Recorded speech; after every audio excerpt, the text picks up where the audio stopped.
Edgar Wallace, Bosambo of the River, narrated by David McCran. Chapter 1. Arachi the Borrower. Many years ago, the Monrovian government sent one Bosambo, a native of the Crewe coast and consequently a thief, to penal servitude for the term of his natural life. Bosambo, who had other views on the matter, was given an axe and a saw in the penal settlement, which was a patch of wild forest in the back country, and told to cut down and trim certain mahogany trees in company with other unfortunate men similarly circumstanced. To assure themselves of Bosambo's obedience, the government of Liberia set over him a number of compatriots, armed with weapons which had rendered good service at Gettysburg, and had been presented to the President of Liberia by President Grant.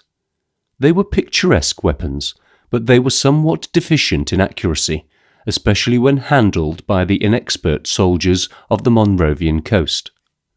Bosambo, who put his axe to an ignoble use no less than the slaying of Captain Peter Cole, who was as black as the 10 of clubs, but a gentleman by the Liberian code, left the penal settlement with passionate haste. The Gettysburg relics made fairly good practice up to 200 yards, but Bosambo was a mile away before the guards, searching the body of their dead commander for the key of the ammunition store, had secured food for their lethal weapons. The government offered a reward of $250 for Bosambo, dead or alive, but although the reward was claimed and paid to the half-brother of the Secretary of War, it is a fact that Bosambo was never caught. On the contrary, he made his way to a far land and became, by virtue of his attainments, chief of the Okari. Bosambo was too good a sport to leave his persecutors at peace.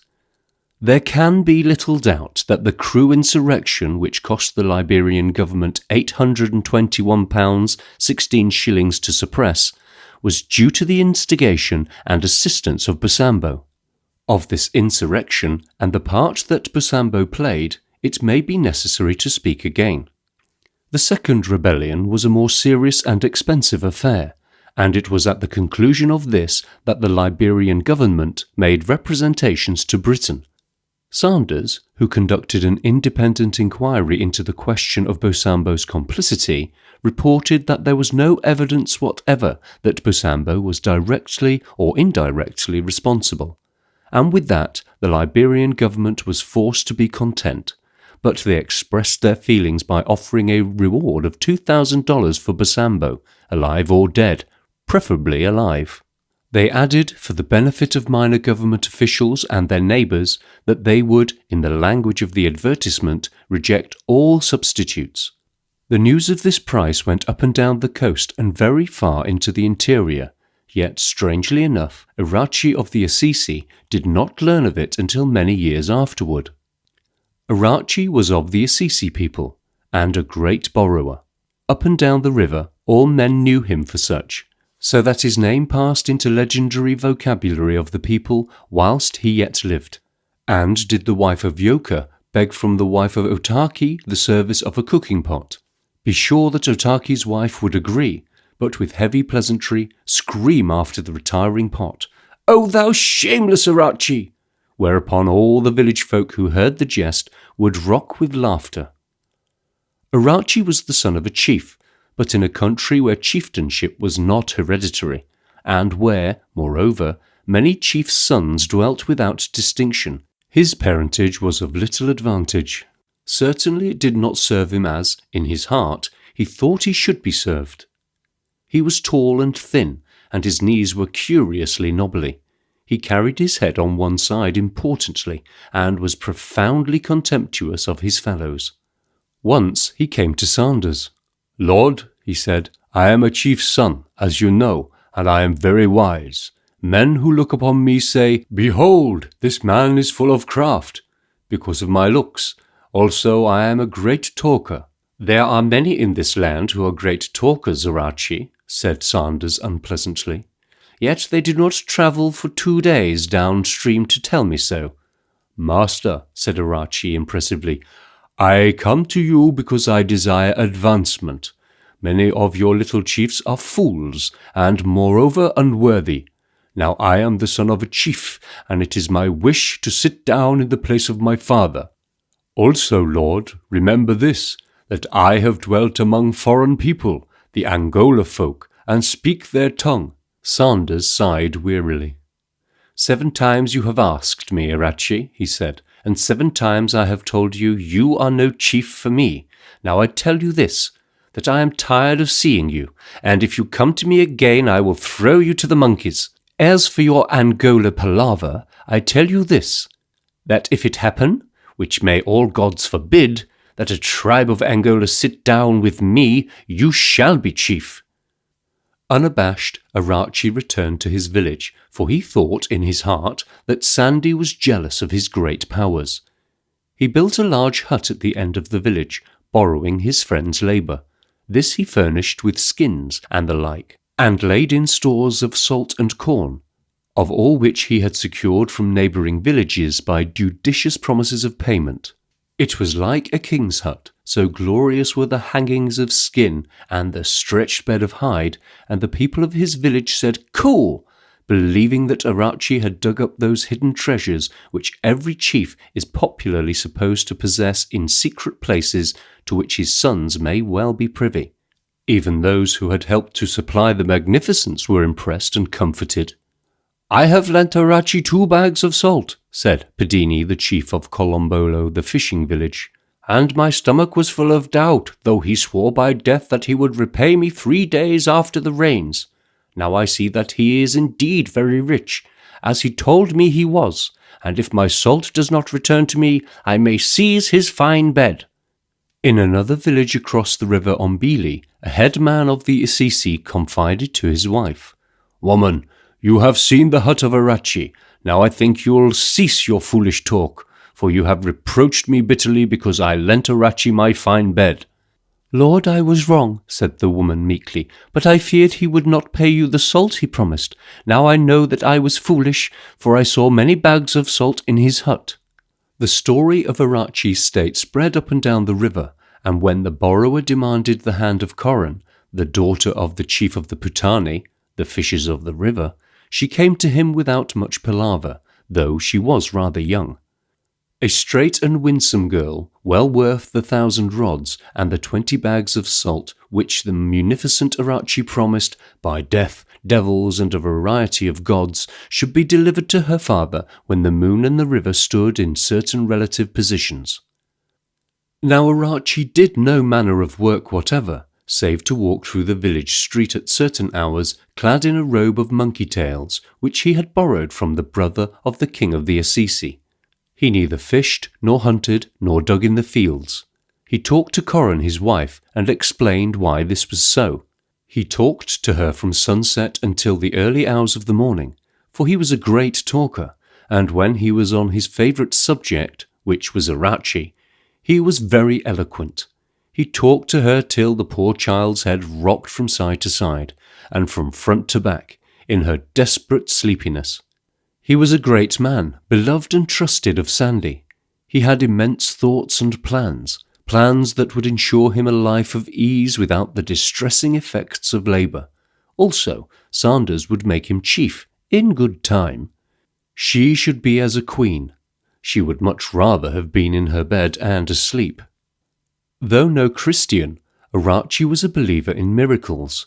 He pinned his faith to the supreme miracle of living without work, and was near to seeing the fulfillment of that wonder. But the miracle which steadfastly refused to happen was the miracle which would bring him relief at the moment when his numerous creditors were clamouring for the repayment of their many and various articles which they had placed in his care. It is an axiom that the hour brings its man, most assuredly it brings its creditor. There was a tumultuous and stormy day when the wrathful benefactors of Arachi gathered in full strength and took from him all that was takeable, and this in the face of the village to Corin's great shame. Arachi, on the contrary, because of his high spirit, was neither ashamed nor distressed, even though many men spoke harshly. "O thief and rat!" said the exasperated owner of a magnificent stool of ceremony, the base of which Arachi had contrived to burn. It is not enough that you should steal the wear of these things. Must you light your fires by my beautiful stool?" Arachi replied philosophically and without passion. They might take his grand furnishings, which they did. They might revile him in tones and in language the most provocative. This they also did. But they could not take the noble hut which their labours had built, because that was against the law of the tribe. Nor could they rob him of his faith in himself, because that was contrary to the laws of nature, Arachi's nature. "My wife," he said to the weeping girl, "these things happen. Now I think I am the victim of fate, therefore I propose changing all my gods. Such as I have do not serve me, and if you remember, I spent many hours in the forest with my Bete." Arachi had thought of many possible contingencies, as, for instance, Sandy might relent and appoint him to a great chieftainship, or he might dig from the riverbed some such treasure as Eufabi the Ngombi man did once upon a time. Arachi, entranced with this latter idea, went one morning before sunrise to a place by the shore and dug. He turned 2 spadefuls of earth before an infinite weariness fell upon him, and he gave up the search. "For," he argued, "if treasure is buried in the riverbed, it might as well be there as elsewhere, and if it not be there, where may it be?" Arachi bore his misfortune with philosophy. He sat in the bare and bleak interior of his hut and explained to his wife that the men who had robbed him, as he said, hated him, and they were jealous of him because of his great powers, and that one day, when he was a great chief, he would borrow a great army from his friends, the Ngombi, and put fire to their houses. Yes, indeed, he said, borrow, because it was his nature to think in loans. His father-in-law came on the day following the deporting, expecting to save something from the wreckage on account of Coran's dowry, but he was very late. "O son of shame," he said bitterly, "is it thus you repay me for my priceless daughter? By death, but you are a wicked man." "Have no fear, fisherman," said Arachi loftily, "for I am a friend of Sandy, and be sure that he will do that for me which will place me high above common men. Even now I go to make a long palaver with him, and when I return you shall hear news of strange happenings." Arachi was a most convincing man, possessing the powers of all great borrowers, and he convinced his father-in-law, a relation who, from the beginning of time, has always been the least open to conviction. He left his wife, and she, poor woman, glad to be relieved of the presence of her loquacious husband, probably went to sleep. At any rate, Arachi came to headquarters at a propitious moment for him. Headquarters at that moment was an armed camp at the junction of the Isisi and Ikeli rivers. On top of all his other troubles, Sanders had the problem of a stranger who had arrived unbidden. His orderly came to him and told him that a man desired speech of him. "What manner of man?" asked Sanders wearily. "Master," said the orderly, "I have not seen a man like him before." Sanders went out to inspect his visitor. The stranger rose and saluted, raising both hands, and the commissioner looked him over. He was not of any of the tribes he knew, being without the face cuts laterally descending either cheek, which mark the Bomongo, neither was he tattooed on the forehead, like the people of the little river. "Where do you come from?" asked Sanders in Swahili, which is the lingua franca of the continent, but the man shook his head. So Sanders tried him again, this time in Bomongo, thinking from his face marks that he must be a man of the Bokeri people, but he answered in a strange tongue. "Quel nom avez-vous?" Sanders asked, and repeated the question in Portuguese. To this latter he responded, saying that he was a small chief of the Congo-Angola, and that he had left his land to avoid slavery. "Take him to the men's camp and feed him," said Sanders, and dismissed him from his mind. Sanders had little time to bother about stray natives who might wander into his camp. He was engaged in searching for a gentleman who was known as Abdul Hazim, a great rascal, trading guns and powder contrary to the law. "And," said Sanders to the captain of the Hussars, "if I catch him, he'll be sorry." Abdul-Hazim shared this view, so kept out of Sanders's way, to such purpose that, after a week's further wanderings, Sanders returned to his headquarters. Just about then, he was dispirited, physically low from the after-effects of fever, and mentally disturbed. Nothing went right with the commissioner. There had been a begging letter from headquarters concerning this same Abdul-Hazim. He was in no need of hussar palavers, yet there must needs come a free fight amongst these valiant soldiermen, and, to crown all, 2 hours afterwards, the hussar skipper had gone to bed with a temperature of 104.6. "Bring the swine here," said Sanders inelegantly, when the sergeant of the hussars reported the fight. And there were marched before him the strange man who had come to him from the backlands, and a pugnacious soldier named Carno.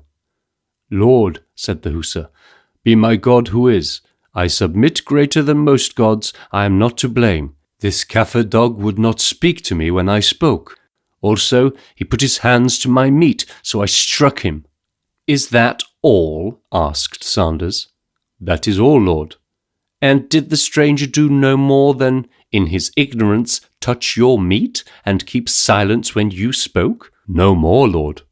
Sanders leant back in his seat of justice and scowled horribly at the hussar.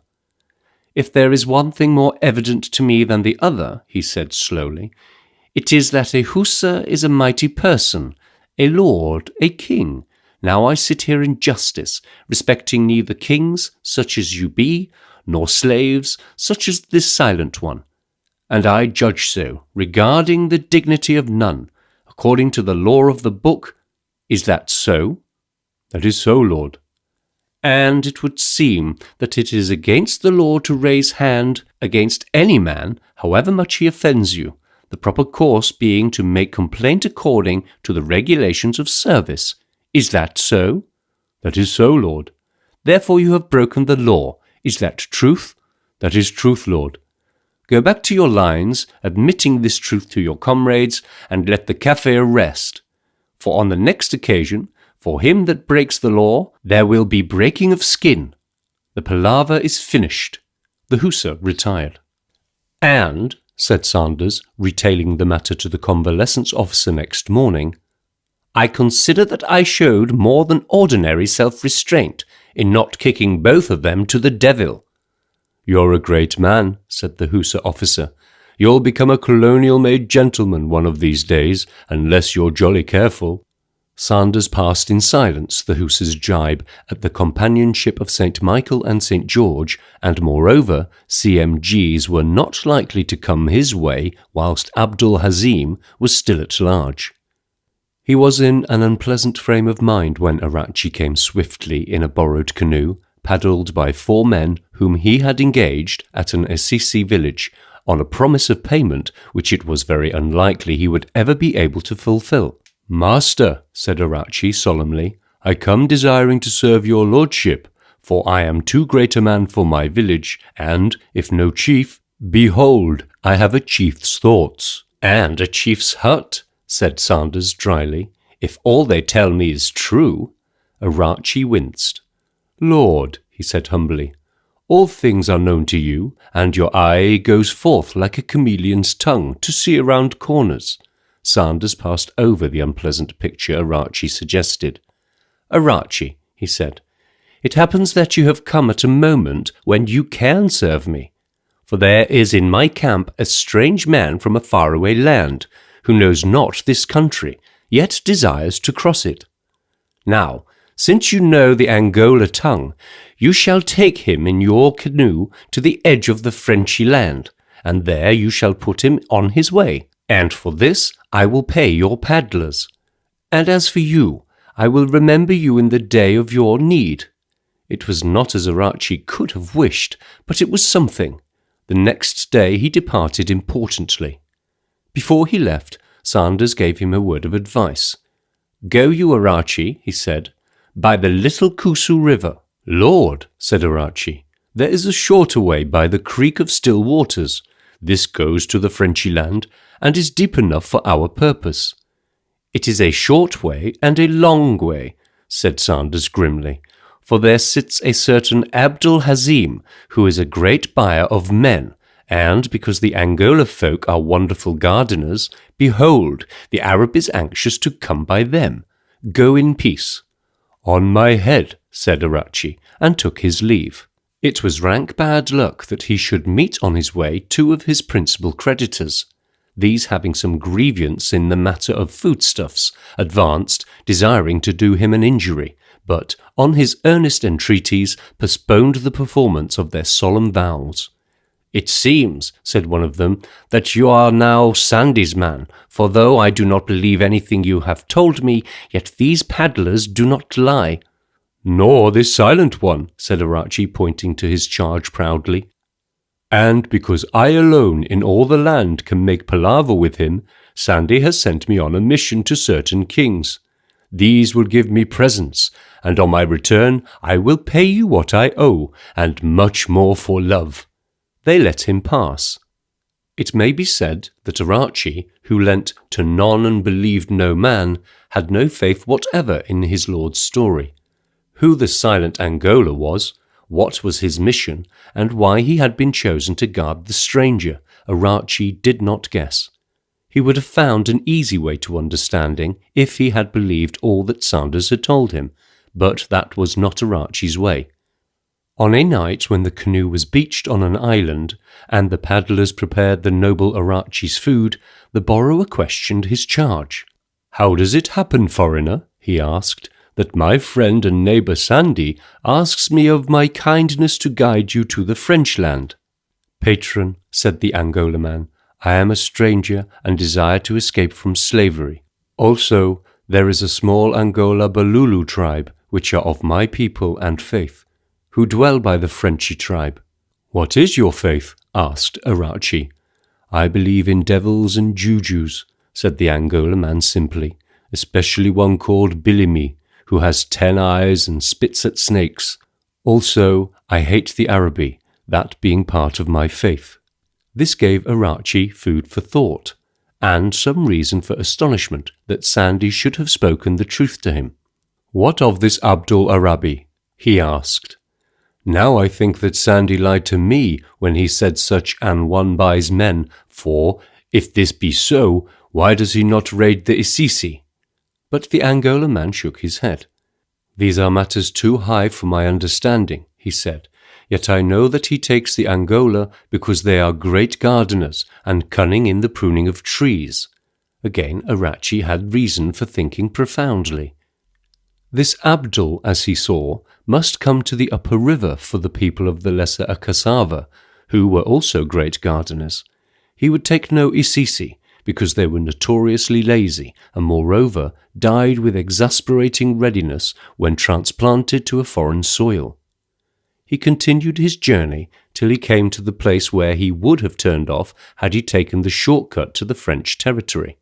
Here he left his paddlers and his guest, and made his way up the creek of still waters. Half a day's paddling brought him to the camp of Abdul. The slavers' silent runners on the bank had kept pace with him, and when Arachi landed, he was seized by men who sprang apparently from nowhere. "Lead me to your master, O common men," said Arachi, "for I am a chief of the Assisi, and desire a secret palaver." "If you are Assisi, and by your thinness and your boasting I see that you are," said his captor, "my lord Abdul will make easy work of you." Abdul Hazim was short and stout, and a lover of happiness. Therefore he kept his camp in that condition of readiness which enabled him to leave quickly at the first sight of a white helmet or a hussar's tarbouche. For it would have brought no happiness to Abdul had Sanders come upon him. Now seated on a soft-hued carpet of silk before the door of his little tent, he eyed Arachi dubiously, and listened in silence while the man spoke of himself. "Kaffa," he said when the borrower had finished, "how do I know that you do not lie, or that you are not one of Sandy's spies? I think I should be very clever if I cut your throat." Arachi explained at length why Abdul Hazim should not cut his throat. "If you say this Angola man is nearby, why should I not take him without payment?" asked the slaver. "Because," said Arachi, This foreigner is not the only man in the country, and because I have great influence with Sandy, and I am beloved by all manner of people who trust me, I may bring other men to your lordship." Arachi returned to the camp, towing a small canoe with which the slaver had provided him. He awoke the Angola stranger from his sleep. "Brother," he said, "here is a canoe with food. Now I tell you, paddle one day up this creek of still waters, and there await my coming, for there are evil men about, and I fear for your safety." The Angolan, simple man that he was, obeyed. Half a day's journey up the creek, Abdul's men were waiting. Arachi set off for his own village that night, and in his canoe was such a store of cloth, of salt, and of brass rods as would delight any man's heart. Arachi came to his village singing a little song about himself. In a year he had grown rich, for there were many ways of supplying the needs of an Arab slaver, and Abdul paid promptly. Arachi worked single-handed, or, if he engaged paddlers, found them in obscure corners of the territories. He brought to Abdul many marketable properties, mostly young Ngombe women, who are fearful and easily cowed, and Sanders, scouring the country for the stout man with the fez, found him not. "Lord Abdul," said Arachi, who met the slaver secretly one night near the Ikusi River, "Sandy and his soldiers have gone down to the Akasava for a killing palaver. Now I think we will do what you wish." They were discussing an aspect of an adventure, the grandest adventure which Abdul had ever planned. "Arachi," said Abdul, "I have made you a rich man. Now I tell you that I can make you richer than any chief in this land." "I shall be glad to hear of this," said Arachi, "for though I am rich, yet I have borrowed many things, and, it seems, I have so wonderful a mind that I must live always in tomorrow." "So I have heard," said the Arab, "for they say of you that if you had the whole world, you would borrow the moon." "That is my mystery," said Arachi modestly. "For this reason I am a very notable man." Then he sat down to listen in patience to the great plan of Abdul Hazim, and it was a very high plan, for there were 2,000 Liberian dollars at the back of it, and, for Arachi, payment in kind. At the moment of the conference, Sanders was housed in the Akori city, making palaver with Bosambo, the chief. "Bosambo," said Sanders, "I have given you these upper streams to your care. Yet Abdul Hazim walks through the land without hurt, and I think it is a shame to you and to me." "Master," said Bosambo, "it is a shameful thing, yet the streams hereabouts are so many, and Abdul is a cunning man, and he has spies. Also my people are afraid to offend him, lest he chop them or sell them into the interior." Sanders nodded and rose to join the Zaire. "Bosambo," he said, "this government put a price upon this Abdul, even as a certain government put a price upon you." "What is the price, Lord?" asked Bosambo, with an awakening of interest. £100 in silver," said Sanders. "Lord," said Bosambo, "that is a good price." 2 days afterwards, when Arachi came to Bosambo, this chief was engaged in the purely domestic occupation of nursing his one small son. "Greeting, Bosambo," said Arachi, "to you and your beautiful son, who is noble in appearance and very quiet." "Peace be to you, Arachi. I have nothing to lend you," said Bosambo. "Lord," said Arachi loftily, "I am now a rich man, richer than chiefs, and I do not borrow." "Coco," said Bosambo with polite incredulity. "Bosambo," Arachi went on, "I came to you because I love you. You are not a talking man, but rather a wise and silent one."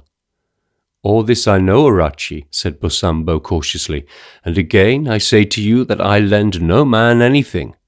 The exasperated Arachi raised his patient eyes to heaven.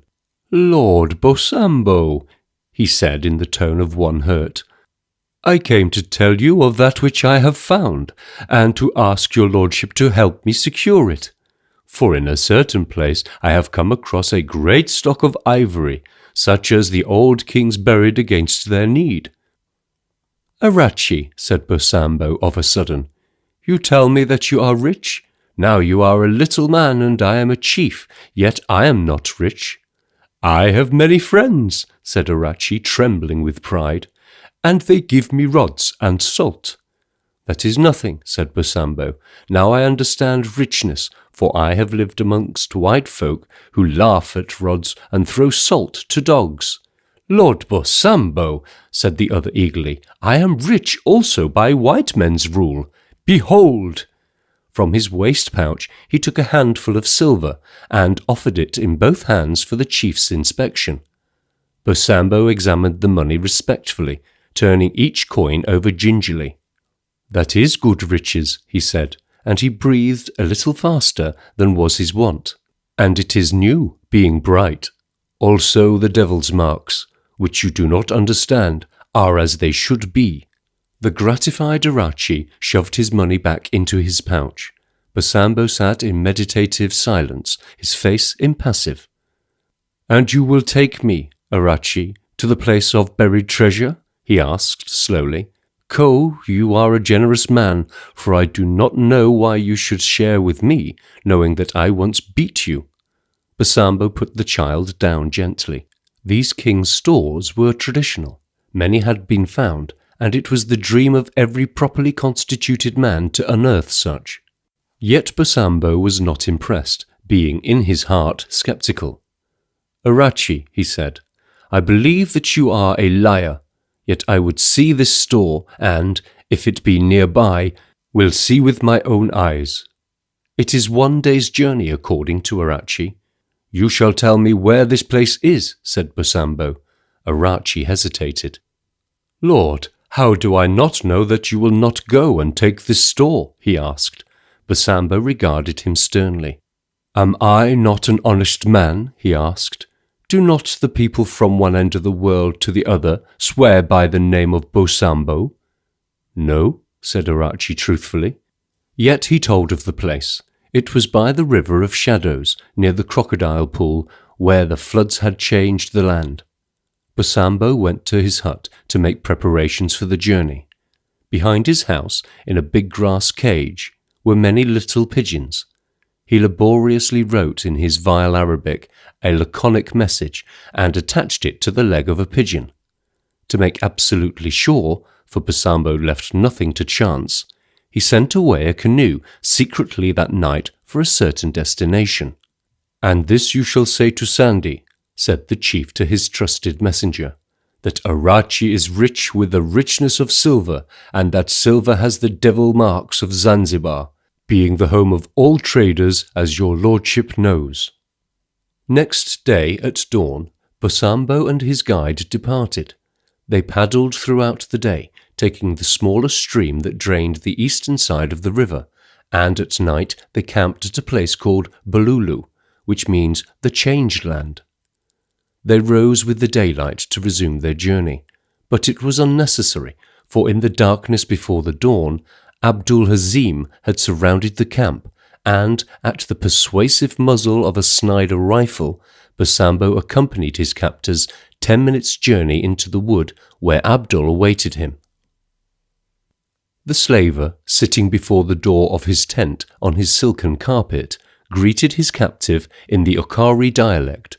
Bosambo replied in Arabic. "Ho, Bosambo," said Abdul, "do you know me?"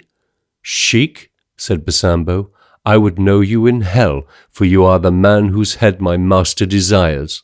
"Bosambo," said Abdul calmly, "your head is more valuable, so they say, for the Liberians will put it upon a pole and pay me riches for my enterprise." Bosambo laughed softly. "Let the palaver finish," he said. "I am ready to go." They brought him to the river again, tied him to a pole, and laid him in the bottom of a canoe, Arachi guarding him. Bosambo, looking up, saw the borrower squatting on guard. "Arachi," he said, "if you untie my hands, it shall go easy with you." "If I untie your hands," said Arachi frankly, "I am both a fool and a dead man, and neither of these conditions is desirable." "To every man," quoth Bosambo, "there is an easy kill somewhere, and if he misses this, all kills are difficult." 4 big canoes composed the waterway caravan. Abdul was in the largest with his soldiers and led the van. They moved quickly down the tiny stream, which broadened as it neared the river. Then Abdul's headman suddenly gasped. "Look!" he whispered. The slaver turned his head. Behind them, paddling leisurely, came 4 canoes, and each was filled with armed men. "Quickly!" said Abdul, and the paddlers stroked furiously, then stopped. Ahead was the Zaire, a trim white steamer, alive with hussars. "It is God's will," said Abdul. "These things are ordained."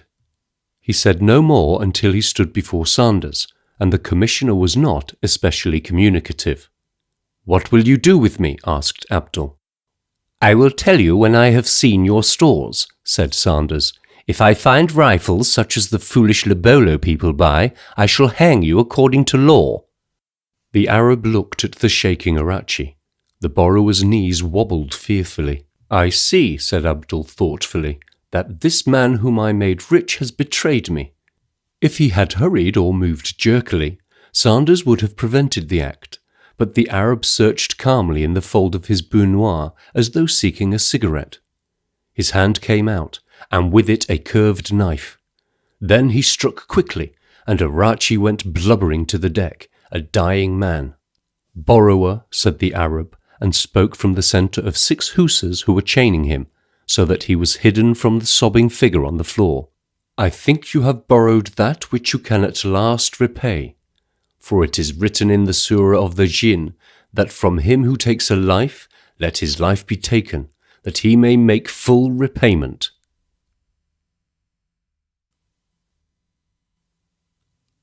Chapter 2. The Tax Resisters. Sanders took nothing for granted when he accounted for native peoples. These tribes of his possessed an infinite capacity for unexpectedness. Therein lay at once their danger and their charm.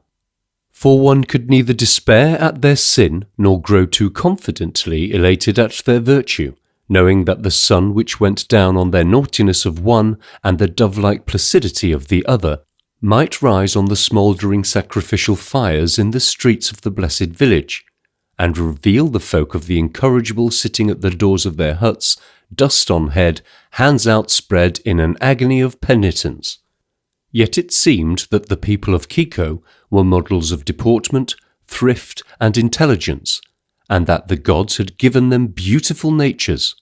Kiko, a district of the Lower Assisi, is separated from all other tribes and people by the Kiko on the one side, the Assisi River on the other, and on the third by clumps of forest land set at irregular intervals in the great marsh. Kiko proper stretches from the marsh to the tongue of land at the confluence of the Kiko and Assisi in the shape of an irregular triangle. To the eastward, across the Kiko River, are the unruly Ngombe tribes. To the westward, on the farther bank of the big river, are the Akasawa, and the Kiko people enjoy an immunity from sudden attack, which is due in part to its geographical position and in part to the remorseless activities of Mr. Commissioner Sanders. Once upon a time, the king of the Ngombe called his headmen and chiefs together to a great palaver. "It seems to me," he said, "that we are children, for our crops have failed because of the floods, and the thieving Okori have driven the game into our country. Now, across the river are the Kiko people, and they have reaped an oat harvest. Also, there is game in plenty. Must we sit and starve whilst the Kiko swell with food?" A fair question, though the facts were not exactly stated, for the Ngombe were lazy, and had sown late. Also the game was in their forest for the searching, but, as the saying is, the Ngombe hunts from his bed and seeks only cooked meats. One night the Ngombe stole across the river and fell upon Kiko city, establishing themselves masters of the country. There was a great palaver, which was attended by the chief and headman of the Kiko. "Henceforward," said the Ngombe king, Tigolini was his name, "you are as slaves to my people, and if you are gentle and good and work in the fields, you shall have 1/2 of all you produce, for I am a just man and very merciful. But if you rebel, I will take you for my sport." Lest any misunderstanding should exist, he took the first malcontent, who was a petty chief of a border village, and performed his programme.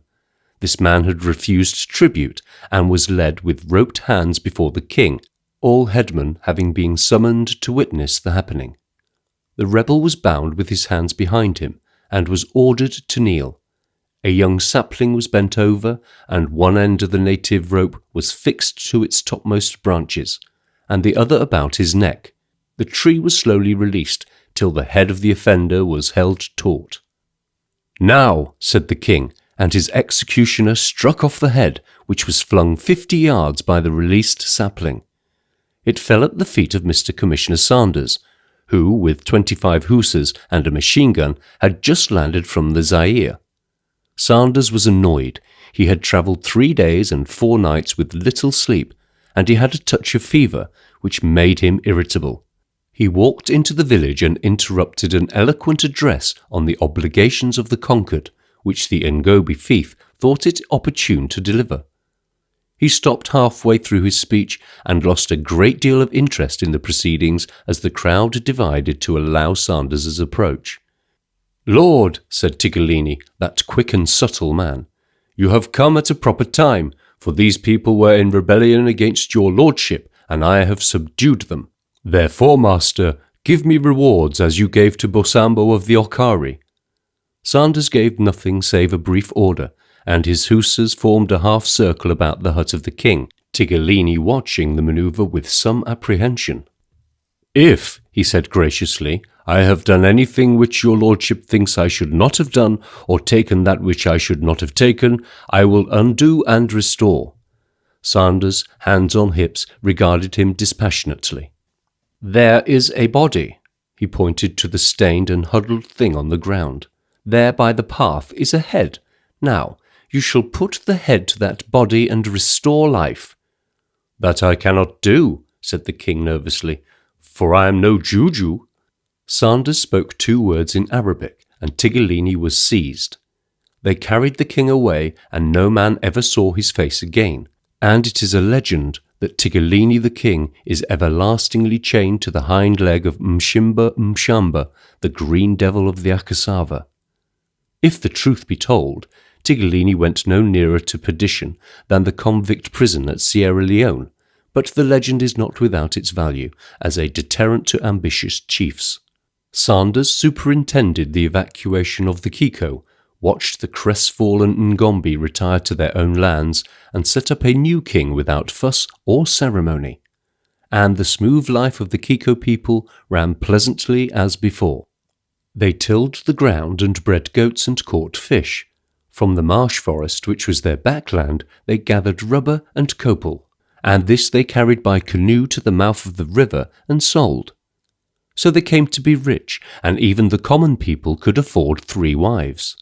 Sanders was very wise in the psychology of native wealth. He knew that people who grew rich in corn were dangerous, because corn is an irresponsible form of property and had no ramifications to hold in check the warlike spirit of its possessors. He knew, too, that wealth in goats, in cloth, in brass rods, and in land was a factor for peace, because possessions which cannot be eaten are ever a steady influence in communal life. Sanders was a wise man. He was governed by certain hard and fast rules, and though he was well aware that failure in any respect to grapple with a situation would bring him a reprimand, either because he had not acted according to the strict letter of the law, or because he had not used his discretion in going outside that same inflexible code, he took responsibility without fear.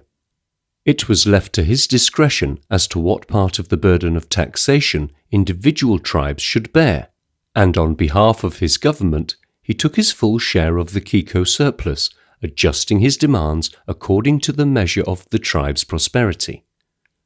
3 years after the enterprising incursion of the Ngombi, he came to the Kiko country on his half-yearly visit. In the palaver house of the city, he listened to complaints, as was his custom. He sat from dawn till 8 o'clock in the morning, and after the 10th complaint, he turned to the chief of the Kiko, who was sat at his side. "Chief," he said, with that air of bland innocence which would have made men used to his ways shake in their tracks.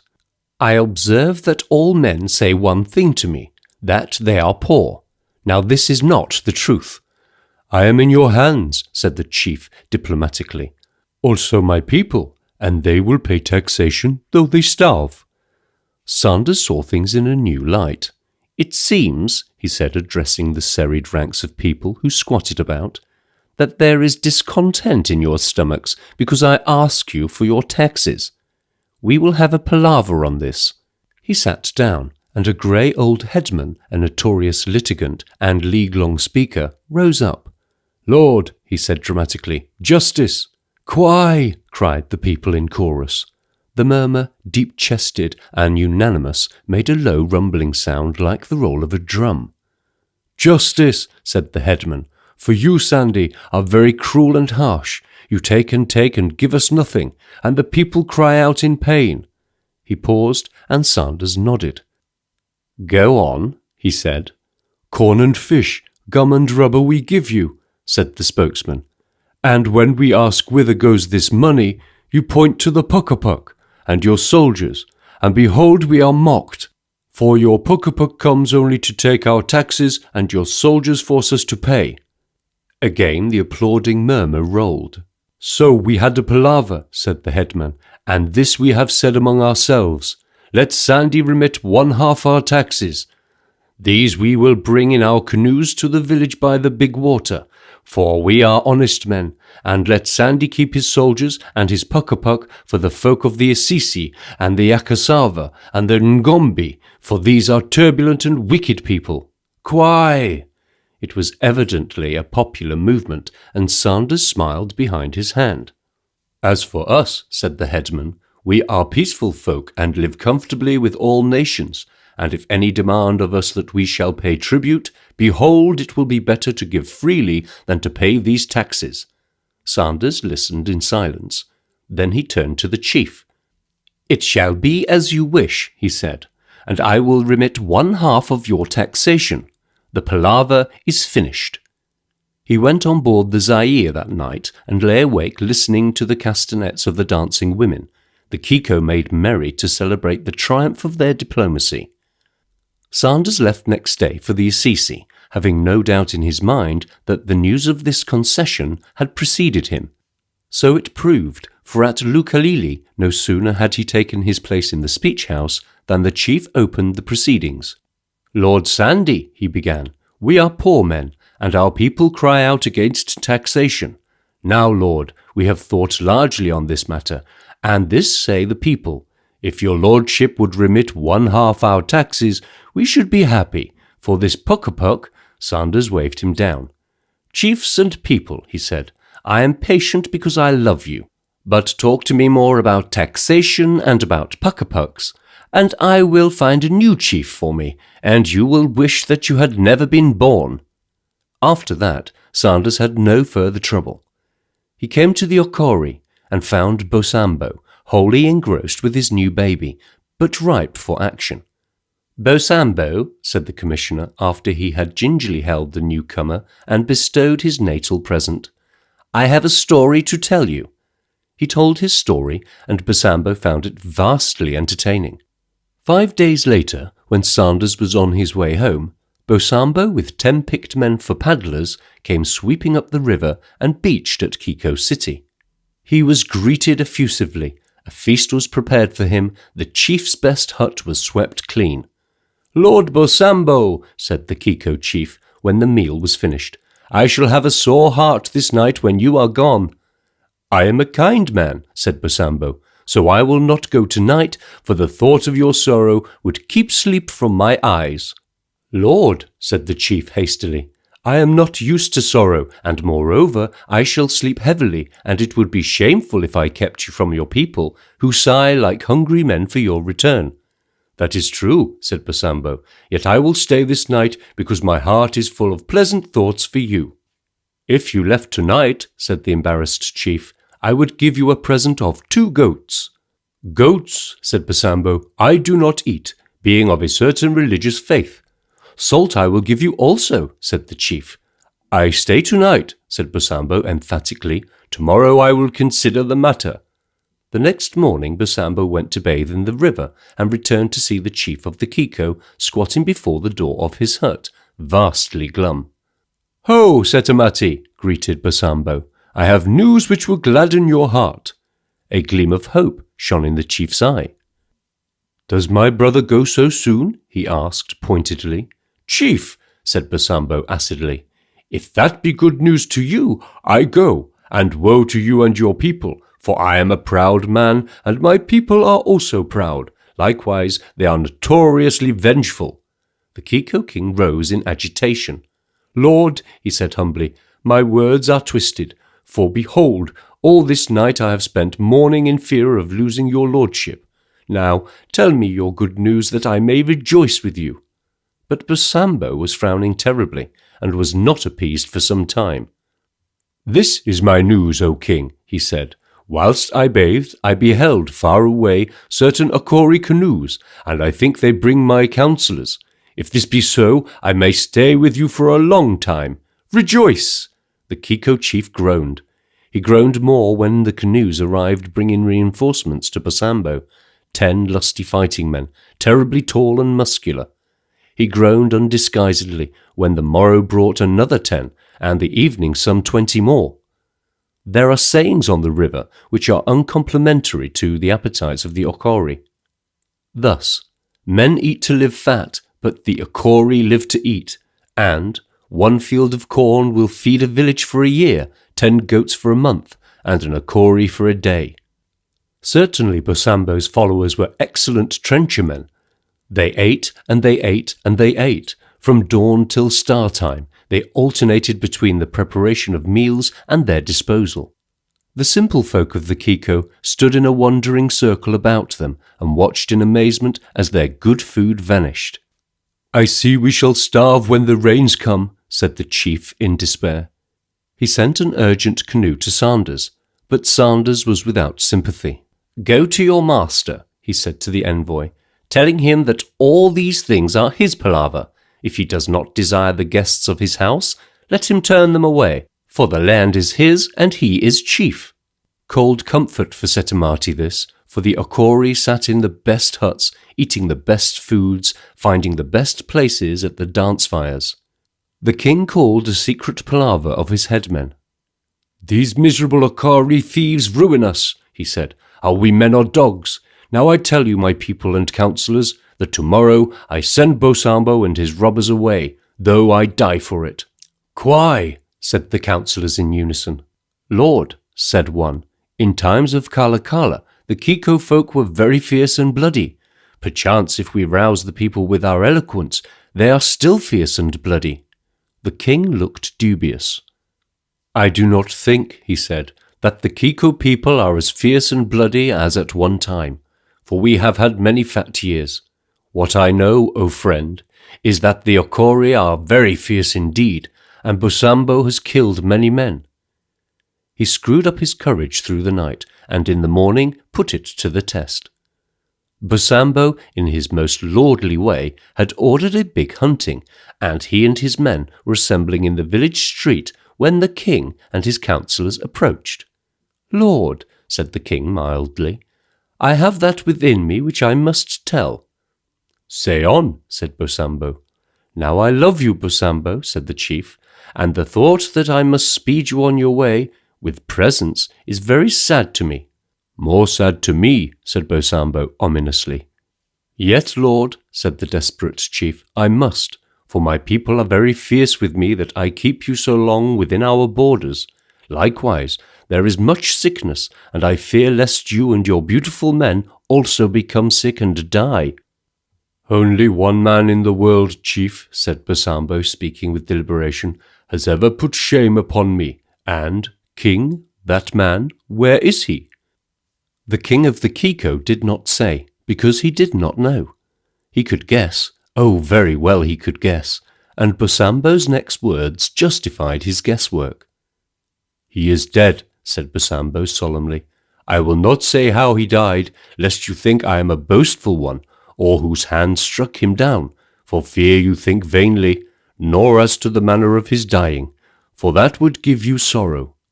"Bosambo," said the agitated chief of the Kiko, "these are evil words." "I say no evil words," said Bosambo, "for I am, as you know, the brother-in-law of Sandy, and it would give him great grief. I say nothing, O little king." With a lofty wave of his hand he strode away, and gathering his men together, he marched them to the beach. It was in vain that the chief of the Kiko had stored food in enormous quantities and presents in each canoe, that bags of salt were evenly distributed amongst the paddlers. Bosambo, it is true, did not throw them back upon the shore, but he openly and visibly scorned them. The king, standing first on one foot and then on the other, in his anxiety and embarrassment, strove to give the parting something of a genial character, but Bosambo was silent, forbidding and immensely gloomy. "Lord," said the chief, "when shall my heart again be gladdened at the sight of your pretty face?" "Who knows?" said Bosambo mysteriously. "Who can tell when I come, or my friends? For many men love me. Isisi, Ngombi, Akasava, Bongindi, and the bush people." He stepped daintily into his canoe. "I tell you," he said, wagging a solemn forefinger, "that whatever comes to you, it is no palaver of mine. Whoever steals quietly upon you in the night, it will not be Bosambo. I call all men to witness this saying." And with this he went. There was a palaver that night, where all men spoke at once, and the Kiko king did not more than bite his nails nervously. It was certain that attack would come. "Let us meet them boldly," said the one who had beforetime rendered such advice, "for in times of Kala Kala the Kiko folk were fierce and bloody people." Whatever they might have been once, there was no spirit of adventure abroad then, and many voices united to call the genius who had suggested defiance a fool and worse. All night long the Kiko stood a nation in arms. Once the hooting of a bird sent them scampering to their huts with howls of fear. Once a wandering buffalo came upon a quaking picket and scattered it. Night after night the fearful Kiko kept guard, sleeping as they could by day. They saw no enemy. The suspense was worse than the vision of armed warriors. A messenger went to Sanders about the fears and apprehensions of the people, but Sanders was callous. "If any people attack you, I will come with my soldiers, and for every man of you who dies, I will kill one of your enemies." "Lord," said the messenger, none other than the king's son, "if we are dead, we care little who lives or dies. Now I ask you, master, to send your soldiers with me, for our people are tired and timid." "Be content," said Sanders, "that I have remitted your taxation. The palaver is finished." The messenger returned to his dismal nation. Sanders at the time was never more than a day's journey from the Kiko, and a sick and weary people sat down in despair to await the realization of their fears. They might have waited throughout all eternity, for Bosambo was back in his own city and had almost forgotten them, and Assisi and the Akasava, regarding them for some reason as Sanders's Urglebes, would have no thought of attacking them than they would have considered the possibility of attacking Sanders. And as for the Ngombi, they had had their lesson. Thus matters stood when the Lulungo people, who live 3 days beyond the Akasava, came down the river looking for loot and trouble. The Lulungo people are an unlovable race, a crabbed, bitter, and a beastly people. Sanders once described them in his wrath. For 2 years the Lulungo folk had lain quiet. Then, like foraging and hungry dogs, they took the river trail, 6 canoes daubed with mud and rushes. They found hospitality of a kind in the fishing villages, for the peaceable souls who lived therein fled at the first news of their visitation. They came past the Akori, warily keeping to midstream. Time was when the Akori would have supplied them with all their requirements, but nowadays these men of Bosambo's snapped viciously. "Nonetheless," said Gamora, titular chief of the Lulungo, to his headman, "since we be so strong the Akori will not oppose us. Let 2 canoes paddle to land." The longboats were detached from the fleet and headed for the beach. A shower of arrows fell short of them, and they turned back. The Assisi country they passed, the Akasava they gave the wildest of births to. For the Lulungo folk are rather cruel than brave, better assassins than fighting men, more willing to kill coldly than in hot blood. They went lurching down the river, seizing such loot as the unprotected villages gave them. It was a profitless expedition. "Now we will go to Kiko," said Gomorrah, "for these people are very rich, and moreover they are fearful. Speak to my people, and say that there shall be no killing, for that devil Sandy hates us, and he will incite the tribes against us, as he did in the days of my father." They waited till night had fallen, and then, under the shadow of the riverbank, they moved silently upon their prey. "We will frighten them," confided Gomorrah, "and they will give us what we ask. Then we will make them swear by Iwa that they will not speak to Sandy. It will be simple." The Lulungu knew the Kiko folk too well, and they landed at a convenient place, making their way through the strip of forest without the display of caution, which such a manoeuvre would have necessitated had it been employed against a more warlike nation. Sanders, hurrying downstream, his guns swung out and shotted for action, his armed hussars sitting in the bow of the steamer, met two canoes, unmistakably Lulungo. He circled and captured them. In one was Gomorrah, a little weak from loss of blood, but more bewildered. "Lord," he said bitterly, "all this world is changed since you have come. Once the Akori were meat for me and my people, being very timorous. Then, by certain magic, they became fierce fighters. And now, Lord, the Kiko folk, who up and down the river are known for their gentleness, have become like devils." Sanders waited, and the chief went on. "Last night we came to the Kiko, desiring to rest with them, and in the dark of the forest they fell upon us, with great screaming, and behold, of 10 canoes these men are all I have left, for the Kiko were waiting for our coming." He looked earnestly at Sanders. "Tell me, Lord," he said, "what magic do white men use to make warriors from cowards?" "That is not for your knowing," said Sanders diplomatically. "Yet you should put this amongst your sayings of your people. Every rat fights in his hole, and fear is more fierce than hate." He went on to Kiko City, arriving in time to check an expedition, for the Kiko, filled with arrogance at their own powers, were assembling an army to attack the Akori. "Often have I told," said the chief, trembling with pride, "that the Kiko were terrible and bloody. Now, Lord, behold, in the night we slew our oppressors, for the spirit of our fathers returned to us, and our enemies could not check us." "Excellent," said Sanders in the vernacular. "Now I see an end to all taxation palaver, for truly you do not desire my soldiers, nor the Puckapuck. Yet least the Lulungo folk return, for they are as many as the sands of the river. I will send fighting men to help you." "Lord, you are as our father and mother," said the gratified chief. "Therefore I will prevail upon Bosambo, whose heart is now sore against you, to come with his fighting tribes to sit a while at your city." The chief's face worked convulsively. He was as one swallowing a noxious draught. "Lord," he said, speaking under stress of emotion, "we are a poor people, yet we may pay your lordship full taxes, for in the end I think it would be cheaper than Bosambo and his hungry devils." "So I think," said Sanders.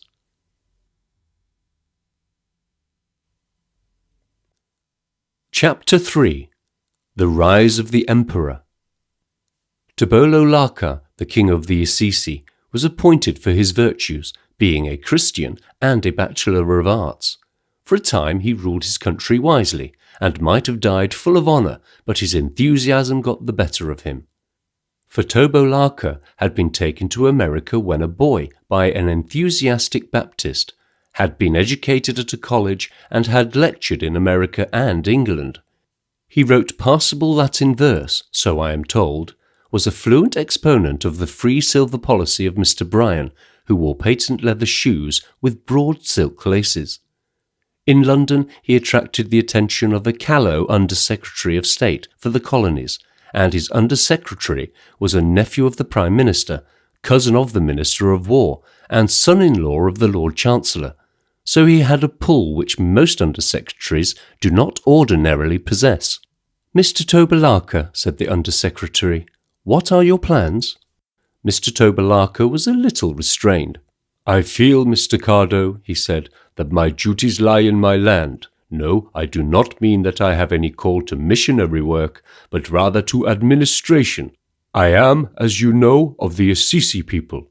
We are a pure Bantu stock, as far as legend supports that contention. And I have often thought, remembering that the Assisi are the dominant race, that there are exceptional opportunities for an agglomeration of interests. In fact, "A splendid idea, a great idea," said the enthusiastic Undersecretary. Now it happened that this young Mr. Cardo had sought for years for some scheme which he might further to his advantage. He greatly desired, after the fashion of all budding parliamentarians, to be associated with a movement which would bring kudos and advertisement in its train, and which would earn for him the approval or the commendation of the press, according to the shade of particular opinion which the particular newspapers represented. So in the silence of his room in Whitehall Court, he evolved a grand plan, which he submitted to his chief. That great man promised to read it on a given day, and was dismayed when he found himself confronted with 40 folios of typewritten matter at the very moment he was hurrying to catch the 10:35 to the Cotswolds golf links. "I will read it in the train," he said. He crammed the manuscript into his bag and forgot all about it. On his return to town, he discovered that by some mischance he had left the great scheme behind. Nevertheless, being a politician and resourceful, he wrote to his subordinate, "Dear Cardo, I have read your valuable document with more than ordinary interest. I think it is an excellent idea." He knew it was an idea because Cardo told him so. "But I see many difficulties. Mail me another copy. I should like to send it to a friend of mine who would give me an expert opinion." It was a wily letter, but indiscreet, for on the strength of that letter the Undersecretary enlisted the sympathies and practical help of his chief's colleagues. "Here we have a native, and an educated native," he said impressively, "who is patriotic, intelligent, resourceful. It is a unique opportunity, a splendid opportunity. Let him go back to his country and get the threads together." The conversation occurred in the Prime Minister's room, and there were present 3 ministers of the Crown, including a Home Secretary who was frankly bored, because he had a scheme of his own, and would much rather have discussed his artisan's tenement bill. "Isn't there a Commissioner Sanders in that part of the world?" he asked languidly. "I seem to remember some such name. And isn't there likely to be trouble with the minor chiefs if you set up a sort of Central African emperor?"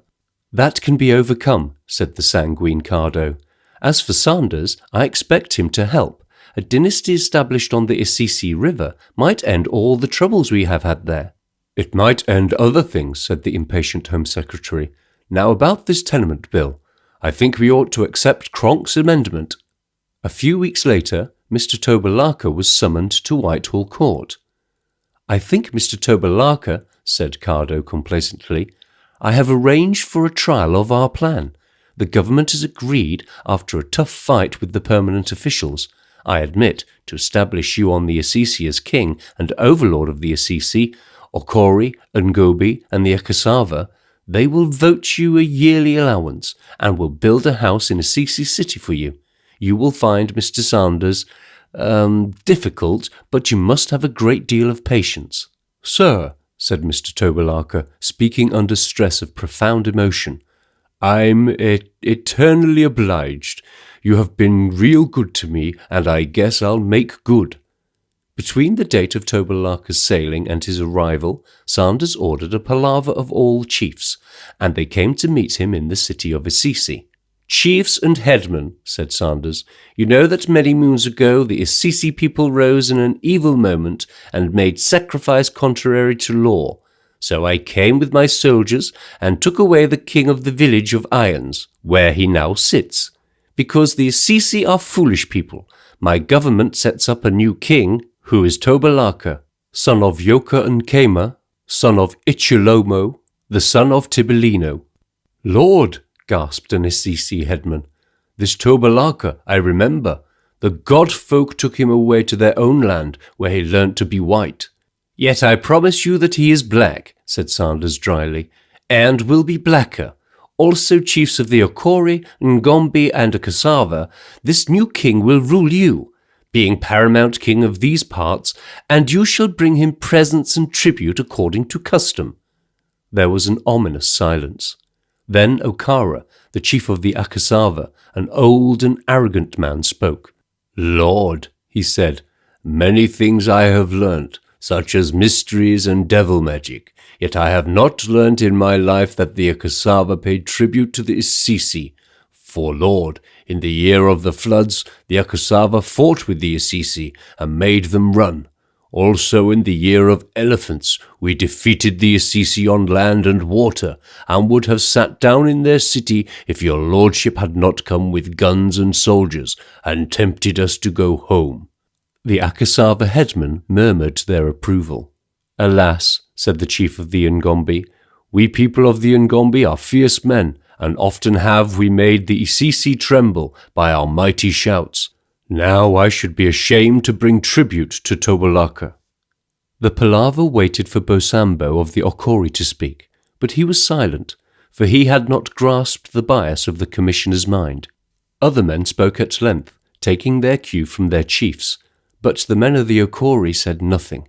For how was I to speak? Said Bosambo after the palaver.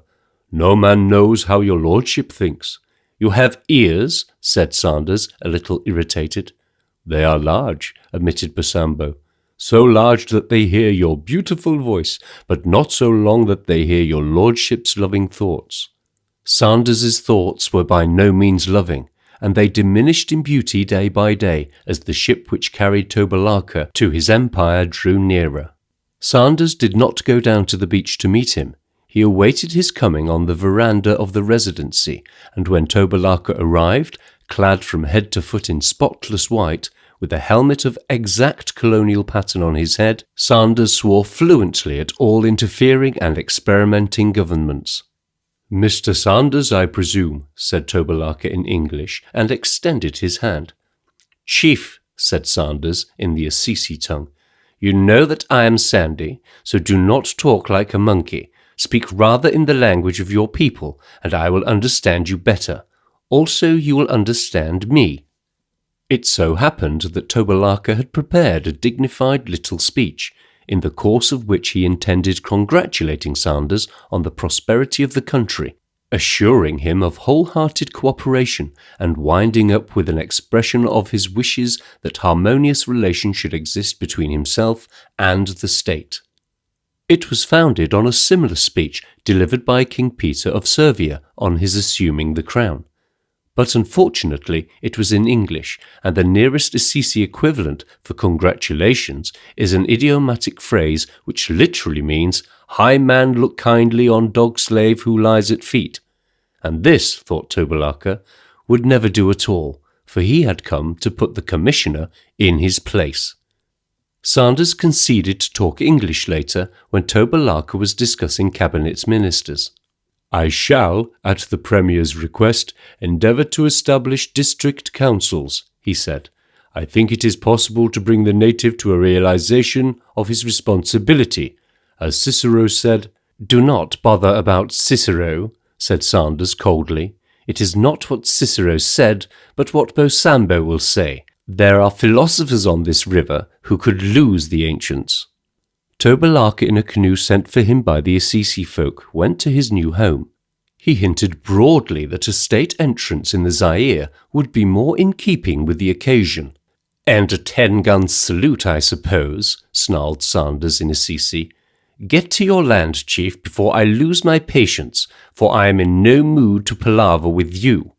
Tobalaka stopped long enough at headquarters to write privately to the admirable Mr. Cardo, complaining that he had received scant courtesy at the hands of the commissioner. He had shown deplorable antagonism. The letter concluded with the respectful wishes regarding Mr. Cardo's health. And there was a postscript, significant and ominous to the effect that the writer hoped to cement the good feeling which already existed between Great Britain and the United States of America, by means which he did not disclose. The excellent Mr. Cardo was frankly puzzled by the cryptic postscript, but was too much occupied with a successful vote of censure on the government which had turned him into the cold shades of opposition to trouble to reply. Tobalaka came to his city and was accorded a rapturous welcome by a people who were prepared at any given hour of the day or night to jubilate over anything which meant dances and feasts. He sat in the palaver house in his white duck suit and his white helmet, with a cavalry sword, this Sanders had not seen, between his knees, with white-gloved hands resting on the hilt. And he spoke to the people in Assisi, which they understood, and in English, which they did not understand, but thought wonderful. He also recited as much of the Iliad as he could remember, and then, triumphant and a little hoarse, he was led to the big hut of chieftainship, and was waited upon by young girls who danced for his amusement. Sanders heard of these things and more. He learnt that the Assisi were to be ruled in European fashion. To Tobalaka came Kala, a sycophantic old headman from the village of Torrelly, with soft and oily words. Him the king promoted to be Minister of Justice, though he was a notorious thief. Migilini, the fisher chief, Tobalaka made his Minister of War. He had a Home Secretary, a Minister of Agriculture, and a Fishery Commissioner. Sanders, steaming upriver, was met by the canoe of Limibolo, the Akasava man, and his canoe was decorated with clothes and spears as for a wedding. "Lord," said the dignified Limibolo, "I go to my village to hold a palaver, for my lord the king has called me by a certain name, which I do not understand, but it has to do with the hanging of evil men, and, by Iwa, I know 2 men in my village who owe me salt, and they shall hang at once by death." "Then I will come, and you shall hang also," said Sanders cheerlessly. "Be sure of that." It transpired that the light-hearted Limibolo had been created sheriff. Tobalaka was on the point of raising an army for his dignity when Sanders came upon the scene. He arrived without warning, and Tobalaka had no opportunity for receiving him in the state which the king felt was due equally to himself and to the representative of government. But he had ample time to come to the beach to greet the commissioner according to custom. Instead, he remained before his hut and sent his minister in attendance, the ignoble Kala. "O Kala," said Sanders as he stepped ashore across the Zaire's narrow gangway, "what are you in this land?" "Lord," said Kala, "I am a great catcher of thieves by order of our lord. Also I check evil in every place." "Oh, Co," said Sanders offensively, "now since you are the biggest thief of all, I think you had best catch yourself before I catch you." He walked through Assisi city. The king had been busy. Rough boards had been erected at every street corner. There was a Downing Street, a Fifth Avenue, a Sacramento Street, a Piccadilly, and a Broadway. "These," explained Kala, "are certain devil marks which my king has put up to warn witches and spirits, and they have much virtue, for Lord, my son who was troubled with pains in the stomach, as there," he indicated Broadway, "and the pain left him." "It would," said Sanders. Tobalaka rose from his throne and offered his hand. "I am sorry, Mr. Sanders," he began. "You did not give us notice of your coming."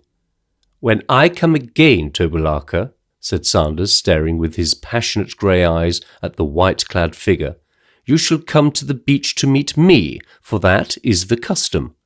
"But not the law," smiled the king. "My custom is law," said Sanders. He dropped his voice till it was so soft as to be little above a whisper. "Tobalaka," he said, "I hanged your father, and I believe his father. Now I tell you this, that you shall play this king game just so long as it amuses your people, but you play it without soldiers. And if you gather an army for whatever purpose, I shall come and burn your city and send you the way of your ancestors, for there is but one king in this land, and I am his chief minister." The face of the king twitched and his eyes fell. "Lord," he said, using the conventional Iowa of his people. "I meant no harm. I desired only to do honour to my wife." "You shall honour her best," said Sanders, "by honouring me." "Cicero says," began Tobalaka in English. "Damn Cicero," snapped Sanders in the same language. He stayed the day, and Tobalaka did his best to make reparation for his discourtesy. Towards evening, Sanders found himself listening to complaints. Tobalaka had his troubles. "I called a palaver of all chiefs," he explained, desiring to inaugurate a system analogous to county councils. "Therefore I sent to the Akasava, the Ngombe, and the Akori their chiefs. Now, sir," said the injured Tobalaka, relapsing into English, "none of these discourteous fellows—" "Speak in the language of the land, Tobalaka," said Sanders wearily. "Lord, no man came," said the king, "nor have they sent tribute, and I desired to bring them to my marriage feast, that my wife should be impressed, and since I am to be married in the Christian style, it would be well that these little chiefs should see with their eyes the practice of godmen." "Yet I cannot force these chiefs to your palaver, Tobalaka," said Sanders. "Also, Lord," continued the chief, "one of these men is a Mohammedan and an evil talker, and when I sent to him to do homage to me, he replied with terrible words, such as I would not say again." "You must humour your chiefs, king," said Sanders, and gave the discomfited monarch no warmer cheer. Sanders left next day for headquarters, and in his hurry forgot to inquire further into the forthcoming wedding feast. "And the sooner he marries, the better," he said to the Hussar captain. "Nothing tires me quite so much as a Europeanized, Americanized native. It is as indecent a spectacle as a niggerized white man." "He'll settle down. There's no stake in a country like a wife," said the Hussar. "I shouldn't wonder if he doesn't forget old man Cicero." "Which chief's daughter is to be honoured?" Sanders shook his head. "I don't know, and I'm not interested. He might make a good chief. I'm prejudiced against him, I admit. As likely as not, he'll chuck his job after a year if they don't chop him. They're uncertain devils, these Akasavas. Civilization has a big call for him. He's always getting letters from England and America." The Hussar captain bit off the end of a cigar. "I hope he doesn't try Cicero on Bosambo," he said significantly. The next day brought the mail, an event. Usually Sanders was down on the beach to meet the surf boat that carries the post, but on this occasion he was interviewing 2 spies who had arrived with urgent news. Therefore he did not see the passenger whom the castle queen landed till she stood on the stoop before the open door of the residency.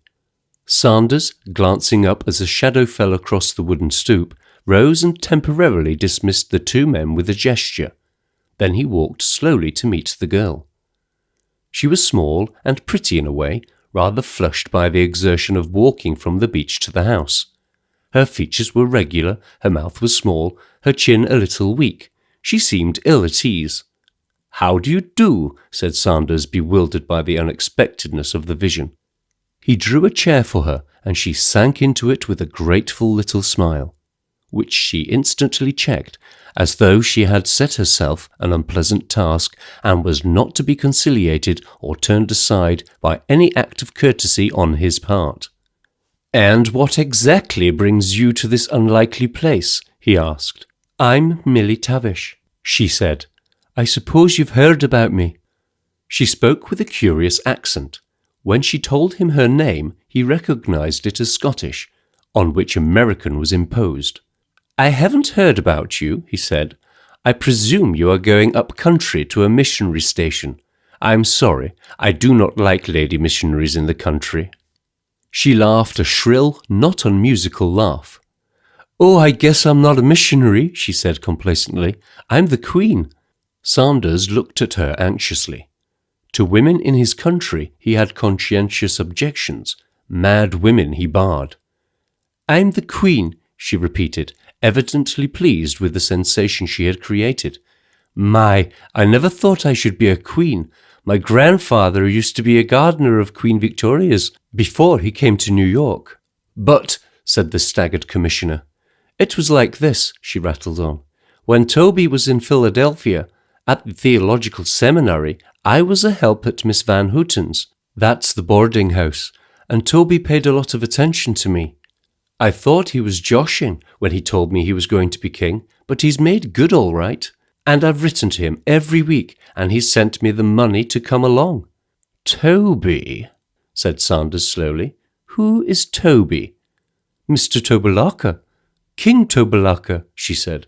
A look of horror which he did not attempt to disguise swept over the face of the commissioner.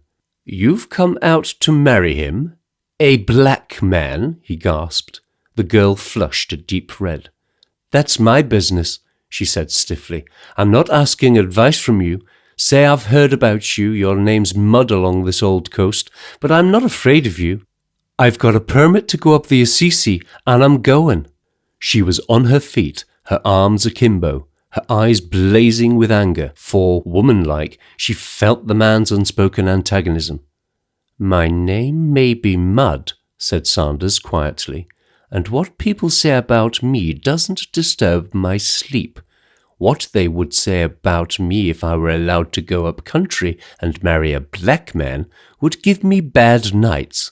Miss Tavish, the mailboat leaves in an hour for Sierra Leone. There you will find a steamer to take you to England. I will arrange for your passage and see that you are met at Southampton and your passage provided for New York." "I'll not go," she stormed. "You don't put that kind of bluff on me. I'm an American citizen, and no dub British official is going to boss me, so there." Sanders smiled. He was prepared to precipitate matters now to violate treaties, to create crises, but he was not prepared to permit what he regarded as an outrage. In turn, she bullied and pleaded. She even wept, and Sanders' hair stood on end from sheer fright.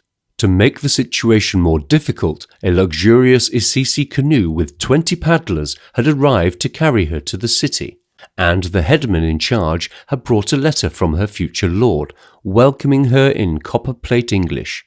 This letter Sanders allowed the man to deliver. In the end, after a hasty arrangement, concluded by a letter with the captain of the boat, he escorted Milly Tavish to the beach. She called down on his head all the unhappiness her vocabulary could verbalize. She threw with charming impartiality the Battle of Bannockburn and Bunker's Hill at his stolid British head. She invoked the shades of Washington and William Wallace. "You shall hear of this," she said as she stepped into the surf boat. "I'm going to tell the story to every paper." "Thank you," said Sanders, his helmet in his hand. "I feel I deserve it." He watched the boat making a slow progress to the ship and returned to his bungalow.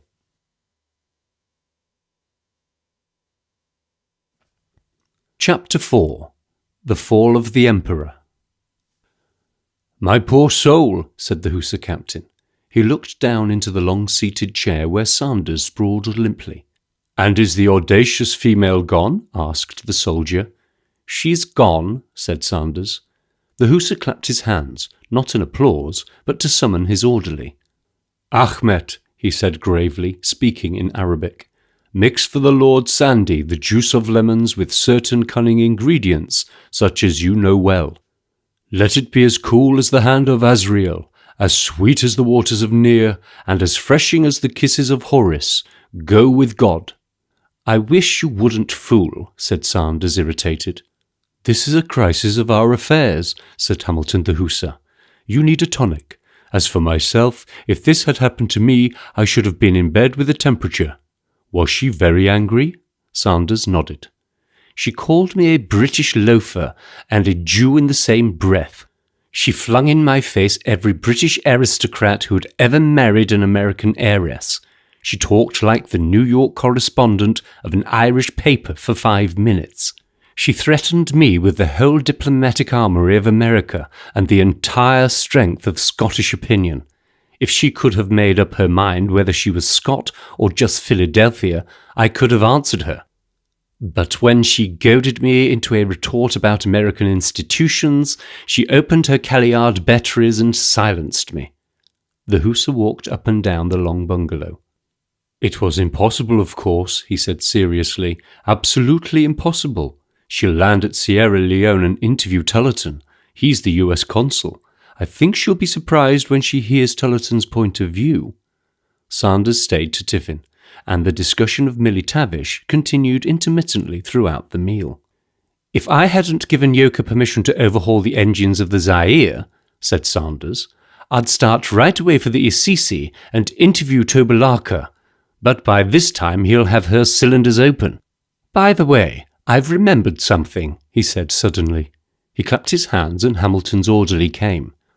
"Ahmed," said Sanders, "go quickly to Sergeant Abebu and tell him to give food to the Assisi boatman who came this morning.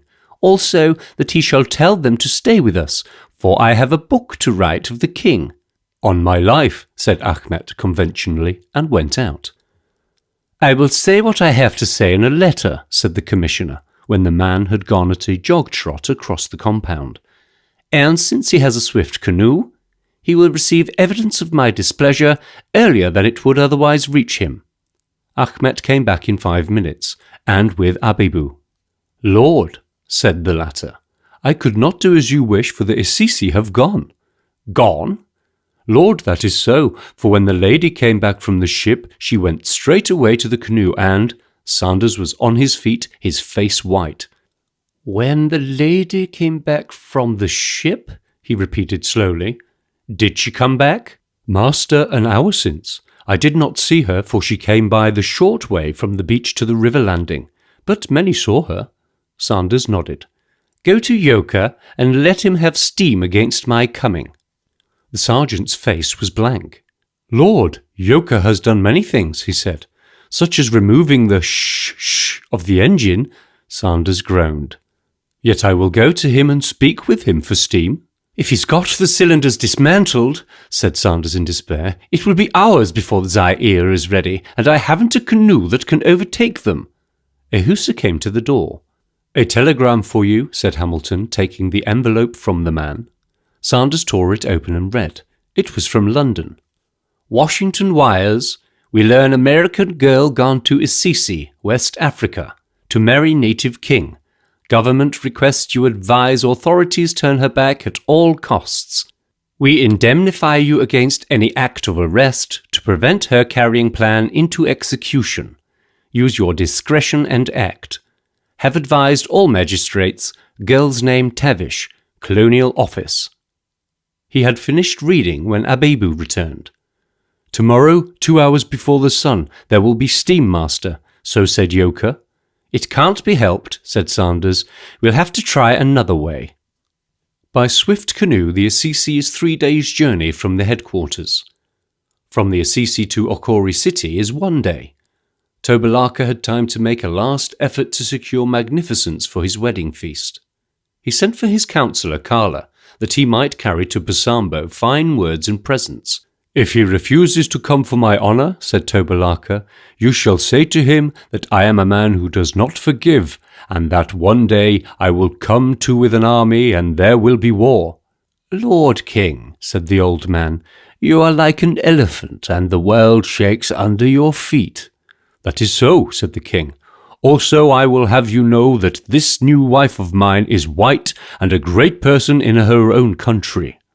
"Have no fear, lord," said Carla sagely.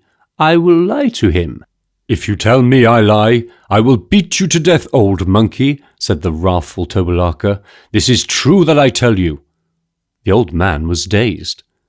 "A white woman?" he said incredulously. "Lord, that is shame." Tobalaka gasped, for here was a sycophant of sycophants, surprised to an expression of opinion, opposed to his masters. "Lord," stammered Carla, throwing a lifetime's discretion to the winds, "Sandy would not have this, nor we, your people. If you be black, and she be white, what of the children of your lordship? By death, they would be neither black nor white, but people apart." Tobalaka's fine philosophy went by the board. He was speechless with rage, he, a bachelor of arts, the favoured of ministers, the Latinist, the wearer of white man's clothing, to be openly criticised by a barbarian, a savage, a wearer of no clothes, and, moreover, a worshipper of devils. At a word, Carla was seized and flogged. He was flogged with strips of raw hide, and, being an old man, he died. Tobalaka, who had never seen a man die of violence, found an extraordinary pleasure in the sight. There stirred within his heart sharp exultation, fierce joys which he had never experienced before. Dormant weeds of unreasoning hate and cruelty germinated in a second to life. He found himself loosening the collar of his white drill jacket as the bleeding figure pegged to the ground writhed and moaned. Then, obeying some inner command, he stripped first the coat and then the silk vest beneath from his body. He tugged and tore at them and threw them, a ragged little bundle, into the hut behind him. Thus he stood, bareheaded, naked to the waist. His headmen were eyeing him fearfully. Tobalaka felt his heart leap with the happiness of a new-found power. Never before had they looked at him thus. He beckoned a man to him. "Go you," he said haughtily, "to Bosambo of the Akori, and bid him on his life come to me. Take him presents, but give them proudly." "I am your dog," said the man, and knelt at his feet. Tobalaka kicked him away and went into the hut of his women to flog a girl of the Akasava, who, in the mastery of a moment, had mocked him that morning because of his white man's ways. Bosambo was delivering judgment when the messenger of the king was announced. "Lord, there comes an Assisi canoe full of arrogance," said the messenger. "Bring me the headman," said Bosambo. They escorted the messenger, and Bosambo saw, by the magnificence of his garb, by the 4 red feathers which stood out on his hair at varying angles, that the matter was important. "I come from the king of all this land," said the messenger, "from Tobalaka, the unquenchable drinker of rivers, the destroyer of the evil and the undutiful." "Man," said Bosambo, "you tire my ears." "Thus says my king," the messenger went on, "let Bosambo come to me by sundown, that he may do homage to me and to the woman I take to wife. For I am not to be thwarted, nor am I to be mocked. And those who thwart me and mock me I will come against with fire and spear." Bosambo was amused. "Look around, Kilimini," he said, "and see my soldiers, and this city of the Okari, and beyond by those little hills the fields where all things grow well. Especially do you look well at those fields by the little hills?" "Lord, I see these," said the messenger. "Go back to Tobalaka, the black man, and tell him you saw those fields which are more abundant than any fields in the world, and for a reason." He smiled at the messenger, who was a little out of his depth. "This is the reason, Kilimini," said Bosambo. "In those fields we buried many hundreds of the Assisi who came against my city, in their folly. This was in the year of the elephants. Tell your king this, that I have other fields to manure. The palaver is finished." Then out of the sky in wide circles dropped a bird, all blue and white. Raising his eyes, Bosambo saw it narrowing the orbit of its flight until it dropped wearily upon a ledge that fronted a roughly made dovecote behind Bosambo's house. "Let this man have food," said Bosambo, and hastened to examine the bird. It was drinking greedily from a little trough of baked clay. Bosambo disturbed his tiny servant only long enough to take from its red legs a paper that was twice the size, but of the same substance as a cigarette paper. He was no great Arabic scholar, but he read this readily, because Sanders wrote beautiful characters. "To the servant of God, Bosambo. Peace be upon your house. Take canoe and go quickly down river. Here is to be met the canoe of Tobalaka, the king of Assisi, and a white woman travels therein. You shall take the white woman, though she will not go with you, nevertheless you shall take her, and hold her for me and my king. Let none harm her on your head. Sanders of the river and the people, your friend, writes this. Obey in the name of God." Bosambo came back to the king's messenger. "Tell me, Kilimini," he said, "what palaver is this that the king your master has?" "Lord, it is a marrying palaver," said the man, "and he sends you presents." "These I accept," said Bosambo, "but tell me, who is this woman he marries?" The man hesitated. "Lord," he said reluctantly, "they speak of a white woman, whom my lord loved when he was learning white men's ways." "May he roast in hell," said Bosambo, shocked to profanity. "But what manner of dog is your master that he does so shameful a thing? For between night and day is twilight, for twilight is the light of evil, being neither one thing nor the other. And between men there is this same, black is black, and white is white, and all that is between is foul and horrible. For if the moon mated with the sun, we should have neither day nor night, but a day that was too dark for work, and a night that was too light for sleep." Here there was a subject which touched the Monrovian deeply, pierced his armour of superficial cynicism, overset his pinnacle of self-interest. "I tell you, Killimini," he said, "I know white folk, having once been on a ship to go to the edge of the world. Also I have seen nations where white and black are mingled, and these people are without shame, with no pride, for the half of them that is proud is swallowed by the half of them that is shameful, and there is nothing of them but white man's clothing and black man's thoughts."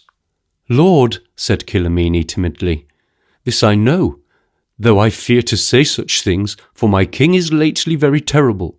Now we Assisi have great sorrow because he is foolish." Bosambo turned abruptly. "Go now, Killimini," he said. "Later I shall see you." He waved the messenger out of his thoughts.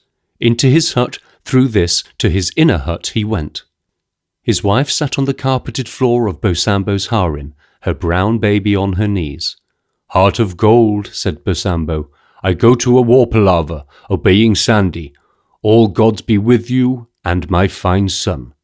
"And with you, Bosambo, husband and lord," she said calmly, "for if this is Sandy's palaver, it is good." He left her and sent for his fighting headman, the one-eyed Tambidini, strong in loyalty. "I shall take one war canoe to the lower river," said Bosambo. "See to this, 50 fighting men follow me, and you shall raise the country and bring me an army to the place where Assisi River turns twice, like a dying snake." "Lord, this is war," said the headman. "That we shall see," said Bosambo. "Lord, is it against the Assisi?" "Against the king. As to the people, we shall know in good time." Miss Milly Tavish, seated luxuriously upon soft cushions under the thatched roof of a deck-house, dreamt dreams of royalty and of an urbane negro who had raised his hat to her. She watched the sweating paddlers as they dug the water rhythmically, singing a little song, and already she tasted the joys of dominion. She had the haziest notion of the new position she was to occupy. If she had been told that she would share her husband with half a dozen other women, and those interchangeable from time to time, she would have been horrified. Sanders had not explained that arrangement to her, partly because he was a man with a delicate mind, and partly because he thought he had solved the problem without such explanation. She smiled a triumphant little smile every time she thought of him and her method of outwitting him. It had been easier than she had anticipated. She had watched the commissioner out of sight and had ordered the boat to return to shore, for standing an impassive witness to her embarkation had been the headman Tobalaka had sent. Moreover, in the letter of the king had been a few simple words of Assisi and the English equivalent.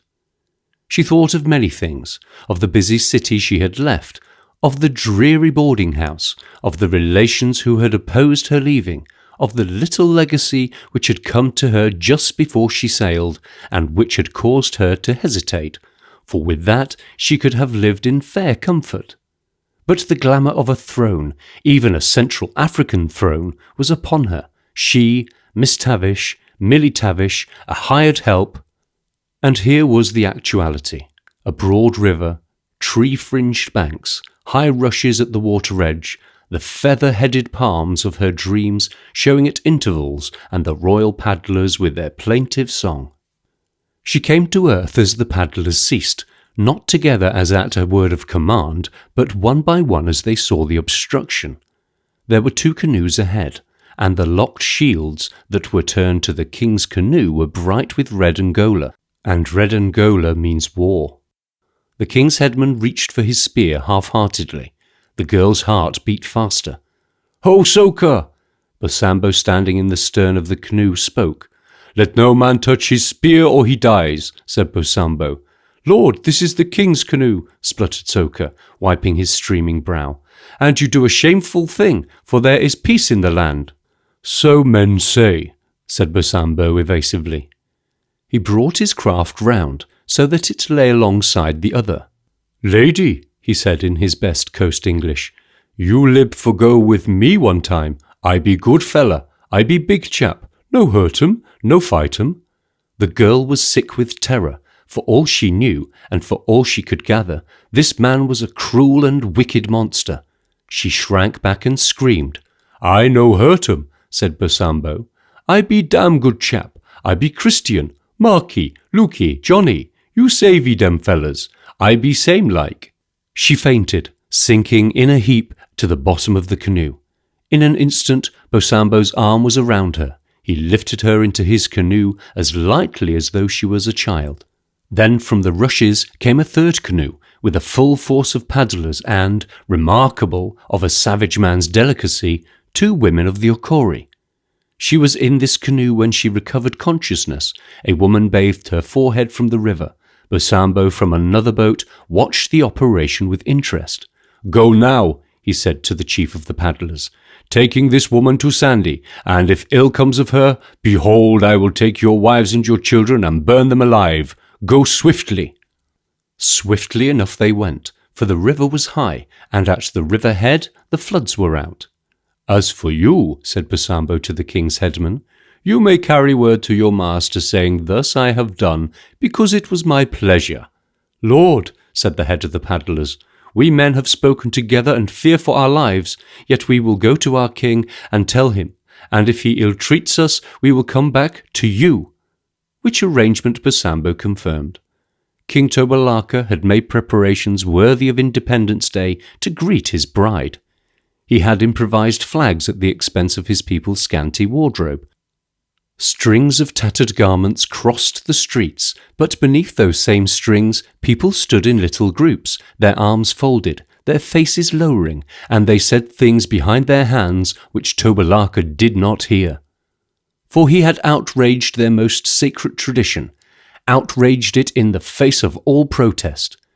A rent garment fluttering in the wind that was the sign of death and of graves. Wherever a little graveyard lies, there will be found the poor wisps of clothing flapping sadly to keep away devils. This Tobalaka did not know, or, if he did know, scorned. On another such occasion, he had told his counsellors that he had no respect for the superstitions of the indigenous native, and had quoted a wise saying of Cicero, which was to the effect that precedents and traditions were made only to be broken. Now he stood ultra-magnificent, for a locale sounding in the night had brought him news of his bride's progress. It is true that there was a fly in the ointment of his self-esteem. His invitation, couched in the choicest American, to the missionaries had been rejected. Neither Baptist, nor Church of England, nor Jesuit would be party to what they, usually divergent in their views, were unanimous in regarding as a crime. But the fact did not weigh heavily on Tobalaka. He was a resplendent figure in speckless white. Across his dress he wore the broad blue ribbon of an order to which he was in no sense entitled. In places of vantage, lookout men had been stationed, and Tobalaka waited with growing impatience for the news of the canoe. He sprang up from his throne as one of the watchers came pelting up the street. "Lord," said the man, gasping for breath, "2 war canoes have passed." "Fool," said Tobalaka, "what do I care for war canoes?" "But, Lord," persisted the man, "they are of the Okori. With them goes Bosambo, very terrible in his war dress, and the Okari have reddened their shields." "Which way did he come?" asked Tobalaka, impressed in spite of himself. "Lord," said the man, "they came from below to above." "And what of my canoe?" asked Tobalaka. "That we have not seen," replied the man. "Go and watch." Tobalaka was not as perturbed as his counsellors, for he had never looked upon reddened shields or their consequences. He waited for half an hour, and then the news came that the canoe was rounding the point, but no woman was there. Half mad with rage and chagrin, Tobalarka struck down the man who brought the intelligence. He was at the beach to meet the crestfallen headman, and heard his story in silence. "Take this man," said Tobalarka, "and all the men who were with him, and bind them with ropes. By death, we will have a feast and a dance and some blood."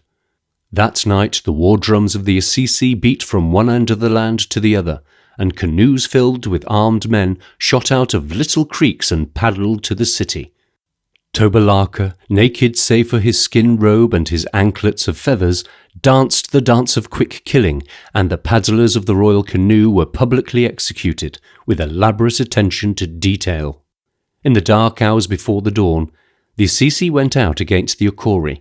At the first flash of daylight they landed, 12,000 strong in Akori territory. Bosambo was strongly placed, and his chosen regiments fell on the Assisi right and crumpled it up.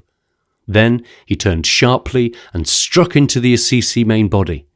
It was a desperate venture, but it succeeded. Raging like a veritable devil, Tobalarka sought to rally his personal guard, but the men of the Assisi city who formed it had no heart for the business.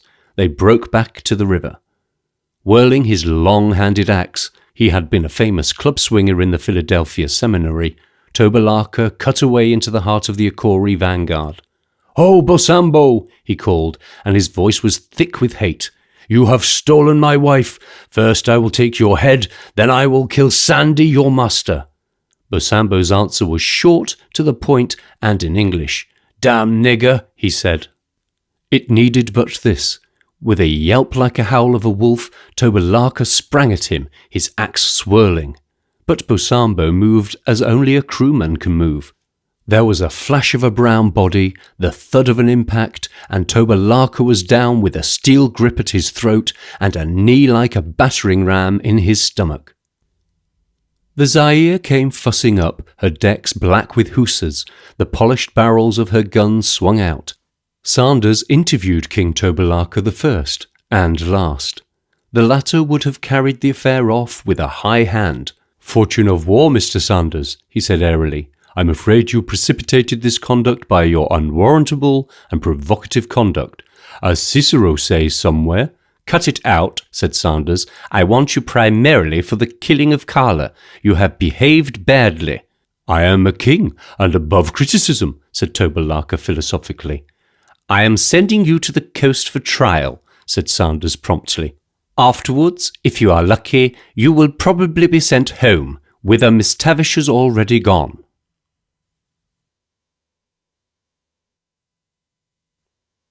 Chapter 5. The Killing of Orlandi. Chief of Sanders's spies in the wild country was Kambara, the Ngombe man, resolute, fearless, and very zealous for his lord. He lived in the deep of the Ngombe forest, in one of those unexpected towns, perched upon a little hill with a meandering tributary to the great river half ringing its base. His people knew him for a wise and silent chief, who dispensed justice even-handedly, and wore about his neck the chain and medal of his office, a wonder-working medal with a bearded face in relief and certain devil marks. He made long journeys, leaving his village without warning and returning without notice. At night he would be sitting before his fire, brooding and voiceless. In the morning he would be missing. Some of his people said that he was a witch doctor, practicing his magic in hidden places of the forest. Others that he changed himself into a leopard by his magic and went hunting men. Figuratively speaking, the latter was near the truth, for Kambara was a great tracker of criminals, and there was none so wily as could escape his relentless search. Thus, when Balobo, the chief, plotted a rising, it was Kambara's word which brought Sanders and his soldiers, to the unbound dismay of Balobo, who thought his secret known only to himself and his two brothers. It was Kambara who accomplished the undoing of Sasikmi, the great king. It was Kambara who held the vaguely defined border line of the Ngombe country more effectively than a brigade of infantry against the raider and the Arab trader. Sanders left him to his devices, sending such rewards as his services merited, and receiving in exchange information of a particularly valuable character. Kambara was a man of discretion. When Olandi of the Akasava came into the Ngombe forest, Kambara lodged him regally, although Olandi was breaking the law in crossing the border. But Olandi was a powerful chief and ordinarily a law-abiding man, and there are crimes which Kambara preferred to shut his eyes upon. So he entertained Olandi for 2 days, not knowing that somewhere down the little river in Olandi's camp was a stolen woman who moaned and wrung her hands and greatly desired death. For Olandi's benefit, the little village made merry, and Ticini, the wife of Kambara, danced the dance of the 2 buffaloes, an exhibition which would have been sufficient to close the doors of any London music hall and send its manager to hard labour. At the same time that Olandi departed, Kambara disappeared, for there were rumours of raiding on the frontier, and he was curious in the interests of government. 3 weeks afterwards, a man whose face none saw came swiftly and secretly to the frontiers of the Akasava country, and with him came such of his kindred as were closely enough related to feel the shame which Olandi had put upon them. For Olandi of the Akasava had carried off the favourite wife of the man, though not against her will. This Olandi was a fine animal, tall and broad of shoulder, muscled like an ox, arrogant and pitiless. They called him the native name for leopard, because he wore robes of that beast's skin, 2 so cunningly joined that a grinning head lay over each broad shoulder. He was a hunter and a fighting man. His shield was of wicker, delicately patterned and polished with copper. His spears were made by the greatest of the Ngombe craftsmen, and were burnished till they shone like silver, and about his head he wore a ring of silver, a fine man in every way. Some say that he aspired to the kingship of the Akasava, and to Tom Billy's death might with justice be laid at his door, but as to that we have no means of knowing the truth, for Tom Billy was dead when they found him in the forest. Men might tolerate his tyrannies, sit meekly under his drastic judgments, might uncomplainingly accept death at his hands, but no man is so weak that he could take the loss of his favourite wife without fighting, and thus it came about that these men came paddling furiously through the black night. Save for the flip-flap of the paddles as they struck the water, and the little groan which accompanied each stroke, there was no sound.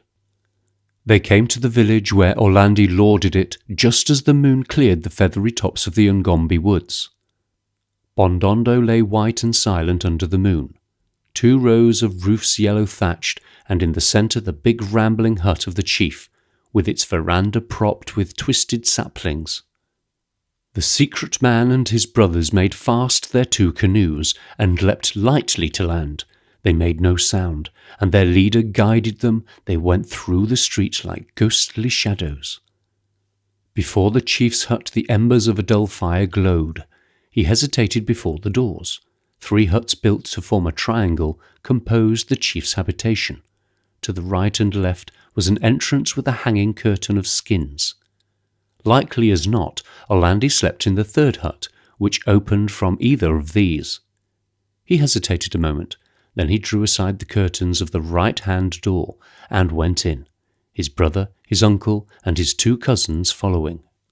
A sleepy voice asked who was there. "I have come to see the Lord Olandi," said the intruder. He heard a rustle at the farthermost end of the room, and the creaking of a skin bed. "What seek you?" said a voice, and it was that of a man used to command. "Is that my lord?" demanded the visitor. He had a broad-bladed elephant sword gripped fast, so keen of edge that a man might shave the hair from the back of his hand therewith. "I am Olandi," said the man in the darkness, and came forward. There was absolute stillness. They who waited could hear the steady breathing of the sleepers. They heard, too, a whish, such as a civilized man hears when his womenfolk thrust a hatpin through a soft straw shape. Another tense silence. Then, "It is as it should be," said the murderer calmly, and softly called a name. Somebody came blundering from the inner room, sobbing with chokes and gulps. "Come," said the man. Then, is the foreign woman there also? Let her also go with us. The girl called another in a low voice, and a woman joined them. Orlandi was Catholic in his tastes, and raided indiscriminately. The first girl shrank back as her husband laid his hand on her arm. "Where is my lord?" she whimpered. "I am your lord," said the secret man dryly. "As for the other, he has no need of women, unless there be women in hell, which is very likely." None attempted to stop the party as it went through the street and back to the canoes, though there were wails and moanings in Orlandi's hut and uneasy stirrings in the villages. Men hailed them sharply as they passed, saying, "Oilo," which means, "Who walks?" but they made no reply. Then, with the river and the safety before them, there arose the village watchman who challenged the party. He had heard the faint death cry from Orlandi's hut, and advanced his terrible cutting spear to emphasize his challenge. The leader leapt at him, but the watchman parried the blow skillfully, and brought the blade of his spear down as the man of olden times might sweep his battle-axe. The other's sword had been struck from his hold, and he put up his defenceless arm to ward off the blow. Twice the sharp edge of the spear slashed his hand, for in the uncertain light of the moon the watchman misjudged his distance. Then, as he recovered for a decisive stroke, one of the kinsmen drove at his throat, and the watchman went down, his limbs jerking feebly. The injured man stopped long enough roughly to dress his bleeding palm, then led his wife, shivering and talking to herself like a thing demented, to the canoe, the second wife following. In the early hours before the dawn, 4 swift paddlers brought the news to Sanders, who was sleeping aboard the Zaire, made fast to the beach of a cassava city. Sanders sat on the edge of his tiny bed, dangling his pyjamaed legs over the side, and listened thoroughly, which is a kind of listening which absorbs not only the story, but takes into account the inflection of the teller's voice, the sympathy, or lack of it, the rage, the despair, or the resignation of the storyteller. "So I see," said Sanders when the man had finished, for all 4 were hot with the news and eager to supply the deficiencies of the others. "This Orlandi was killed by one whose wife he had stolen. Also the watchman was killed, but none other was injured?" "None, lord," said one of the men, "for we were gratefully afraid because of the man's brethren. Yet if he had sought to stop him, many others would have been killed." "If the sun were to set in the river, the waters would boil fish," quoted Sanders. "I will find this man, whoever he be, and he shall answer for his crime." He reached the scene of the killing and made prompt inquiry. None had seen the face of the secret man save the watchman, and he was dead. As for the women, the villagers flapped their arms hopelessly. Who could say from what nation, from what tribes Orlandi stole his women? One, so other inmates of Orlandi's house said, was undoubtedly a Corey. As to the other, none knew her, and she had not spoken, for so they said she loved the dead man and was a willing captive. This Orlandi had hunted far afield, and was a hurricane lover and tamer of women. How perfect a tamer Sanders discovered, for, as the Assisi saying goes, the man who can bribe a woman's tongue could teach a snake to grind corn. In a civilized country, he would have found written evidence in the chief's hut, but barbarous men establishes no clues for the prying detective, and he must needs match primitive cunning with such powers of reason and instinct as his civilization had given to him. A diligent search of the river revealed nothing. The river had washed away the marks where the canoes had been beached. Sanders saw the bodies of both men who had fallen without being very much the wiser. It was just before he left the village that Abibou, the sergeant, made a discovery. There is a certain tree on the river with leaves, which are credited with extraordinary curative powers. A few paces from where the watchman fell, such a tree grew. Abibou found beneath its low branches a number of leaves that had been newly plucked. Some were stained with blood, and one bore the clear impression of a palm. Sanders examined it carefully. The lines of the hand were clearly to be seen on the glossy surface of the leaf, and in the centre of the palm was an irregular cut, shaped like a roughly drawn St. Andrew's cross. He carefully put the leaf away in his safe and went on to pursue his inquiries. Now, of all the crimes difficult to detect, none offers such obstacles as the blood feud which is based on a woman palaver. Men will speak openly of other crimes, tell all there is to be told, be willing, nay eager, to put their sometime comrade's head in the noose, if the murder be murder according to accepted native standards. But when murder is justice, a man does not speak, for, in the near future, might not he stand in similar case, dependent upon the silence of his friends for very life? Sanders searched diligently for the murderers, but none had seen them pass. What direction they took none knew. Indeed, as soon as a motive for the crime became evident, all the people of the river became blind. Then it was that Sanders thought of Kambara and sent for him. But Kambara was on the border, importantly engaged. Sanders pursued a course to the Okori country. "One of these women was of your people," he said to Bosambo the chief. "Now I desire that you shall find her husband." Bosambo shifted his feet uneasily. "Lord," he said, "it was no man of my people who did this. As to the woman, many women are stolen from faraway villages, and I know nothing. And in all of these women palavers, my people are as dumb beasts." Bosambo had a wife who ruled him absolutely, and when Sanders had departed, he writhed helplessly under her keen tongue. "Lord and chief," she said, "why did you speak falsely to Sandy? For you know the woman of the Okori who was stolen was the girl Michimi of Tassili by the river. And behold, you yourself were in search of her when the news of Orlandi's killing came." "These things are not for women," said Bosambo. "Therefore, joy of my life, let us talk of other things." "Father of my child," persisted the girl, "has Michimi no lover who did this killing, nor a husband? Will you summon the headman of Tassili by the river and question him?" She was interested, more interested than Bosambo. "God is all-seeing and beneficent," he said devoutly. "Leave me now, for I have holy thoughts and certain magical ideas for finding this killer of Orlandi, though I wish him no harm." Sanders had a trick of accepting alarming statements with a disconcerting calm. People who essayed the task of making his flesh creep had no reward for their labours. His politely incredulous "Oh, Co," which, uttered in certain tones, means "Oh, indeed," made his informant curl up inwardly. Como, pompous to a degree, anxious to impress his lord with the fact that he, Como, was no ordinary chief, but a watchful, zealous, and conscientious regent, came fussing down the river in a glad sweat to speak of happenings on the edge of his territory. Sanders granted the man an immediate audience, though he arrived in the dark hours of the night. If you will visualize the scene, you have Sanders sitting up in bed in his pyjamas, and two hussars splashed with rain, for a thunderstorm was raging, one of whom holds a lantern, all the light necessary to reveal a reeking Como, shining and wet, who, squatting on the floor, is voluble and ominous.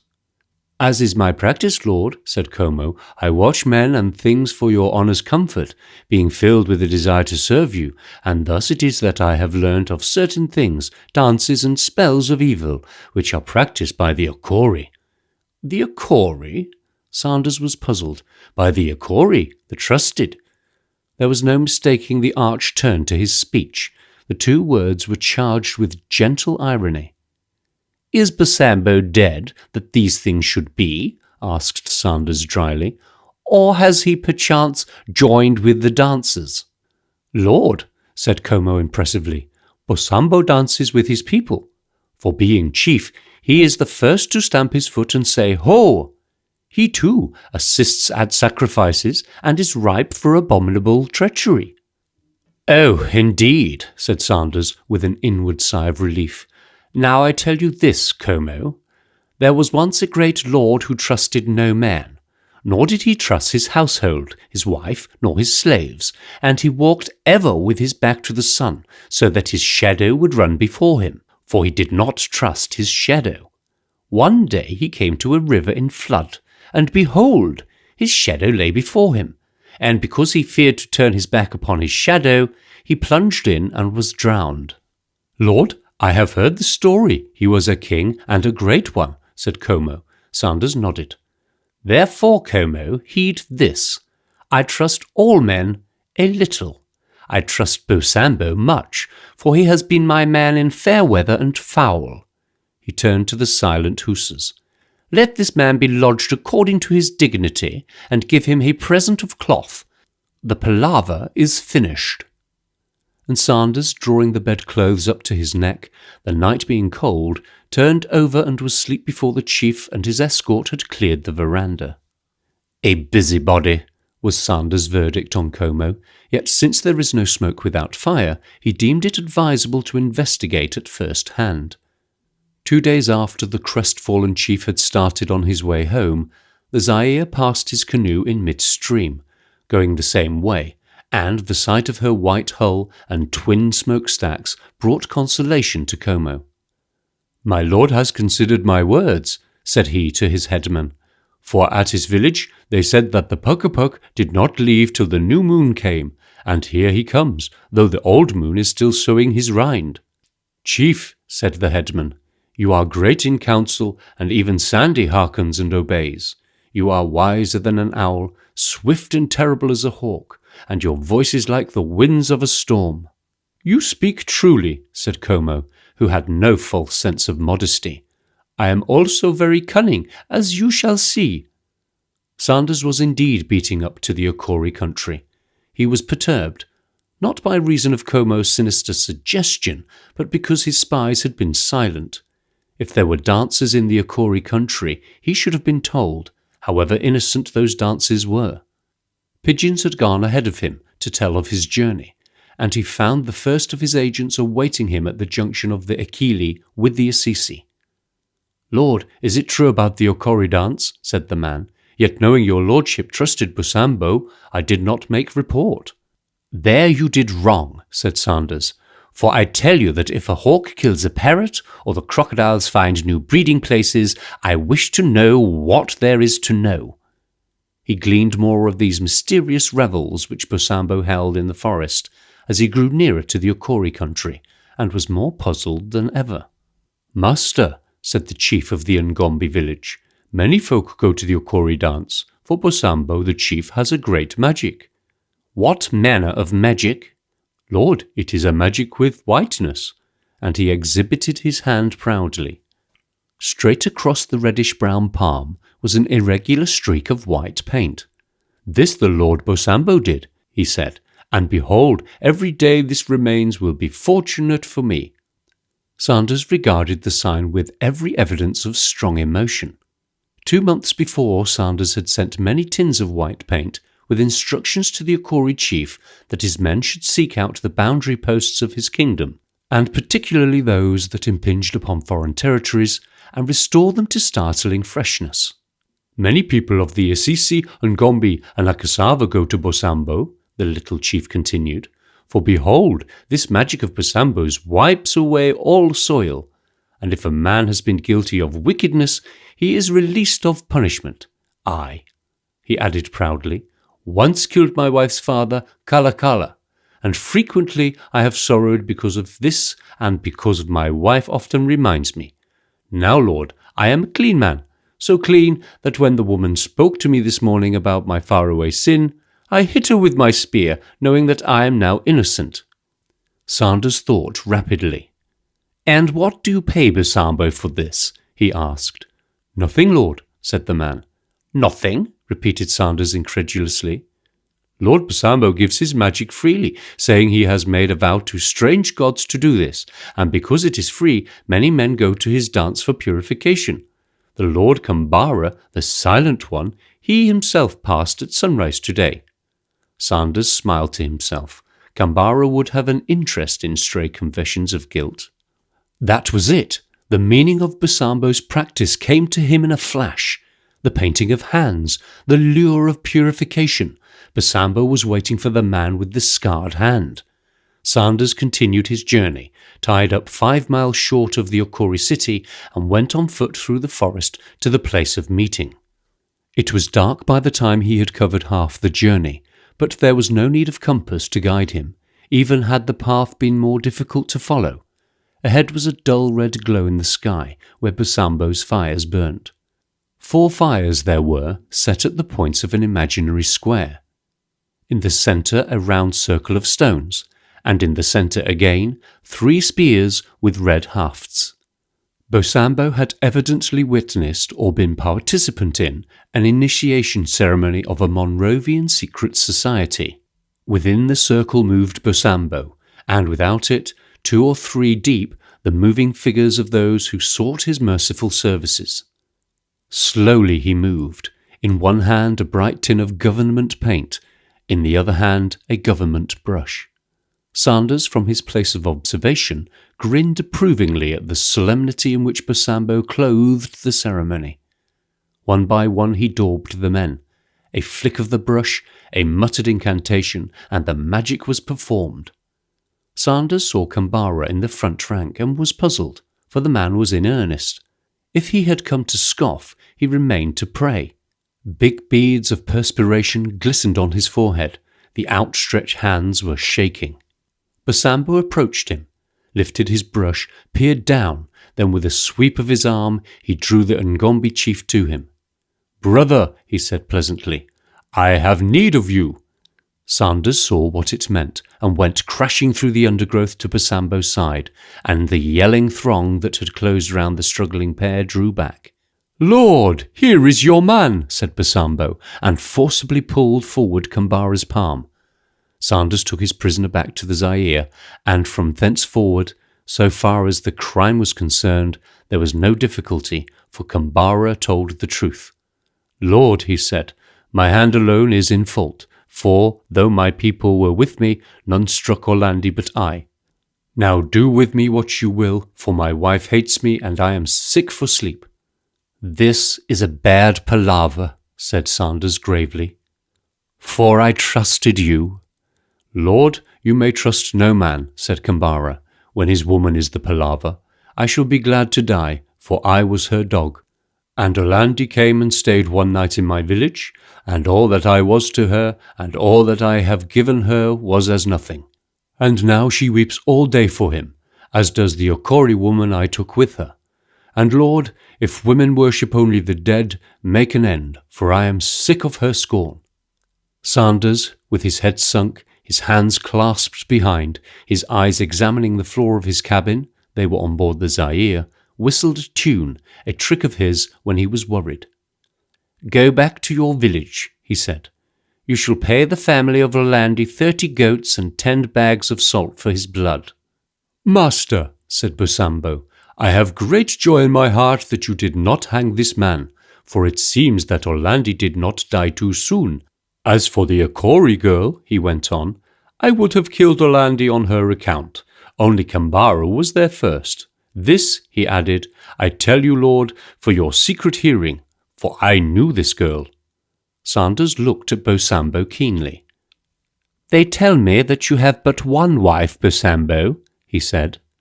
"I have one," said Bosambo evasively, "but in my lifetime I have many perils, of which the woman, my wife, knows nothing. For it is written in the Surah of the Jinn, 'Men know best who know most, but a woman's happiness lies in her delusions.'"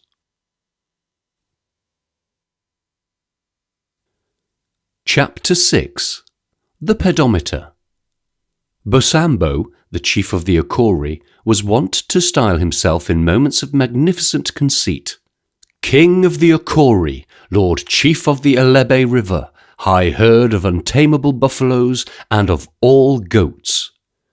There were other titles which I forget, but I merely mention his claims in order that I may remark that he no longer refers to the goats of his land. There is a reason. Hikilari, the wise old chief of the Akasava, went hunting in strange territories. That was the year when the game went unaccountably westward, some say through the spell of Mumshamba, but, as Sanders knew, because of the floods. Hikilari went by river for 3 days and across a swamp, he and his hunters, before they found elephant. Then they had a good kill, and his bearers came rollicking back to a cassava city, laden with good teeth, some weighing as much as 200 kilos. It was good fortune, but he paid for it tremendously, for when he yearned to return, he was troubled with extraordinary drowsiness, and had strange pains in his head. For this he employed the native remedy, which was binding a wire tightly round his head. None the less, he grew no better, and there came a time when Hikelari, the wise one, rose in the middle of the night and, going out into the main street of the village, danced and sang foolishly, snapping his fingers. His sons, with his nephews and his brothers, held a palaver, and the elder of his sons, Makovo, an evil man, spoke thus wise. "It seems that my father is sick with the sickness mongo, for he is now foolish and will soon be dead. Yet I desire that no word of this shall go to Sandy. Let us therefore put my father away safely, saying he has gone a long journey, and, whilst he is absent, there are many things we may do and many enemies of whom we may rid ourselves. And if Sandy comes with the soldiers and says, 'Why did you these things?' we shall say, 'Lord, who is chief here? A madman? We did as he bid. Let it be on his head.' The brother of the sick king thought it would be best to kill him privily, but against this the king's son set his face. 'Whilst he is alive he is chief,' he said significantly. 'If he be dead, be sure Sandy will find somebody to punish, and it may well be me.' For 3 days they kept the king to his hut, whilst witch doctors smeared him with red clay and ingola, and chanted and put wet clay on his eyes. At the end of that time they removed him by night to a hastily thatched hut in the forest, and there he was left to Umkovo's creatures. Sanders, who knew many things of which he was supposed to be ignorant, did not know this. He knew that Hikelari was a wise man, that he had been on a journey, that there were no reasons why he, Sanders, should not make a tour to investigate affairs in the Akasava. He was collecting hut tax in the Ungumbul country from a simple pastoral people who objected on principle to pay anything, when the news came to him that a party of Akasava folk had crossed the Akori border, raided a village, and having killed the men, had expeditiously carried away the women and goats. Sanders was in the midst of an interminable palaver when the news came, and the Ngombe people who squatted at his feet regarded him with expectant hope, a hope which was expressed by a small chief who at the moment had the ear of the assembly. "Lord, this is bad news," he said in a friendly manner, of his kind, "and we will not trouble your lordship any farther with our grievances, which are very small. So, therefore, if on account of our bad crops you remit a half of our taxation, we will go peaceably to our villages, saying good words about your honour's justice." "You shall pay all your taxation," said Sanders brusquely. "I waste my time talking with you." "Remit 1/3, murmured the melancholy speaker. "We are poor men, and there has been no fish in the river." Sanders rose from his seat of state wearily. "I will return with the moon," he said, "and if all taxes be not paid, there will be sad hearts in this village and sore backs. Believe me, the palaver is finished." He sent one messenger to the chief of the Akasava, and he himself went by a shortcut through the forest to the Okori city. For at the psychological moment, a cylinder head on the Zaire had blown out. He reached the Okori by way of Elebi River, through Tunberi, which was swamp owing to unexpected, unseasonable and most atrocious rains. 3 days he waded from knee-deep to waist-high, till his arms ached maddeningly from holding his rifle above the black ooze and mud. And he came upon hippo and water snake, and once the boy, who walked ahead, yelled shrilly and went down, and Sanders himself was nearly knocked off his feet by the quick rush of the crocodile bearing his victim to the nearby river. At the end of the 3 days, Sanders came to the higher land, where a man might sleep elsewhere than in trees, and where, too, it was possible to bathe in spring water, unpack shirts from head-borne loads, and count noses. He was now a day's march from the Akori, but considerably less than a day's march from the Akori army, for 2 hours after he had resumed his journey, he came upon the chief Bosambo, and with him 1,000 spears. And Bosambo was naked, save for his kilt of monkey tails, and in the crook of the arm which carried his wicker shield, he carried his 5 fighting spears. He halted his army at the sight of Sanders, and came out to meet him. "Bosambo," said Sanders quietly, "you do me the honour that you bring the pick of your fighting men to guard me." "Lord," said Bosambo with commendable frankness, "this is no honour to you, for I go to settle an account with the king of the Akasava." Sanders stood before him, his head perched on one side like a bird's, and he slapped his leg absent-mindedly with his pliant cane. "Behold," he said, "I am he who settles all accounts as between kings and men, and I tell you that you go back to your city and sit in patience while I do the work for which my lord the king appointed me." Bosambo hesitated. He was pardonably annoyed. "Go back to your city, Bosambo," said Sanders gently. The chief squared his broad shoulders. "I am your man," he said, and turned without another word. Sanders stopped him before he had taken 6 paces. "Give me 20 fighting men," he said, "and 2 canoes. You shall hold your men in check whilst I go about the king's business." An hour later he was going downstream as fast as a 5-knot current and his swift paddlers could take him. He came to the Akasava city at noon of the following day, and found it peaceable enough. Mkovo, the king's son, came to the beach to meet him. "Lord Sandy," he said with an extravagant gesture of surprise, "I see that the summer comes twice in one season. For you," Sanders was in no mood for compliments.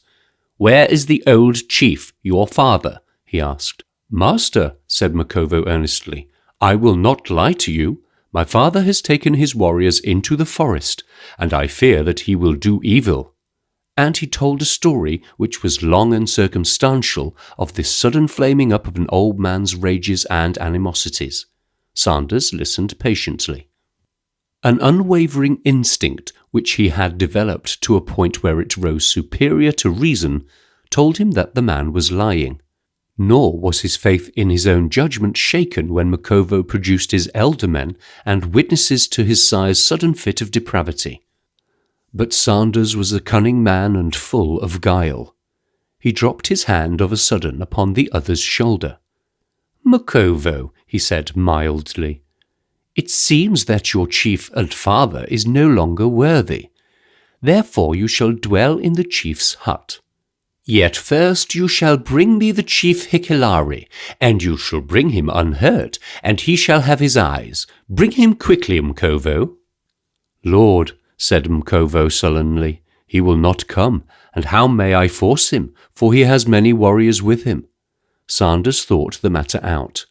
"Go now," he said after a while, "and speak with him, telling him that I await him." "Lord, that I will do," said Mkovo, "but I cannot go till night, because I fear your men will follow me, and my father, seeing them, will put me to death." Sanders nodded. That night Mkovo came to him ready for his journey, and Sanders took from his pocket a round silver box. "This you shall hang about your neck," he said, "that your father may know you come from me." Mkovo hung the round box by a piece of string and walked quickly toward the forest. 2 miles on the forest path he met his cousins and brothers, an apprehensive assembly. "My stomach is sick with fear," said his elder cousin Tangiri, "for Sandy has an eye that sees through trees." "You are a fool," snarled Mkovo, "for Sandy is a bat who sees nothing. What of Hikilari, my father?" His younger brother extended the point of his spear, and Mkovo saw that it was caked brown with blood. "That was best," he said. "Now we will all go to sleep, and in the morning I will go back to Sandy and tell him a tale."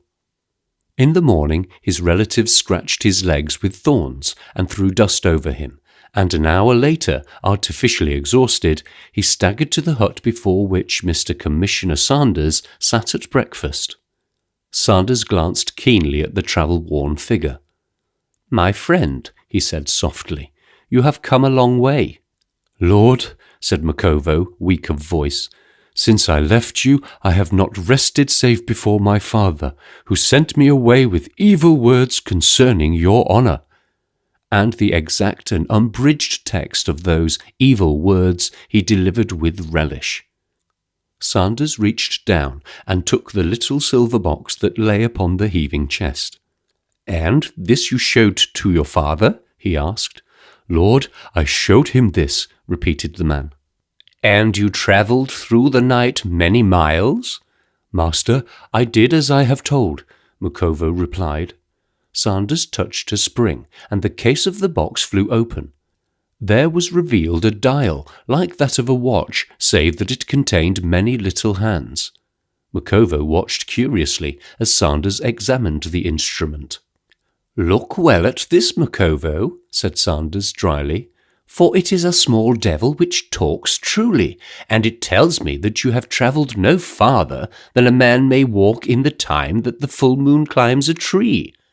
The Zaire had arrived during the night, and a hussar guard stood waiting. Sanders slipped the pedometer into his pocket, gave a characteristic jerk of his head, and Sergeant Abibou seized his prisoner. "Let him sit in irons," said Sanders in Arabic, "and take 6 men along the forest road and bring me any man you may find." Abibou returned in an hour with 4 prisoners, and they were very voluble, too voluble for the safety of Makovo and his younger brother. For by night Sanders had discovered a forest grave where Hikalari, the wise chief, lay. It was under a tree with wide-spreading branches, and was eminently suitable for the sequel to that tragedy. Bosambo was not to blame for every crime laid at his door. He had a feud with the Akasava, not without reason. The death of Makovo, his enemy, was not sufficient to extinguish the obligation, for the Akasava had spilt blood, and that rankled for many months. He was by nature a fief, being a crewman from the Liberian coast before he came to be king over the simple and fearful Okori. So when all the trouble between the Akasava and the Okori seemed at rest, Sanders had occasion to come to the Okori country in a hurry, and the river was low. There is no chart of the big river worth 2 cents in the dry season, because unexpected sandbanks come barking up in the fairway, and there are whole stretches of river wherein less than a fathom of water runs. Sometimes the boy sitting on the bow of the Zaire, thrusting a pliant rod into the stream, would cry through his nose that there were 2 fathoms of water when there was but 1. He was, as I have beforetime said, of the Kano folk, and was somewhat religious, dreaming of a pilgrimage to Mecca and a green band round his tarboosh. "I declare to you the glory of God and a fathom and a little." Bump. "Get overboard, you talkative devil," said Sanders, who was more annoyed because this was the 14th bank he had struck since he'd left headquarters. So the whole crew jumped waist deep into the water, and singing a little song as they toiled, pushed the boat clear. Sanders struck his 39th bank just before he came to the village of Okori, and he landed in a most unamiable mood. "Bosambo," he said, "I have 2 minds about you. The one is to hang you for your many wickednesses, and the other is to whip you." "Master," said Bosambo with grave piety, "all things shall be as ordained." "Have no fear but that it will be one or the other," warned the commissioner. "I am no dog that I should run from one end of the state to the other because a thieving black man raids in forbidden territory." Bosambo, whose guilty conscience suggested many reasons for the unexpected visit of the commissioner, seemed less genuinely astonished. "Master, I am no nigger," he said, "being related by birth and previous marriages to several kings. Also, you are a liar," said Sanders, fuming, "and related by birth and marriage to the father of liars. And I did not come to talk about your uninteresting family, but rather to discuss a matter of night raiding." "As to night raiding," said Bosambo frankly, "I know nothing about that. I went with my councillors to the Akasava, being anxious to see the new chief and tell him of my love. Also," he said piously, to say certain Christian prayers by the grave of my enemy, for, as you know, Lord, our faith teaches this." "By night you went," said Sanders, ignoring the challenge of our faith, "and Akasava city may easily be gained in broad daylight. Also, when the Akasava fell upon you, you had many goats tied up in your canoes." "They were my goats," said Bosambo with dignity. "These I brought with me as a present to the new chief." In his exasperations, Sanders swore long and fluently. "Blood has paid for blood," he said wrathfully, "and there shall be no more raidings. More than this, you shall stay in this city and shall not move therefrom till you have my word."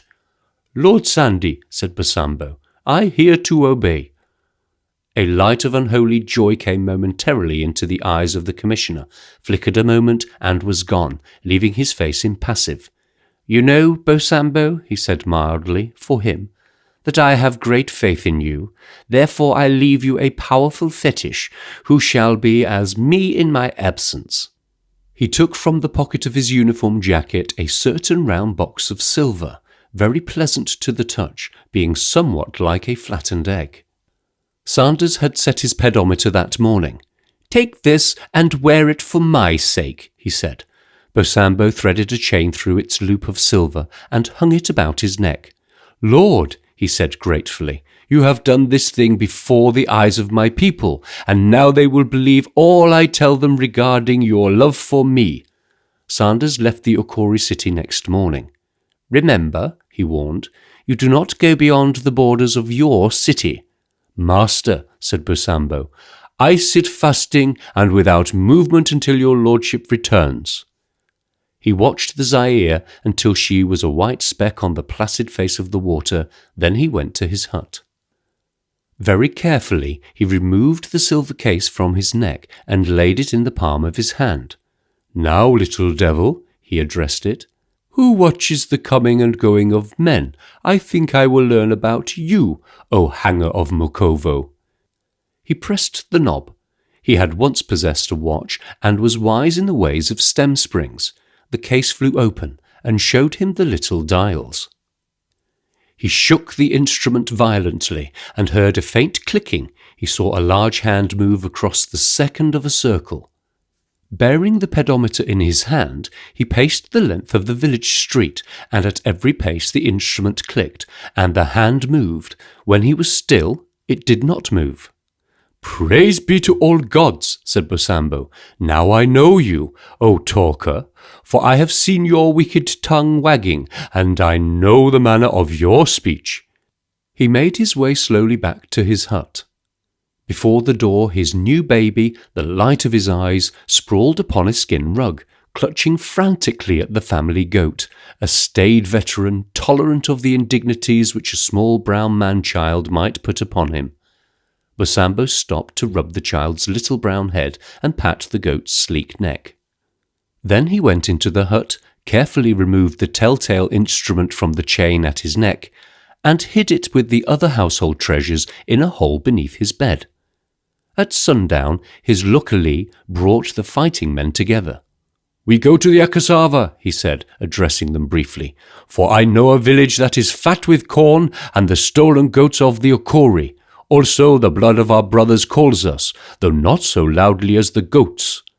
He marched away and was gone 3 days, at the end of which time he returned -3 men, for the Akasava village had resisted his attentions strenuously, but bringing with him some notable loot.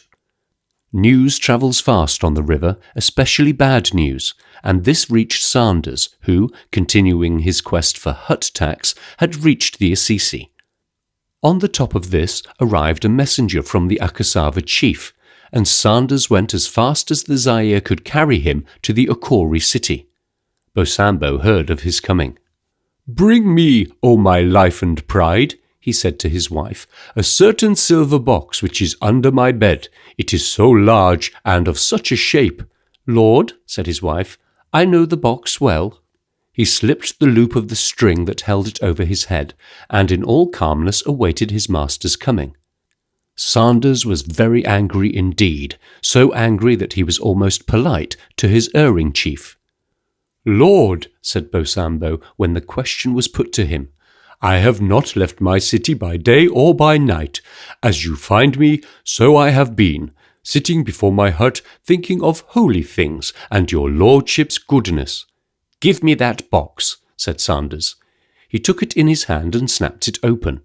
He looked at the dials for a long time, then he looked at Bosambo, and that worthy man returned his glance without embarrassment. "Bosambo," said Sanders, "my little devil tells me that you have travelled for many miles." "Lord," said the bewildered chief, "if it says that, it lies."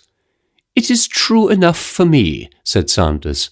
"Now I tell you that you have gone too far, and therefore I fine you and your people 50 goats. Also I increase your taxation, revoke your hunting privileges in the Assisi forest, and order you to find me 50 working men every day to labour in the government service." "Oh, Ko!" groaned Bosambo, standing on one leg in his anguish.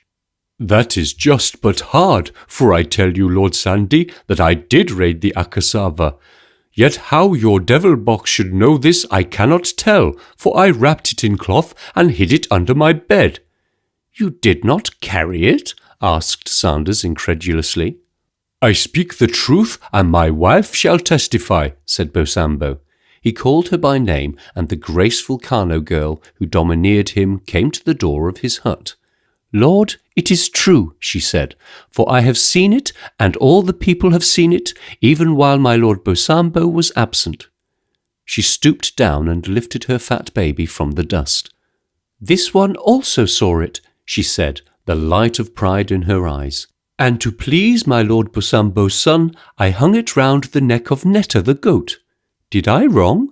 "Bright eyes," said Bosambo, "you can do no wrong. You tell me, did Netta the goat go far from the city?" The woman nodded. "Only once," she said. "She was gone for a day and a night, and I feared for your box, for this is the season when goats are very restless."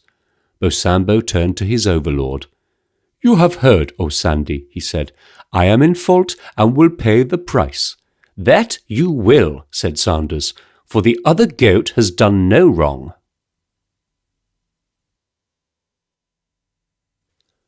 Chapter 7. The Brother of Bosambo. Bosambo was a Monrovian, therefore he was a thief. For just as most Swedes are born fair with blue eyes, and most Spaniards come into this world with swarthy skins, so all Monrovians come into this life constitutionally dishonest. In another place, I have told the story of the chief's arrival in Sanders's territory, of the audacious methods by which he usurped the throne, of that crazy stool of chieftainship, and I hinted at the sudden and unexpected ends, discreditable to Bosambo, which befell the rightful heirs to their chieftainship. Bosambo was a good man by many standards, Christian and pagan. He ruled his people wisely, and extracted more revenue in 1 year than any previous chief had taken from the lazy Okori in 10 years. Incidentally, he made an excellent commission, for it was Bosambo's way to collect 1 for the government and 2 for himself. He had in those far-off days, if I remember rightly, been an unruly subject of the President of Liberia. Before a solemn tribunal, he had been convicted of having stolen a buoy bell which had been placed in the fairway to warn navigators of a wreck, and had converted the same to his own use. He had escaped from captivity, and, after months of weary travelling, had arrived in the Okori country. Sanders had found him a loyal man, and trusted him in all matters affecting good government. There were others who did not trust Bosambo at all, notably certain chiefs of the Assisi, of the Akasava, and of the Ngombe. These men had measured their wits with the foreigner, the ruler of the Okori, and been worsted.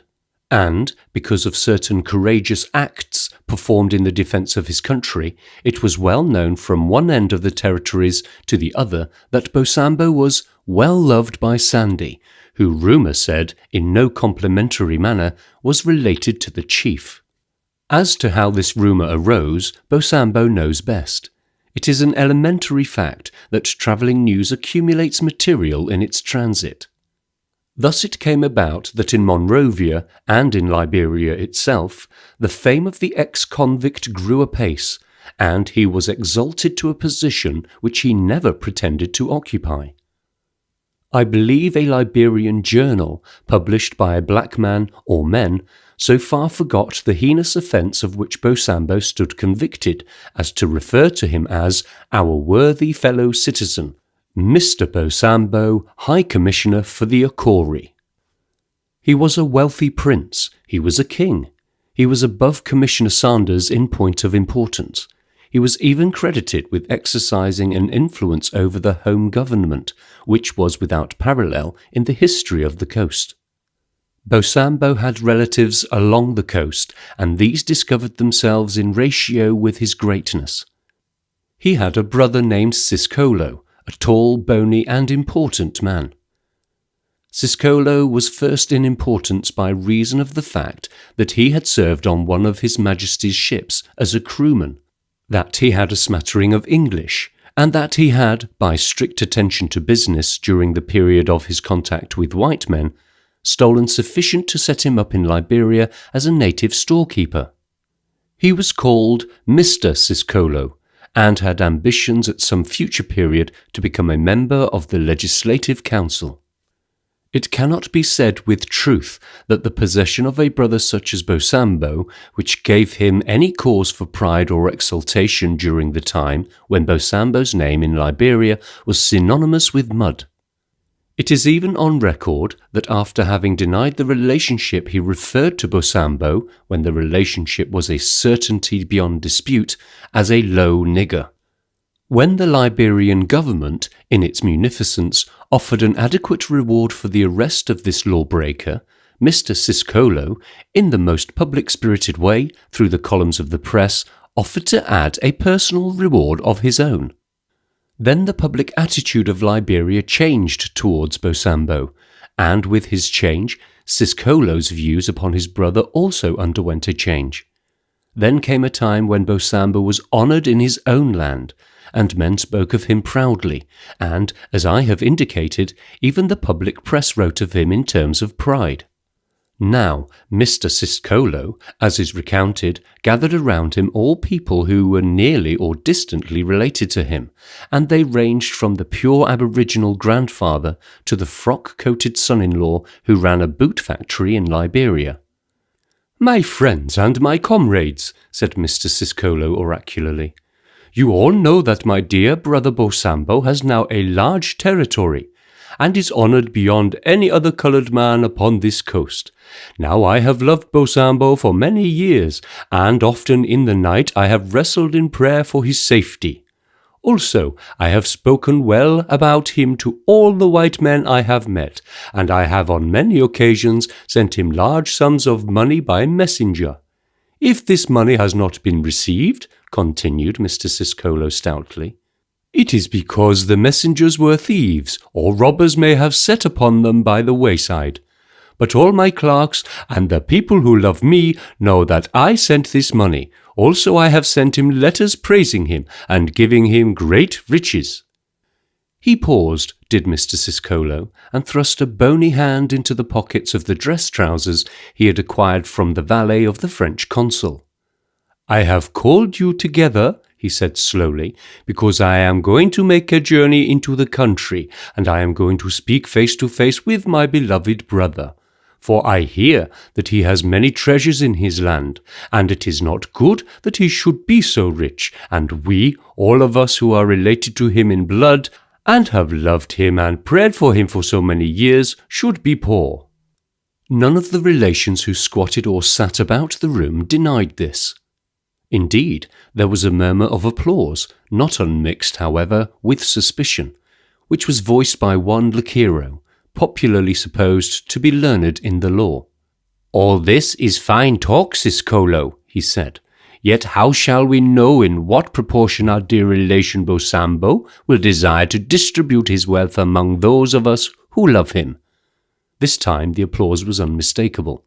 Mr. Siscolo said haughtily, After I have received treasure from my dear brother Bosambo, my own brother, related to me in blood, as you will all understand, and no cousin, as you are, after this brother of mine, whom I have loved so dearly and for so long, has given me of his treasure, I will take my half, and the other half I will distribute evenly among you." Lakiro assumed his most judicial air. "It seems to me," he said, "that as we are all blood relations and have brought money for this journey which you make, Siscolo, and you yourself, so far as I know, are not finding so much as $1, our dear friend and relative Bosambo would be better pleased if his great gifts were distributed equally, though perhaps—" and he eyed the back-country brethren who had assembled and who were listening uncomprehendingly to a conversation which was half in English and half in Monrovian. "It would be better to give less to those who have no need of money, or less need than we who have acquired by our high education expensive and luxurious tastes, such as champagne, wine, and other noble foods." For 2 days and the greater part of 2 nights, the relations of Bosambo argued over the distribution of the booty, which they so confidently anticipated. At the end of a fortnight, Siscolo departed from Liberia on a coasting steamer, and in the course of time he arrived at Sanders's headquarters. Now it may be said that the civilized native, the native of the frock coat and the top hat, was Mr. Commissioner Sanders's pet abomination. He also loathed all native men who spoke English, however badly they spake it, with the sole exception of Bosambo himself, whose stock was exhausted within 50 words. Yet he listened patiently as Siscolo unfolded his plan, and with the development of the scheme, something like a holy joy took its place in Sanders's soul. He even smiled graciously upon this black man. "Go you, Siscolo," he said gently. "I will send a canoe to carry you to your brother. It is true, as you say, that he is a great chief, though how rich he may be I have no means of knowing. I have not your wonderful eyes." Siscolo passed over the insult without a word. "Lord Sandy," he said, dropping into the vernacular, for he received little encouragement to proceed in the language which was Sanders's own. "Lord Sandy, I am glad in my heart that I go to see my brother Bosambo, that I may take him by the hand. As to his treasure, I do not doubt that he has more than most men, for Bosambo is a very cunning man, as I know. I am taking him rich presents, among them a clock, which goes by machinery from my own store, which could not be bought at any coast port under $3, and also lengths and pieces of cloth." Mr. Siscolo was up early in the morning of July. Mr. Siscolo, in a tall hat, his frock coat carefully folded and deposited in the little deck-house on the canoe, and even his trousers protected against the elements by a piece of cardboard box, set out on the long journey which separated him from his beloved brother. In a country where time does not count, and where imagination plays a very small part, travelling is a pleasant though lengthy business. It was a month and 3 days before Siscolo came to the border of his brother's territory. He was 2 miles from Akori City, when he arrayed himself in the hat, the frock coat, and the trousers of civilization, that he might make an entry in a manner befitting one who was king to a great and wealthy prince. Bosambo received the news of his brother's arrival with something akin to perturbation. "If this man is indeed my brother," he said, "I am a happy man, for he owes me $4 he borrowed Kalakala and has never repaid." Yet he was uneasy. Relations have a trick of producing curious disorder in their hosts. This is not peculiar to any race or colour, and it was with a feeling of apprehension that Bosambo in his state dress went solemnly in procession to meet his brother. In his eagerness, Siscolo stepped out of the canoe before it was grounded, and waded ashore to greet his brother. "You are indeed my brother, my own brother Bosambo," he said, and embraced him tenderly. "This is a glorious day to me." "To me," said Bosambo, "the sun shines twice as bright, and the little birds sing very loudly, and I feel so glad that I could dance. Now tell me, Siscolo," he went on, striking a more practical note, "why did you come all this way to see me? For I am a poor man and have nothing to give you." "Bosambo," said Siscolo reproachfully, "I bring you presents of great value. I do not desire so much as $1. All I wish is to see your beautiful face, and to hear your wise words which men speak about from one end of the country to the other." Siscolo took Bosambo's hands again. There was a brief halt while Siscolo removed the soaked trousers, for, he explained, "these cost me $3. Thus they went into the city of Akori, arm in arm, in the white man's fashion, and all the city gazed spellbound at the spectacle of a tall, slim man in a frock coat and top hat, with a wisp of white shirt fluttering about his legs, walking in an attitude of such affectionate regard with Bosambo, their chief. Bosambo placed at the disposal of his brother his finest hut. For his amusement he brought along girls of 6 different tribes to dance before this interested member of the Ethiopian church. Nothing that he could devise, nothing that the unrewarded labours of his people could perform, was left undone to make the stay of his brother a happy and memorable time. Yet Siscolo was not happy. Despite the enjoyment he had in all the happy days which Bosambo provided of evidence of his power, of his popularity, there still remained a very important proof which Siscolo required of Bosambo's wealth. He broached the subject one night at a feast given in his honour by the chief, and furnished, it may be remarked in parenthesis, by those who sat about and watched the disposal of their most precious goods with some resentment. "Bosambo, my brother," said Siscolo, "though I love you, I envy you. You are a rich man, and I am a very poor man, and I know that you have many beautiful treasures hidden away from view." "Do not envy me, Siscolo," said Bosambo sadly, "for though I am a chief and beloved by Sandy, I have no wealth. Yet you, my brother and my friend, have more dollars than the grains of sand. Now you know I love you." Bosambo went on breathlessly, for the protest was breaking from the other's lips. "And I do these things without desire of reward. I should feel great pain in my heart if I thought you should offer me little pieces of silver. Yet, if you do so desire, knowing how humble I am before your face, I would take what you gave me not because I wish for riches at your hands, but because I am a poor man." Siscolo's face was lengthening.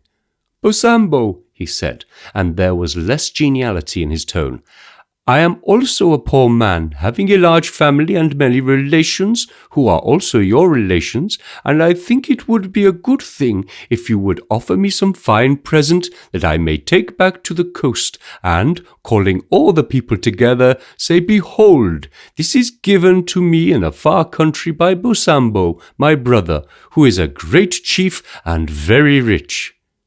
Bosambo's face showed no signs of enthusiasm. "That is true," he said softly. "It would be a beautiful thing to do, and I am sick in my heart that I cannot do this because I am so poor." This was a type of conversation which occupied the attention of the 2 brothers whenever the round of entertainments allowed talking space. Bosambo was a weary man by the end of 10 days, and cast forth hints which any but Bosambo's brother would have taken. It was, "Brother," he said, "I had a dream last night that your family was sick and that your business was ruined. Now I think that if you go swiftly to your home—" Or, "Brother, I am filled with sorrow, for the season approaches in our land when all strangers suffer from boils." But Siscolo countered with neatness and resolution, for was he not Bosambo's brother? The chief was filled with gloom and foreboding, as the weeks passed and his brother showed no signs of departing. Bosambo took his swiftest canoe and 10 paddlers and made his way to the Ican, where Sanders was collecting taxes. "Master," said Bosambo, squatting on the deck before the weary commissioner, "I have a tale to tell you." "Let it be such a tale," said Sanders, "as may be told between the settling of a mosquito and the sting of her."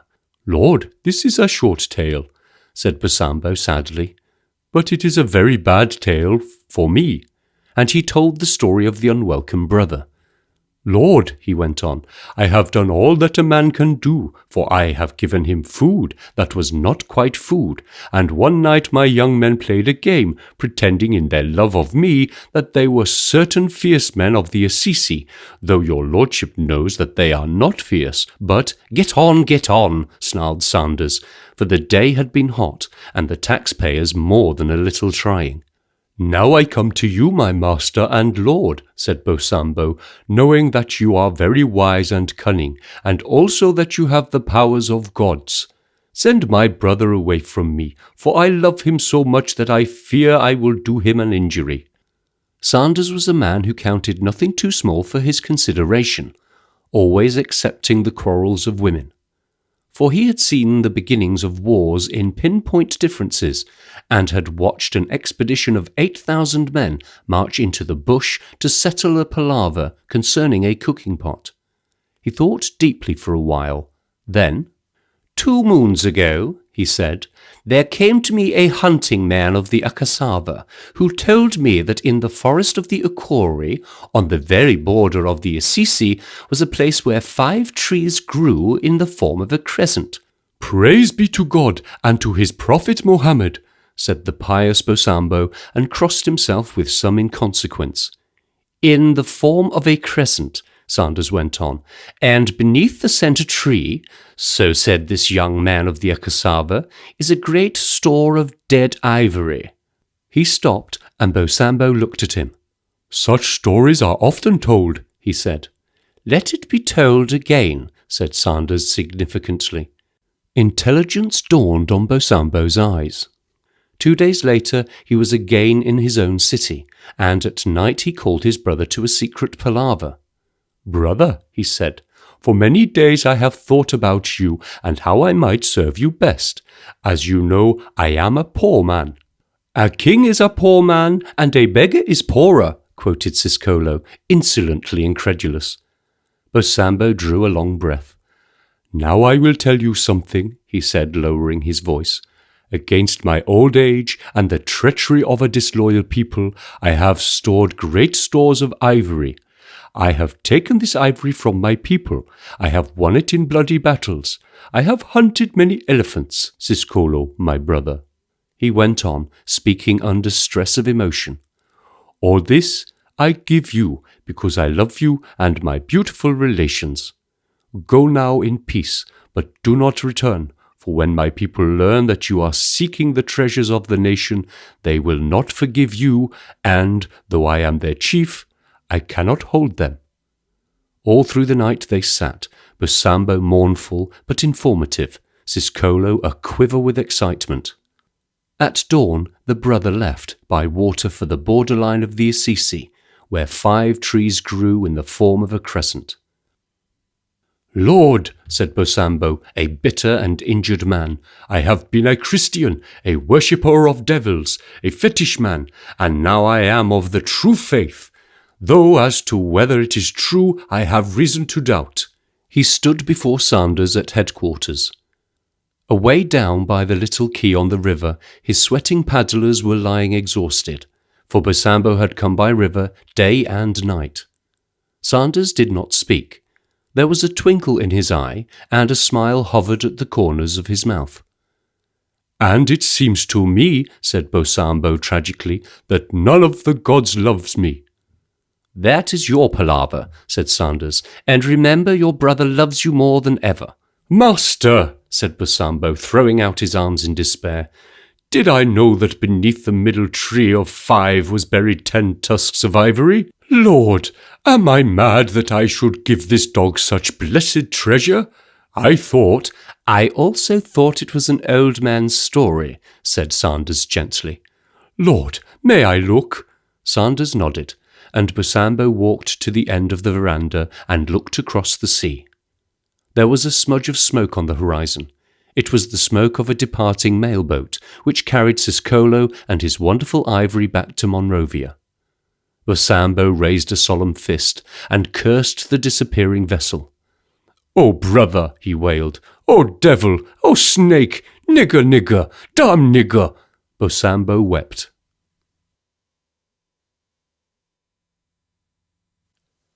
Chapter 8. The Chair of the Ngombe.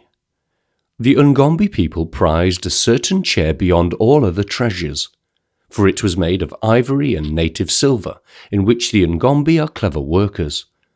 Upon this chair sat kings, great warriors and chiefs of people, also favoured guests of the land. Bosambo of the Akori went to a friendly palaver with the king of the Ngombe, and sat upon the chair and admired it. After he had gone away, 4 men came to the village by night and carried off the treasure, and though the king of the Ngombe and his councillors searched the land from one end to the other, the chair was never found. It might never have been found but for a Mr. Wooling, a trader and man of parts. He was known from one end of the coast to the other as a wonderful seller of things, and was by all accounts rich. One day he decided to conquer new worlds, and came into Sanders's territory with complete faith in his mission, a cargo of junk, and intense curiosity. Hitherto, his trading had been confined to the most civilized stretches of the country, to places where the educated aboriginal studied the rates of exchange and sold their crops forward. He had long desired to tread a country where heathenism reigned, and where white men were regarded as gods, and were allowed to swindle on magnificent scale. Wooling had many shocks, not at least of which was the discovery that gin, even when it was German gin in square bottles, gaudily labelled and enclosed in straw packets, was not regarded as a marketable commodity by Sanders. "You can take anything you like," said Sanders, waving his fly whisk lazily. "But the bar is up against alcohol and firearms, both of which, in the hands of an enthusiastic and experimental people, are peculiarly deadly." "But Mr. Sanders," protested the wool-gatherer, with a confident little smile which represented 75% of his stock in trade, "I'm not one of these new chums straight out from home. Damn it, I know the people. I speak all their lingo from coast talk to Swahili." "You don't speak gin to them anyway," said Sanders, "and the palaver may be regarded as finished." And all the persuasive eloquence of Mr. Wooling did not shift the adamantine commissioner, and the trader left with a polite reference to the weather, and an unspoken condemnation of officious swine of the British Jack in office, which Sanders would have given money to have heard. Wooling went up country and traded to the best of his ability without the alluring stock, which had been the long suit in his campaign, and if the truth be told, and there is no pressing reason why it should not, he did very well till he tied up one morning at Akori City, and interviewed a chief whose name was Bosambo. Wooling landed at midday, and in an hour he had arrayed his beautiful stores on the beach.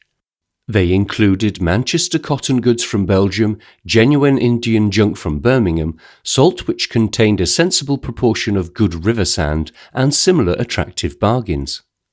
His visit to the chief was something of an event. He found Bosambo sitting before his tent in a robe of leopard skins.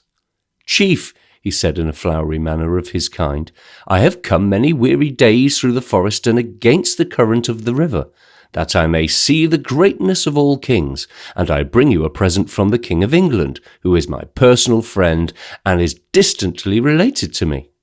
And with some ceremony he handed to his host a small icon representing a yellow Saint Sebastian perforated with purple arrows, such as may be purchased from any manufacturer on the Baltic for 3 cents wholesale.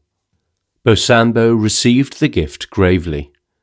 "Lord," he said, "I will put this with other presents which the king has sent me, some of which are of great value, such as a fine bedstead of gold, a clock of silver, and a crown so full of diamonds that no man has ever counted them."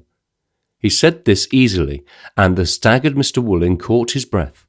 "As to this beautiful present," said Bosambo, handling the icon carelessly, and apparently repenting of his decision to add it to his collection, "behold, to show how much I love you, as I love all white lords, I give it to you. But since it is a bad palaver that a present should be returned, you shall give me 10 silver dollars, In this way, none of us shall meet with misfortune." "Chief," said Mr. Wooling, recovering himself with a great effort, "that is a very beautiful present, and the king will be angry when he hears that you have returned it, for there is a saying, 'Give nothing which has been given,' and that is a picture of a very holy man." Bosambo looked at the icon. "It is a very holy man," he agreed, "for I see that it is a picture of the blessed Judas. Therefore you shall have this by my head and by my soul." In the end, Mr. Wooling compromised reluctantly on a $5 basis, throwing in the icon as a sort of ecclesiastical make-weight. More than this, Bosambo brought exactly $10 worth of merchandise, including a length of chiffon, and paid for them with money. Mr. Wooling went away comforted. It was many days before he discovered amongst his cash 10 separate and distinct dollar pieces that were unmistakably bad, and of the type which unscrupulous coast houses sell at $1 a dozen to the traders who deal with the unsophisticated heathen. Wooling got back to the coast with a profit, which was fairly elusive unless it was possible to include experience on the credit side of the ledger. 6 months later, he made another trip into the interior, carrying a special line of talking machines, which were chiefly remarkable for the fact that the sample machine which he exhibited was a more effective instrument than the one he sold. Here again he found himself in a Corey city. He had, in his big trading canoe, 1 phonograph and 24 things that looked like phonographs, and were in point of fact phonographs, with this difference, that they had no workable interiors, and phonographs without mechanisms are a drug upon the African market. Nevertheless, Bosambo purchased one at the ridiculously low price offered, and the chief viewed with a pained and reproachful mien the exhaustive texts which Mr. Wooling applied to the purchase money. "Lord," said Bosambo gently, "this money is good money, for it was sent to me by my half-brother Sandy." "Blow your half-brother Sandy," said Wooling in energetic English, and to his amazement the chief replied in the same language. "You make 'em swear. You lib for hell one time. You say damn words you not fit for make angel." Wooling, arriving at the next city, which was Ngombe, was certainly no angel, for he discovered that in some mysterious fashion he had sold Bosambo the genuine phonograph, and had none wherewith to beguile his new client. He made a forced journey back to Akori City, and discovered Bosambo entertaining a large audience with a throaty presentment of the Holy City. As the enraged trader stamped his way through the long straggling street, there floated to him on the evening breeze the voice of a faraway tenor. "Jerusalem, Jerusalem." "Chief," said Mr. Wooling hotly, "this is a bad palaver, for you have taken my best devil box, which I did not sell you." "Came a dream so fair," sang the phonograph soulfully. "Lord," said Bosambo, "this devil box I bought, paying you with dollars, which your lordship ate, fearing they were evil dollars." "By your head, you thief," swore Wooling, "I sold you this." And he produced from under his arm the excellent substitute. "Lord," said Bosambo humbly enough, "I am sorry."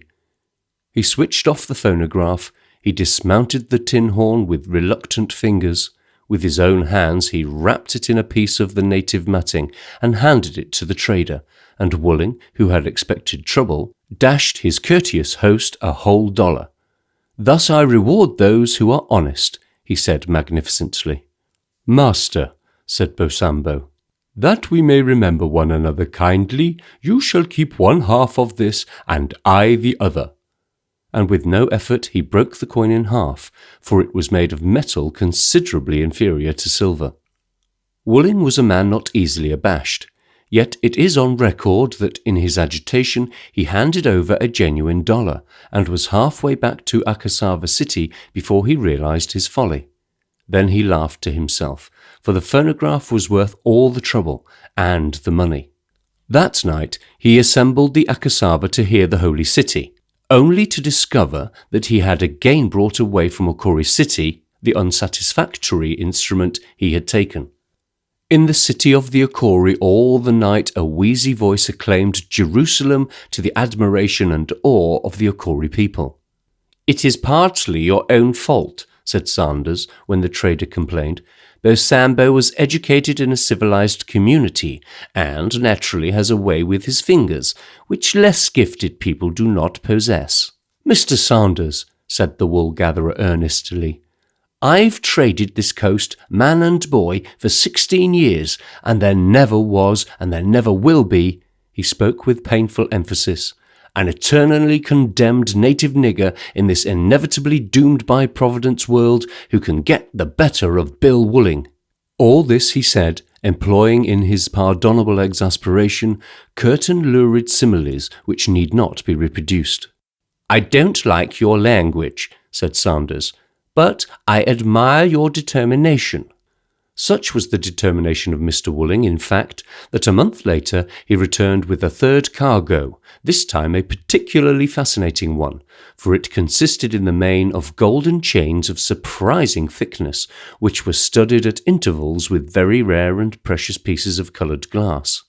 "And this time," he said to the unmoved commissioner, who, for want of something better to do, had come down to the landing stage to see the trader depart, "this time, this Bosambo is going to get it abaft the collar."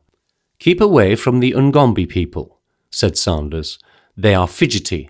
That territory is barred to you."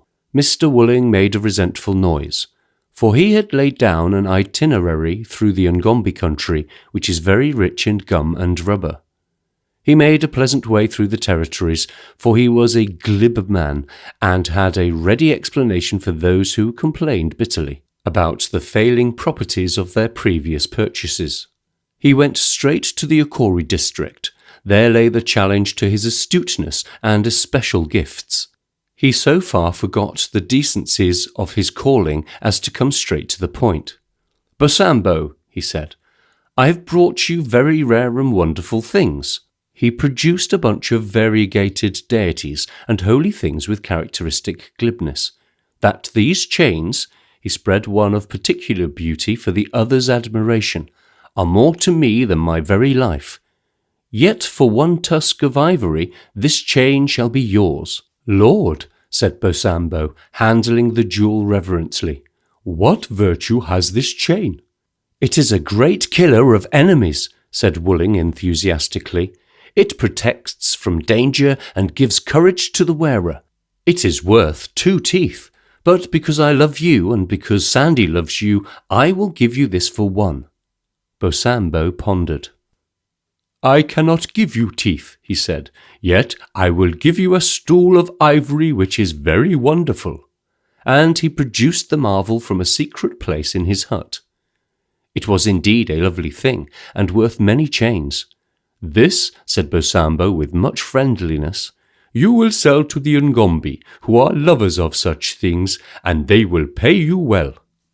Wooling came to the Ngombe territory with a happy sense of having purchased £50 for 4 pence, and entered it, for he regarded official warnings as the expression of a poor form of humour. He found the Ngombe, as he expected, in a mild and benevolent mood. They purchased by public subscription one of his beautiful chains to adorn the neck of their chief, and they feted him, and brought dancing women from the villages about to do him honour. They expressed their love and admiration for Sandy volubly, until, discovering that their enthusiasm awoke no responsive thrill in the heart or the voice of their hearer, they tactfully volunteered the opinion that Sandy was a cruel and oppressive master.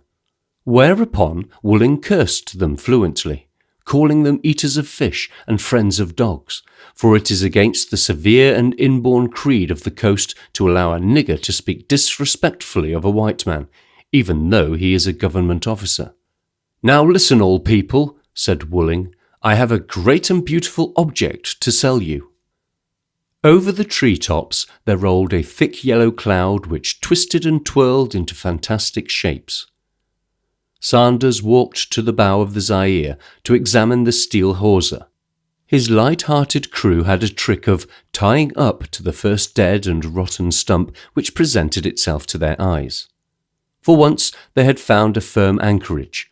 The hawser was clamped about the trunk of a strong young copple which grew near the water's edge. An inspection of the stern hawser was as satisfactory.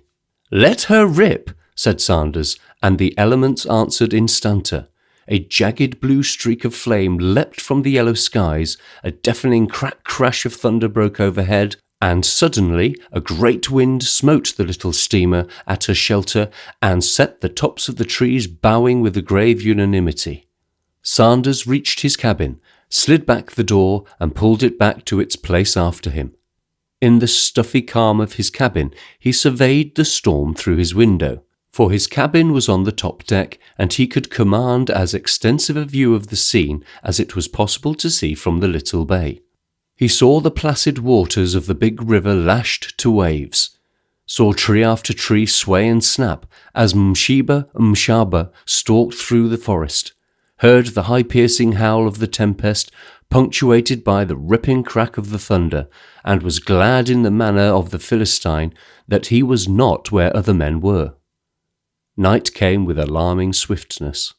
Half an hour before, at the first sign of the cyclone, he had steered for the first likely mooring.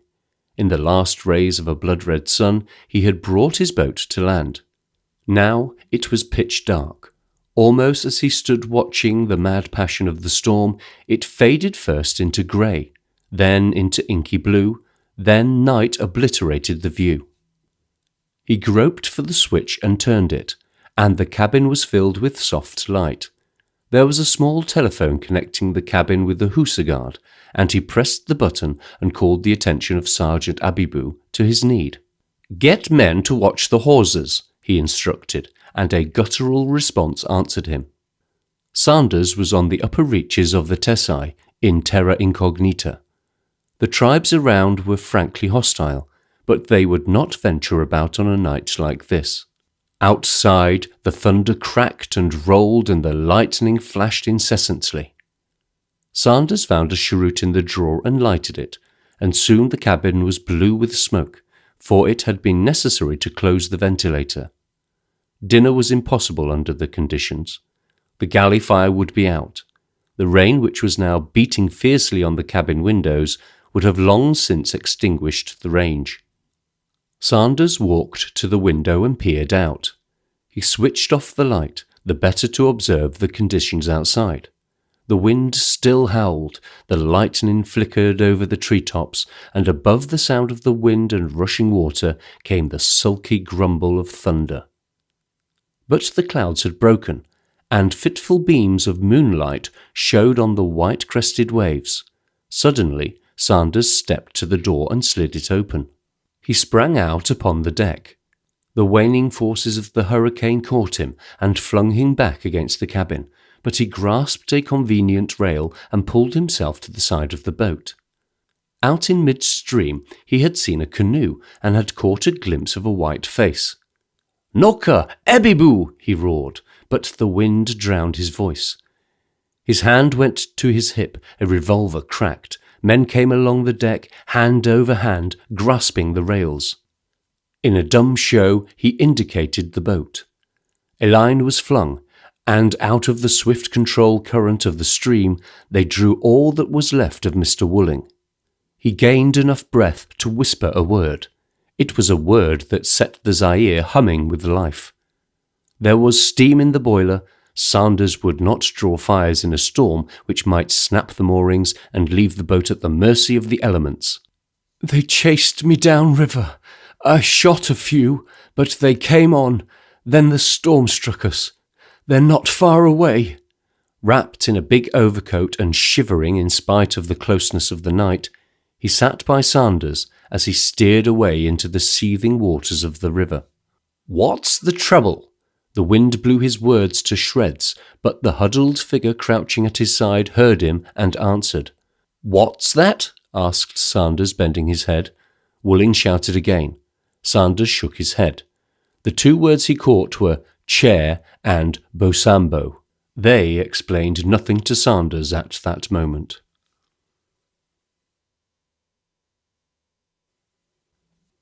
Chapter 9. The Key Chew. The messenger from Sokola, the chief of the little folk who live in the bush, stood up.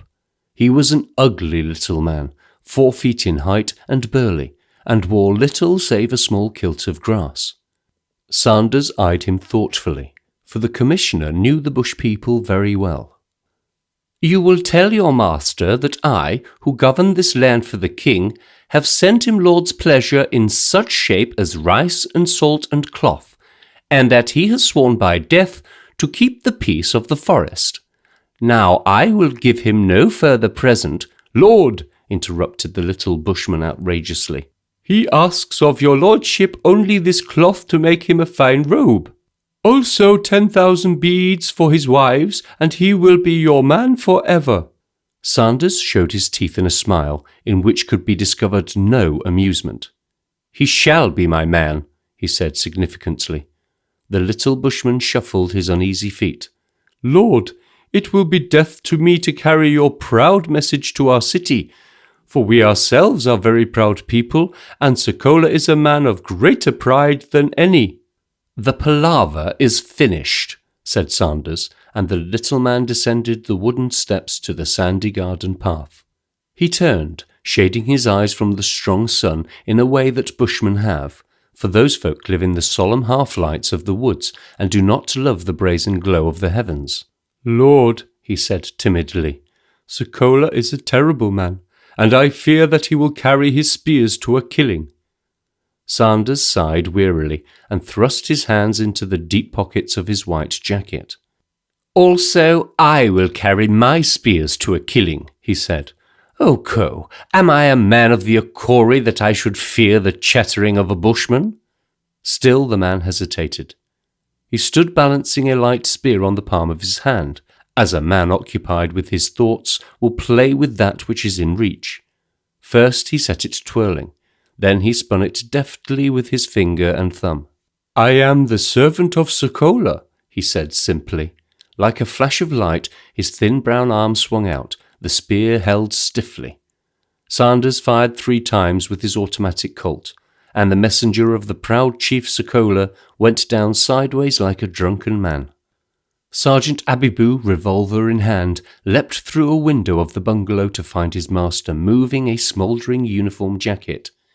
You cannot fire through your pocket with impunity, and eyeing the huddled form of the fallen bushman with a thoughtful frown. "Carry him to hospital," said Sanders. "I do not think he is dead." He picked up the spear and examined the point. There was lockjaw in the slightest scratch of it, for these men are skilled in the use of tetanus. The compound was aroused. Men had come racing over from the Hussar lines, and a rough stretcher was formed to carry away the debris. Thus occupied with his affairs, Sanders had no time to observe the arrival of the mailboat and the landing of Mr. Hold. The big American filled the only comfortable seat in the surf-boat, but called upon his familiar gods to witness the perilous character of his sitting. He was dressed in white irregularly splashed with dull grey patches of sea-water, for the crewmen who manipulated the sweeps had not the finesse nor the feather stroke of a Harvard 8, and they worked independently. He was tall and broad and thick, the other way. His face was clean-shaven, and he wore a cigar 2 points southwest. Yet withal he was a genial man, or the lines about his face lied cruelly. Nearing the long yellow beach where the waters were engaged everlastingly in a futile attempt to create a permanent sea-wall, his references to home ceased, and he confined himself to apprehensive "Huss." "Huh," he grunted, as the boat was kicked into the air on the heels of a playful roller. "Huh," he said, as the big surfer dropped from the 9th floor of a watery basement. "Huh, oh," he exclaimed, but there was no accident. The boat was gripped by wading landsmen and slid to safety. Big Ben Hold rolled ashore and stood on the firm beach looking resentfully across the 2 miles of water which separated him from the ship.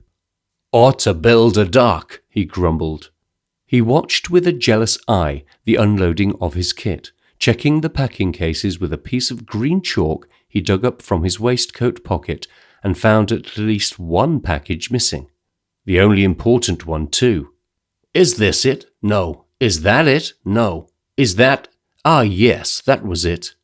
He was sitting on it. Shoo, said a polite crewman. You live for dem Commissar. Hey? Dem Sandy, you find them. Say, said Mr. Hold, I don't quite get you. I want the Commissioner. The Englishman? Savvy? Later he crossed the neat and spotless compound of the big, cool bungalow, where, on the shaded veranda, Mr. Commissioner Sanders watched the progress of the newcomer without enthusiasm. For Sanders had a horror of white strangers. They upset things, had fads, desired escorts for passing through territories where the natural desire for war and the unnatural fear of government reprisal were always delicately balanced. Glad to see you. Boy, push that chair along. Sit down, won't you? Mr. Hold seated himself gingerly. When a man turns the scale at 238 pounds, grumbled Big Ben pleasantly, he sits mid-circumspection, as a Dutch friend of mine says. He breathed a long and deep sigh of relief as he settled himself in the chair and discovered that it accepted the strain without so much as a creak.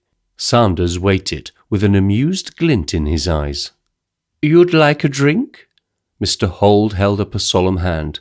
Tempt me not, he adjured. I'm on a diet. I don't look like a food crank, do I? He searched the inside pocket of his coat with some labour. Sanders had an insane desire to assist him. It seemed that the tailor had taken a grossly unfair advantage of Mr. Hold in building the pocket so far outside the radius of his short arm. Here it is. Big Ben handed a letter to the Commissioner, and Sanders opened it.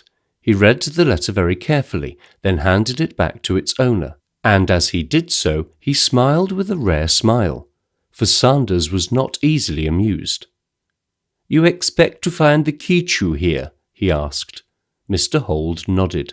I have never seen it, said Sanders. I have heard of it, I have read about it, and I have listened to people who have passed through my territories and who have told me that they have seen it with, I am afraid, disrespect. Big Ben leant forward and laid his large and earnest hand on the other's knee. Say, Mr. Sanders, he said, you've probably heard of me. I'm Big Ben Hold. Everybody knows me from the Pacific to the Atlantic. I'm the biggest thing in circuses and wild beast expositions the world has ever seen. Mr. Sanders, I have made money and I am out of the show business for 1,000,000 years, but I want to see that monkey Quichu. But, hold hard, Big Ben's hand arrested the other. Mr. Sanders, I have made money out of the Quichu. Barnum made it out of the mermaid, but my fake has been the tailless Quichu, the monkey that is so like a man that no alderman dare go near the cage for fear people think the Quichu has escaped. I've run the Quichu from Seattle to Portland, from Buffalo to Arizona City. I've had a company of militia to regulate the crowds to see the Quichu.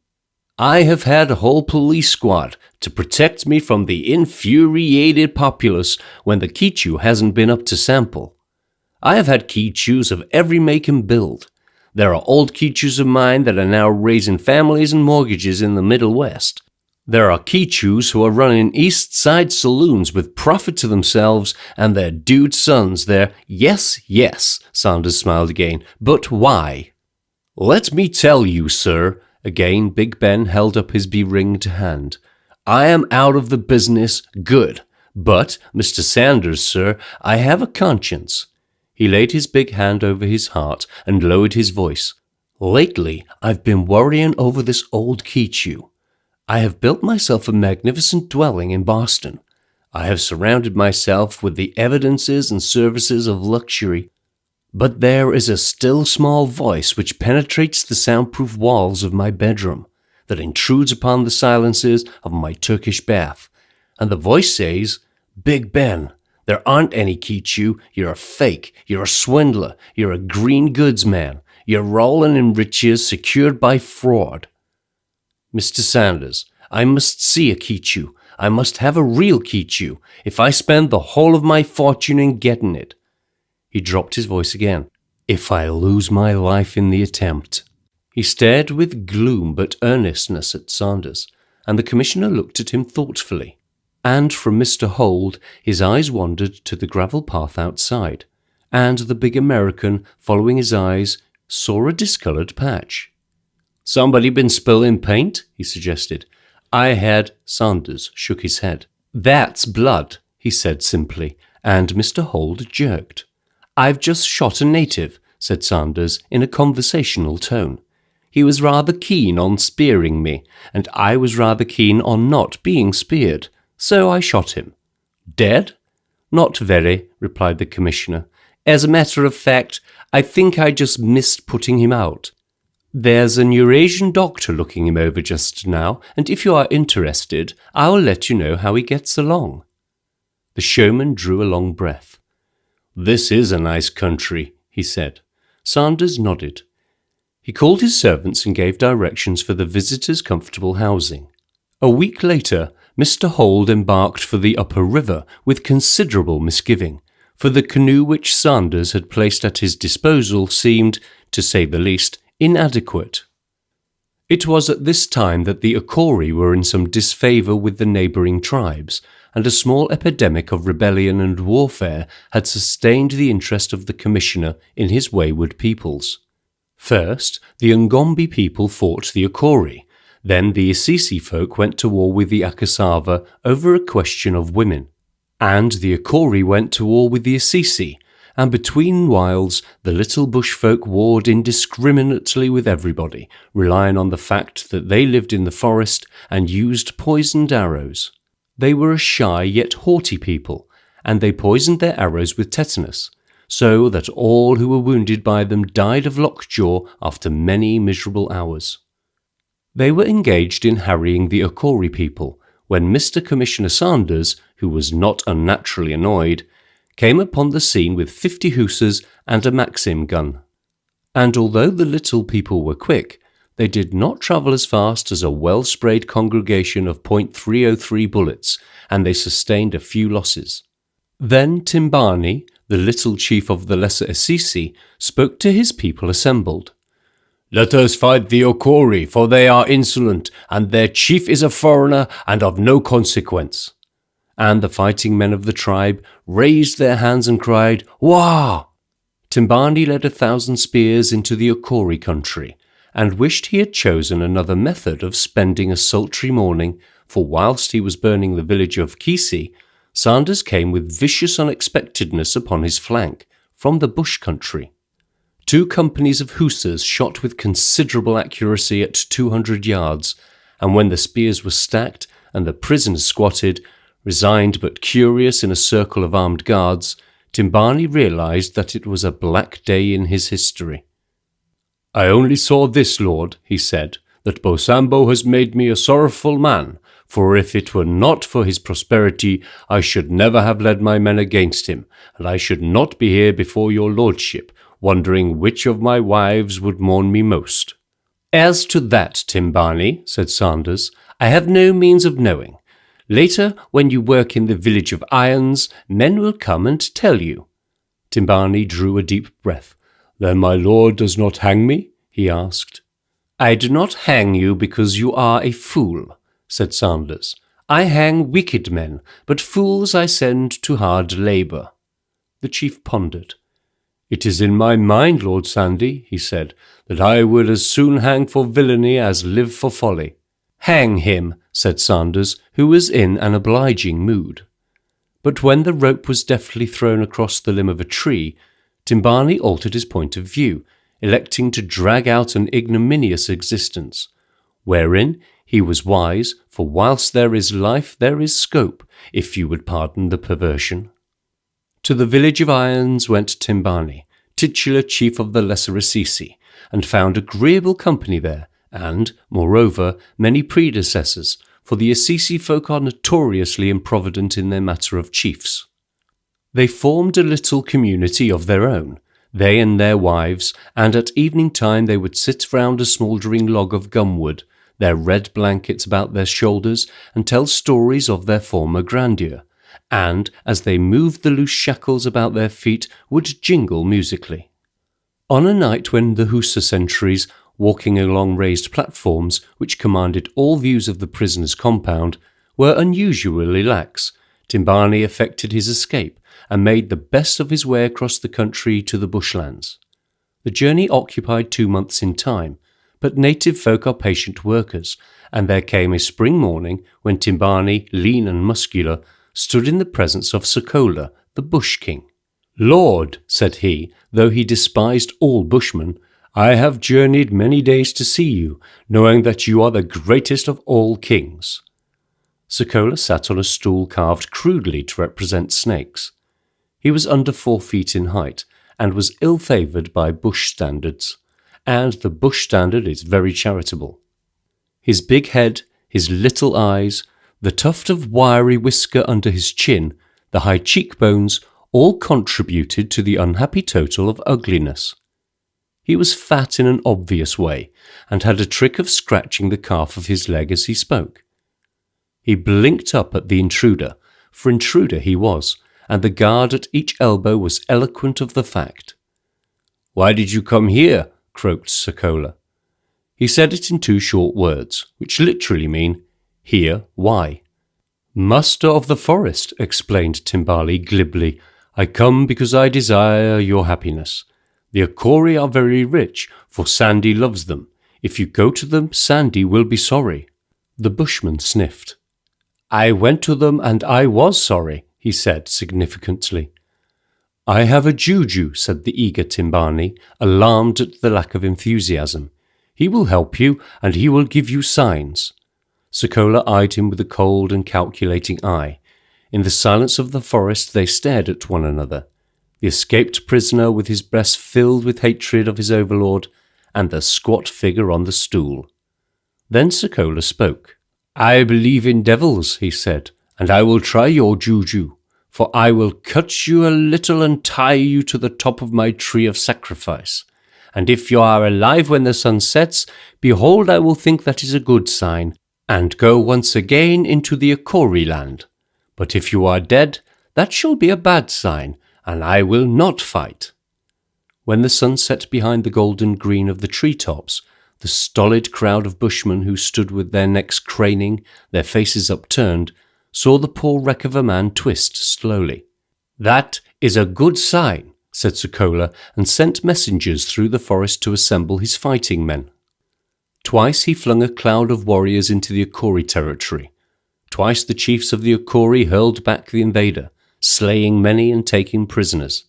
About these prisoners, Sanders, who knew something of the gentle Akori, had sent definite instructions. When news of the 3rd raid came, Bosambo gave certain orders. "You march with food for 5 days, he said to the heads of his army, "and behold, you shall feed all the prisoners you take from the grain you carry, giving 2 hands to each prisoner and 1 to yourself." "But Lord," protested the chief, "this is madness, for if we take many prisoners, we shall starve." Bosambo waved him away.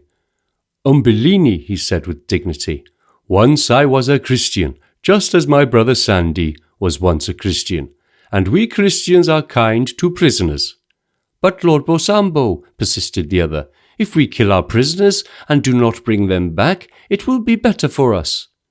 "These things are with the gods," said the pious Bosambo vaguely. So Umbelini went out against the Bushmen and defeated them. He brought back an army well fed, but without prisoners. Thus matters stood when Big Ben Hold came leisurely up the river, his canoe paddled close inshore, for here the stream does not run so swiftly. It had been a long journey, and the big man in the soiled white ducks showed relief as he stepped ashore on the Akori beach and stretched his legs. He had no need to inquire which of the party approaching him was Bosambo, for the chief wore his red plush robe, his opera hat, his glass bracelets, and all the other appurtenances of his office. Big Ben had come up the river in his own good time, and was now used to the way of the little chiefs. His interpreter began a conversational oration, but Bosambo cut him short. "Nigger," he said in English, "you no speak I speak fine English. I know Lucky, Marky, John, Judas, all fine fellas. You, sir." He addressed the impressed Mr. Hold. "You lib for me. 6 pence, $4. Good night. I love you, mister." He delivered his stock breathlessly. "Fine," said Mr. Hold, awe-stricken and dazed. He felt at home in the procession which marched in stately manner towards the chief's hut. It was as near a circus parade as made no difference. Over a dinner of fish, he outlined the object of his search and the reason for his presence. It was a laborious business, necessitating the employment of the despised and frightened interpreter until the words "Kichu" were mentioned, whereupon Bosambo brightened up. "Sir," interrupted Bosambo, "I savey all dem talk. I make 'em English one time good." "Fine," said Mr. Hold gratefully. "I get you, Steve." "You look 'em Kichu," continued Bosambo. "You no find 'em. I see 'em. I am Godman, Christian. I savey Johnny Baptist. Peter, cut 'em head off. Damn bad man. I savey hell and all dem fine fellas." "Tell him," began Big Ben. "I speak English same like white man," said the indignant Bosambo. "You no lib for make dem fella talky talk. I savey dem Kichu." Big Ben sighed helplessly. All along the river the legend of the Kichu was common property. Everybody knew of the Kichu. Some had seen those who had seen it. He was not elated that Bosambo should be counted amongst the faithful, for the retired showman had by this time almost salved his conscience. It was enough, perhaps, that evidence of the Kichu's being should be afforded. Still, he would dearly have loved to carry one of the alleged fabulous creatures back to America with him. He had visions of a tame Kichu chained to a stake on his Boston lawn, of a Kichu sitting behind gilded bars in a private menagerie annex. "I suppose," said Mr. Hold, "you haven't seen a Kichu, you savey? You no look 'em?" Bosambo was on the point of protesting that the Kichu was a familiar object of the landscape, when a thought occurred to him. "S'pose I find 'em Kichu, you dash me plenty $, he asked. "If you find me that Kichu," said Mr. Hold slowly and with immense gravity, "I will pay you $1,000. Bosambo rose to his feet, frankly agitated. $1,000? he repeated. $1,000, said Big Ben with the comfortable air of one to whom $1,000 was a piece of bad luck. Bosambo put out his hand and steadied himself against the straw-plated wall of his hut. "You make 'em $100 10 time?" he asked huskily. "You make 'em book?" "I make 'em book," said Ben, and in a moment of inspiration drew a notebook from his pocket and carefully wrote down the substance of his offer. He handed the note to the chief, and Bosambo stared at it uncomprehendingly. "And," said Big Ben, confidentially leaning across and tapping the knee of the standing chief with the golden head of his cane, "if you—" Bosambo raised his hand, and his big face was solemn. "Master," he said, relapsing into the normal vernacular in his excitement, "though this Kichu lives in a village of devils, and ghosts walk about his hut, I will bring him." The next morning Bosambo disappeared, taking with him 3 hunters of skill, and to those who met him and said, "Ho, Bosambo, where do you walk?" he answered no word, but men who saw his face were shocked, for Bosambo had been a Christian and knew the value of money.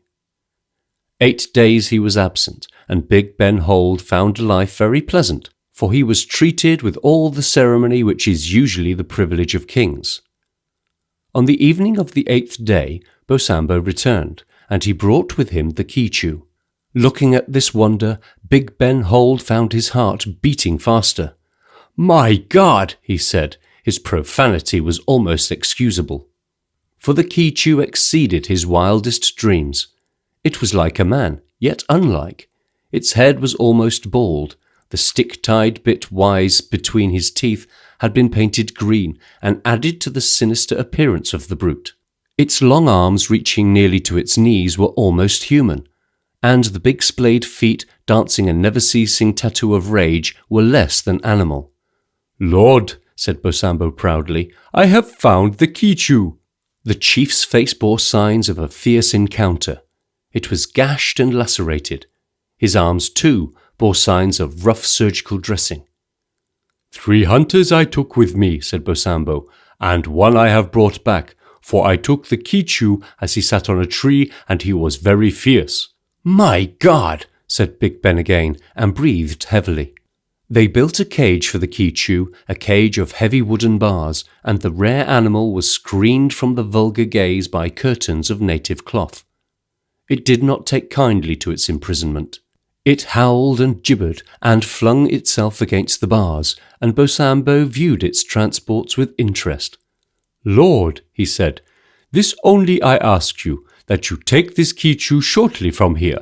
Also, you shall not show it to Sandy, lest he be jealous that we send away from our country so rare a thing.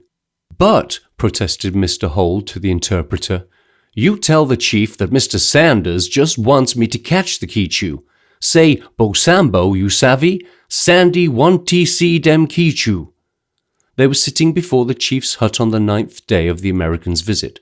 The calm of the evening lay on the city, and save for the unhappy noises of the captive, no sound broke the Sabbath stillness of the closing day. Bosambo was sitting at ease, a bundle of English banknotes suspended by a cord about his neck, and the peace of heaven in his heart. He had opened his mouth to explain the idiosyncrasies of the commissioner when, whack, snick! Something flicked past Big Ben's nose, something that buried its head in the straw of the hut with a soft swish. He saw the quivering arrow, heard the shrill call of alarm and the dribbling roll of a skin-covered drum. Then a hand like steel grasped his arm and flung him headlong into the hut, for Sakala's headman had come in person to avenge certain indignities, and the city of Okori was surrounded by 20,000 bushmen. Night was falling, and the position was desperate. Bosambo had no doubt as to that. A wounded bushman fell into his hands, a mad little man who howled and spat and bit like a vicious little animal. "Burn him till he talks," said Bosambo, but at the very sight of the fire the little man told all, and Bosambo knew that he spoke the truth. The localai on the high watchtower of the city beat its staccato call for help, and some of the villagers about answered. Bosambo stood at the foot of the rough ladder leading to the tower, listening. From east and south and north came the replies, from the westward nothing. The Bushmen had swept into the country from the west, and the localais was silent where the invader had passed. Big Ben held an automatic pistol in his hand, took his part in the defence of the city. All through that night, charge after charge broke before the defences, and at intervals the one firearm of the defending force spat noisily out into the darkness. With the dawn came an unshaven Sanders. He swept round the bend of the river, 2 Hotchkiss guns banging destructively, and the end of the bush war came when the rallied villagers of the Okori fell on the left flank of the attackers and drove them towards the guns of the Zaire. Then it was that Bosambo threw the whole fighting force of the city upon the enemy. Sanders landed his hussars to complete the disaster. He made his way straight to the city and drew a whistling breath of relief to find Big Ben Hold alive. For Big Ben was a white man, and moreover a citizen of another land. The big man held out an enormous hand of welcome. "Glad to see you," he said. Sanders smiled. "Found that Kichu?" he asked derisively, and his eyes rose incredulously at the other's nod. "Here," said Mr. Holt triumphantly, and he drew aside the curtains of the cage. It was empty. "Hell!" bellowed Big Ben Hold, and threw his helmet on the ground naughtily. "There it is!" He pointed across the open stretch of country which separated the city from the forest. A little form was running swiftly towards the woods. Suddenly it stopped, lifted something from the ground, and turned towards the group. As its hands came up, Sergeant Abibu of the Hussars raised his rifle and fired, and the figure crumpled up. "My Kichu!" wailed the showman, as he looked down at the silent figure. Sanders said nothing. He looked first at the dead Sakola outrageously kidnapped in the very midst of his people, then he looked around for Bosambo, but Bosambo had disappeared. At that precise moment, the latter was feverishly scraping a hole in the floor of his hut, wherein to bank his ill-gotten reward.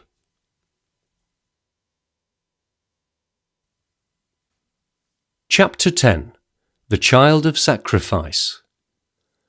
Out of the waste came a long, low wail of infinite weariness. It was like the cry of a little child in pain. The government steamer was drifting at the moment. Her engine had stopped whilst the engineer repaired a float which had been smashed through coming in contact with a floating log. Assistant Commissioner Sanders, a young man in those days, bent his head listening. Again the wail arose. This time there was a sob at the end of it. It came from a little patch of tall, coarse elephant grass near the shore. Sanders turned to his orderly. "Take a canoe, O man," he said in Arabic, "and go with your rifle." He pointed. "There you will find a monkey that is wounded. Shoot him, that he may suffer no more. For it is written, Blessed is he that giveth sleep from pain." Obedient to his master's order, Abibu leapt into a little canoe which the Zaire carried by her side and went paddling into the grass. He disappeared, and they heard the rustle of the elephant grass, but no shot came. They waited until the grass rattled again, and Abibu reappeared with a baby boy in the crook of his arm, naked and tearful. This child was a firstborn, and had been left on a sandy spit so that a crocodile might come and complete the sacrifice. This happened nearly 20 years ago, and the memory of the drastic punishment meted out to the father of that firstborn is scarcely a memory. "We shall call this child Anmika," Sanders had said, which means the child of sacrifice. Anmika was brought up in the hut of a good man and came to maturity.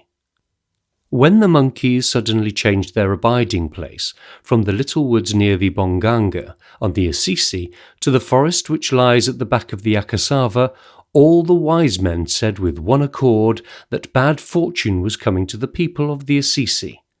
And Mika laughed at these warnings, for he was in Sanders's employ and knew all things that happened in his district. Boy and man, he served the government faithfully. Loyalty was his high fetish, and Sanders knew this. The commissioner might have taken this man and made him a great chief, and had Nmika raised the finger of desire, Sanders would have placed him above all others of his people.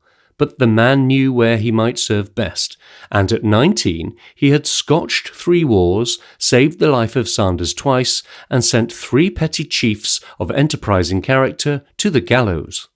Then love came to Nmika. He loved a woman of the Lesser Assisi, a fine straight girl and very beautiful by certain standards.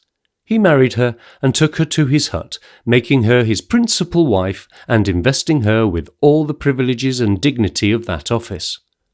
Kira, as the woman was called, was in many ways a desirable woman, and Nmika loved her as only a man of intelligence could love her. And she had ornaments of brass and of beads exceeding in richness the possessions of any other woman in the village. Now, there are ways of treating a woman the world over, and they differ in very little degree whether they are black or white, cannibal or vegetarian, rich or poor. And Mika treated this woman too well. He looked in the forest for her wishes, as the saying goes, and so insistent was this good husband on serving his wife, that she was hard put to it to invent requirements. "Bright star reflected in the pool of the world," he said to her one morning, "what is your need this day? Tell me, so that I may go and seek fulfillment." She smiled. "Lord," she said, "I desire the tail of a white antelope." "I will find this tail," he said stoutly, and went forth to his hunting, discouraged by the knowledge that the white antelope is seen once in the year, and then by chance.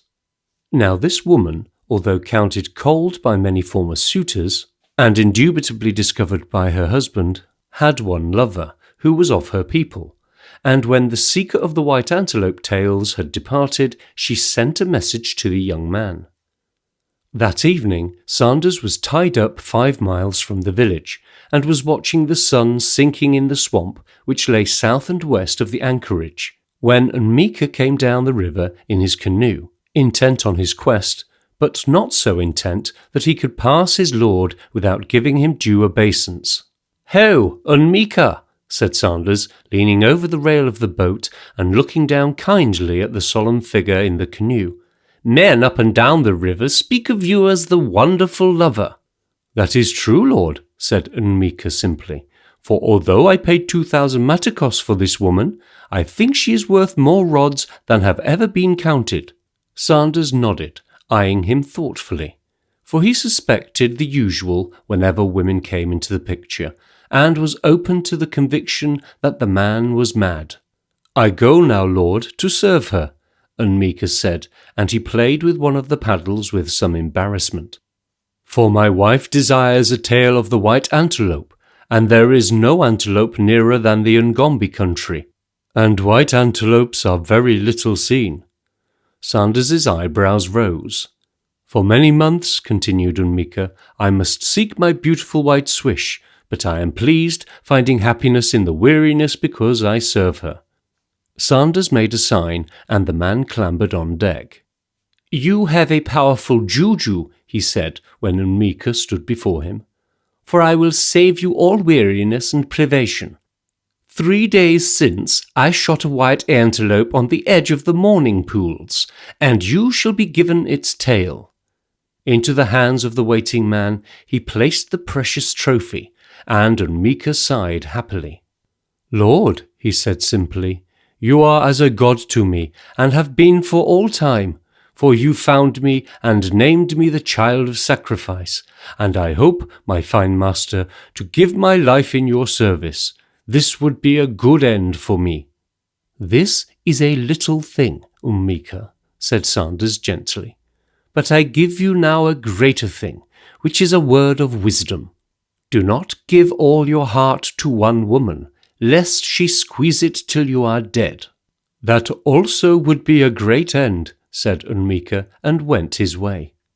It was a sad way, for it led to knowledge. Sanders was coming up the river at his leisure. 2 days ahead of him had gone a canoe swiftly paddled to summon to the place of snakes, near the elephants' grounds, where 3 small rivers meet. It was necessary to be very explicit in a country which abounded in elephants' playgrounds and haunts of snakes, and was, moreover, watered by innumerable rivers, a palaver of the chiefs of his land.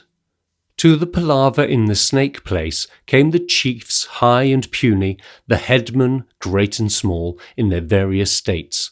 Some arrived in war canoes, with locali shrilling announcing the dignity and pride of the lazy figure in the stern.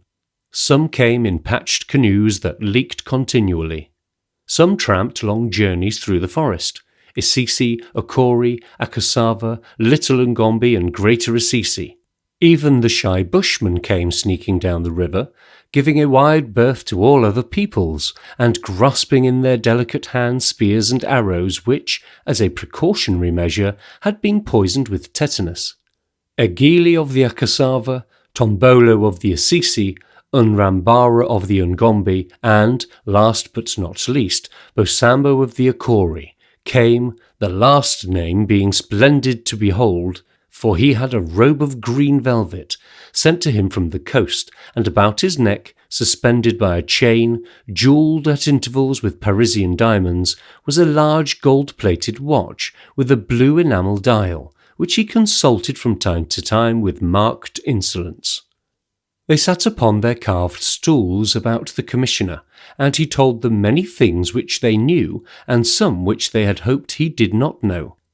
"Now I tell you," said Sanders, "I call you together because there is peace in the land, and no man's hand is against his brother's, and thus it has been for nearly 12 moons, and behold, you all grow rich and fat." "Quaye," murmured the chiefs approvingly.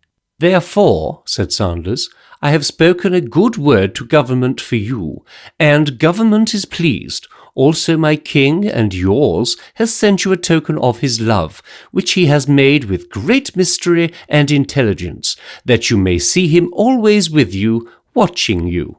He had brought 100 oleographs of his majesty from the headquarters, and these he had solemnly distributed.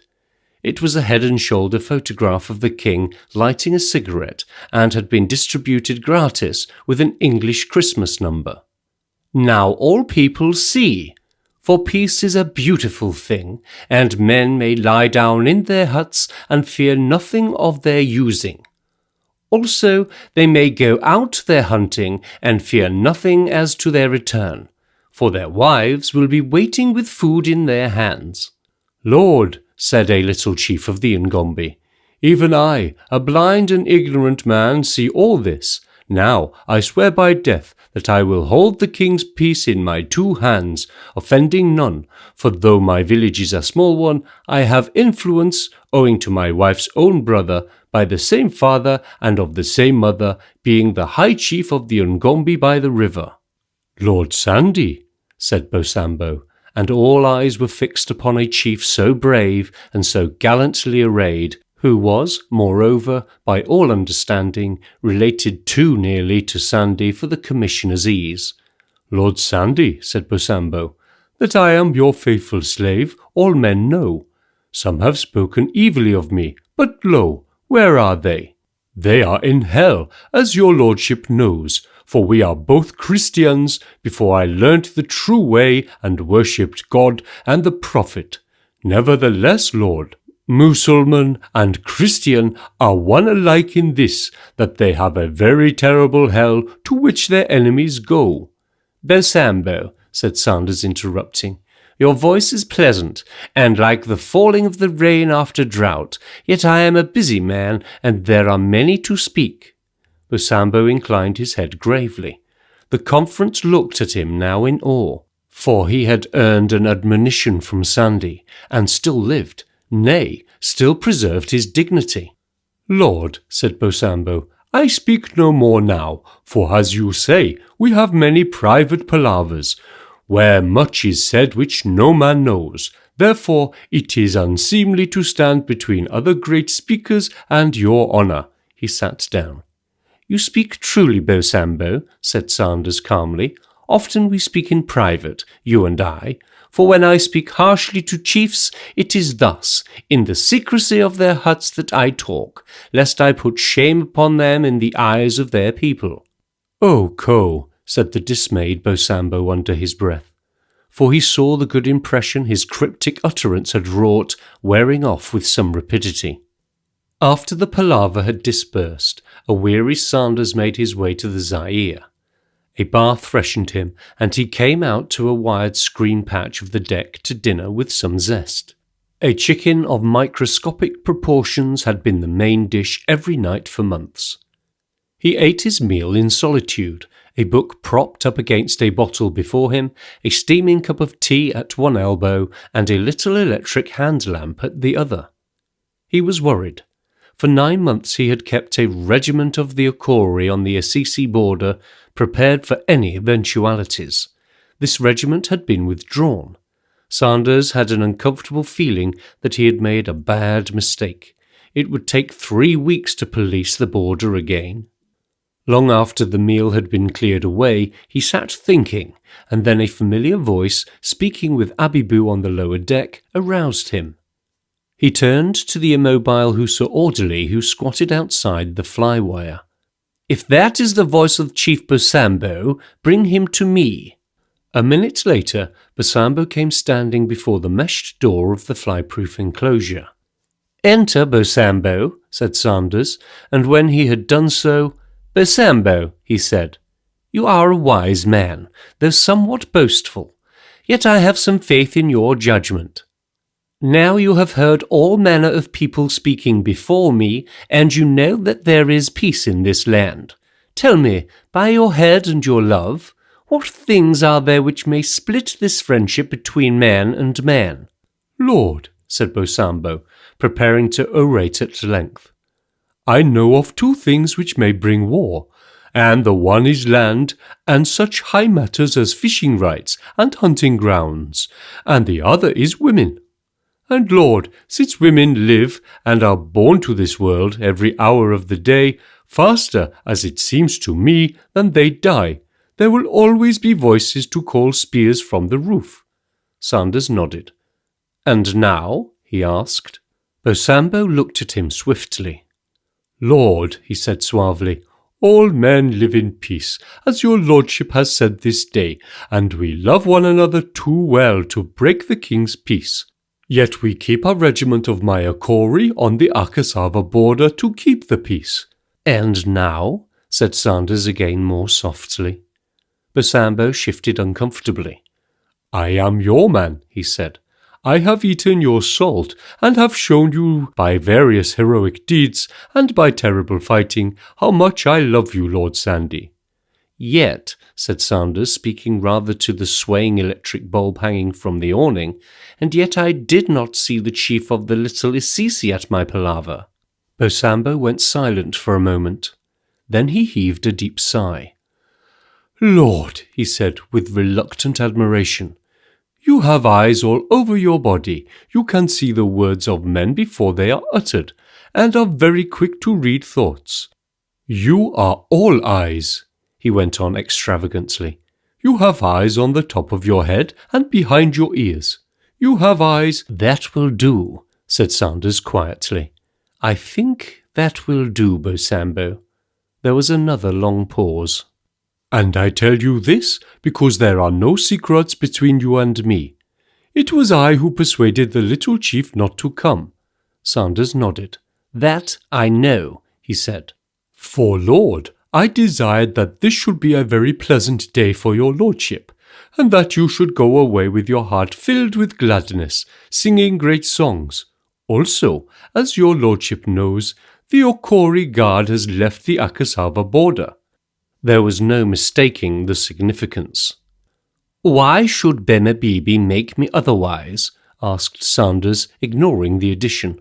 Lord, said Bosambo loftily, I am, as you know, of their true faith, believing neither in devils nor spells, save those which are prescribed by the blessed prophet.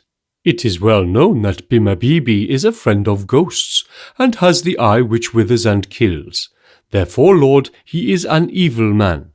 And all the chiefs and peoples of this land are for chopping him, all save the people of the Lesser Assisi, who greatly love him. Again Sanders nodded. The Lesser Assisi were the fighting Assisi. They held the land between the Okori and the Akasava, and were fierce men in some moments, though gentle enough in others. Yet he had had no word from Unmika that trouble was brewing. This was strange. Sanders sat in thought for the greater part of 10 minutes. Then he spoke. War is very terrible, he said. For if one madman comes up against 5 men who are not mad, behold, they become all mad together. I tell you this, Bosambo, if you do well for me in this matter, I will pay you beyond your dreams. How can a man do well? Asked Bosambo. He shall hold this war, said Sanders. Bosambo raised his right arm stiffly. This I would do, Lord, he said gravely, but it is not for me, for Bimabibi will cross with the Akasava just as soon as he knows that the Okori do not hold the border. He must never know until I bring my soldiers, said Sanders, and none can tell him. He looked up quietly and met the chief's eye. And none can tell him, he challenged. Bosambo shook his head. Unmika sits in his village, Lord, said he, and Unmika is a great lover of his wife by all accounts. Sanders smiled. If Unmika betrays me, he said, there is no man in the world I will ever trust. Unmika faced his wife. He wore neither frown nor smile, but upon her face was the terror of death. On a stool in the centre of the hut was the tail of the white antelope, but to this she gave no attention, for her mind was busy with the thoughts of terrible reprisals. They sat in silence. The fire in the centre of the big hut spluttered and burnt, throwing weird shadows upon the wattle walls. When Unmika spoke, his voice was even and calm.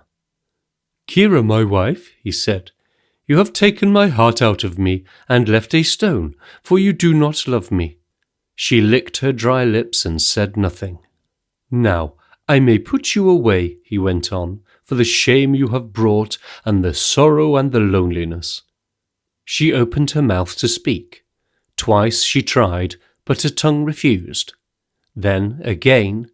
"Kill me," she whispered, and kept her staring eyes on his.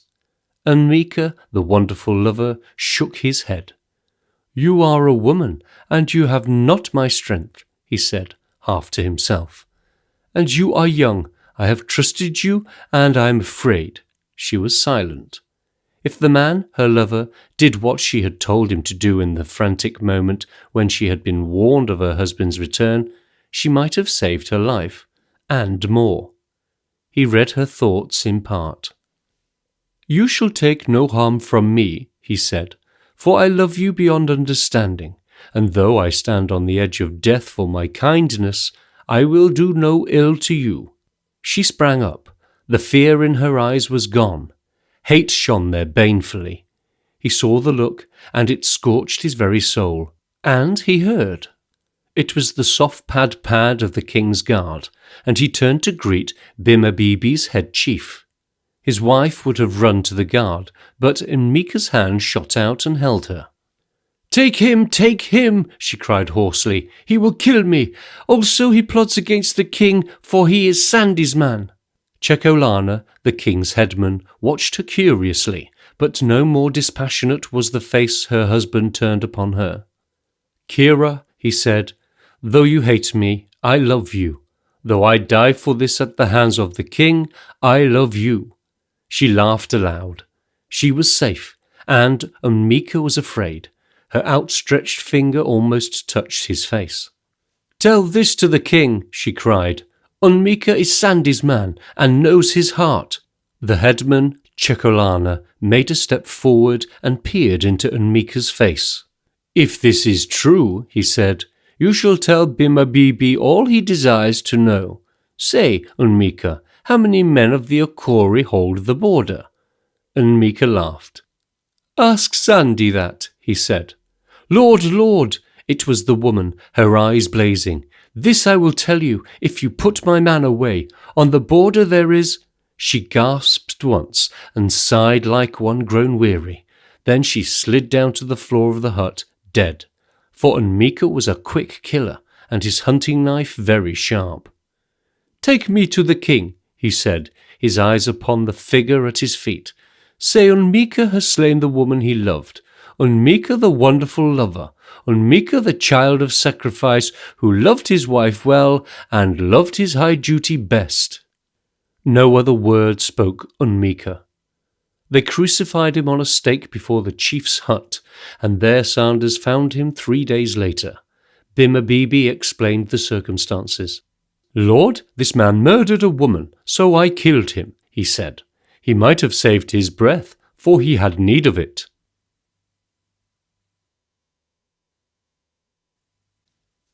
Chapter 11. They. In the Akati country they worshipped many devils and feared none, save one strange devil who was called Wu, which in our language means they. "Remember this," said Sanders of the River as he grasped the hand of Grayson Smith, his assistant. "I will not forget," said the bright young man, "and, by the way, if anything happens to me, you might find out how it all came about, and drop a note to my people, suppressing the beastly details." Sanders nodded. "I will make it a pretty story," he said, "and whatever happens, your death will be as instantaneous and as painless as my fountain pen can make it."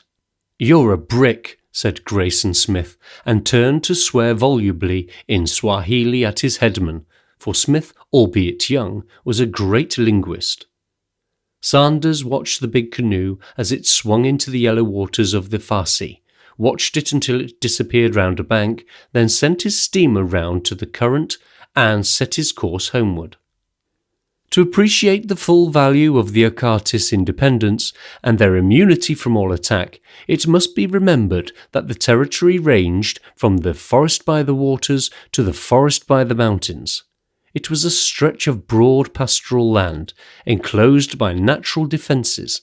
Forest and swamp on the westward kept back the rapacious people of the great king. Mountain and forest on the south held the Akori, the Akasava, and the Assisi. The boldest of the Ngombe never ventured across the saw-shaped peaks of the big mountains, even though loot and women were there for the taking. The king of the Akati was undisputed lord of vast territories, and he had 10 regiments of 1,000 men, and 1 regiment of women, who he called his angry maidens, who drank strong juices and wrestled like men. Since he was king from the forest by the mountains to the forest by the waters, he was powerful and merciless, and none said nay to Nraki's yea, for he was too fierce and too terrible a man to cross. Kuluka of the wetlands once came down into Nraki's territory and brought 1,000 spears. Now the wetlands are many miles from the city of the king, and the raid that Kuluka planned injured none, for the raided territories were poor and stony. But Nraki, the killer, was hurt in his tenderest spot, and he led his thousands across the swamps to the city of Kuluka, and he fought him up to the stockades and beyond. The city he burnt. The men and children he slew out of hand. Kuluka he crucified before his flaming hut, and thereafter the borders of the killer were immune from attack. This was a lesson peculiarly poignant, and when the French government, for Kuluka dwelt in a territory which was nominally under the Tricolor, sent a mission to inquire into the wherefores of the happening, Nraki cut off the head of the leader and sent it back with unprintable messages intended primarily for the governor of French West Africa and eventually for the Quai d'Orsay. Nraki lived therefore undisturbed, for the outrage coincided with the findings of the Demarcation Commission, which had been sitting for 2 years to settle certain borderline questions. By the finding of the commission, all the Akati country became, in the twinkling of an eye, British territory, and Nraki a vassal of the King of England, though he was sublimely unconscious of the honour. Nraki was an autocrat of autocrats, and of his many battalions of skilled fighting men, all very young and strong, with shining limbs and feathered heads, he was proudest of his 1st regiment. These were the tallest, the strongest, the fleetest, and the fiercest of fighters, and he forbade them to marry, for all men know that women have an evil effect upon warriors, and no married man is brave until he has children to defend, and by that time he is fat also. So this austere regiment knew none of the comforts or languor of love, and they were proud that their lord the king had set them apart from all other men, and had so distinguished them. At the games they excelled, because they were stronger and faster, knowing nothing of women's influence, and the old king saw their excellence and said, "Wah!" There was a man of the regiment whose name was Taga Kar, who was a fine man of 20. There was also in the king's city a woman of 15, named Lapay, who was a straight, comely girl and a great dancer.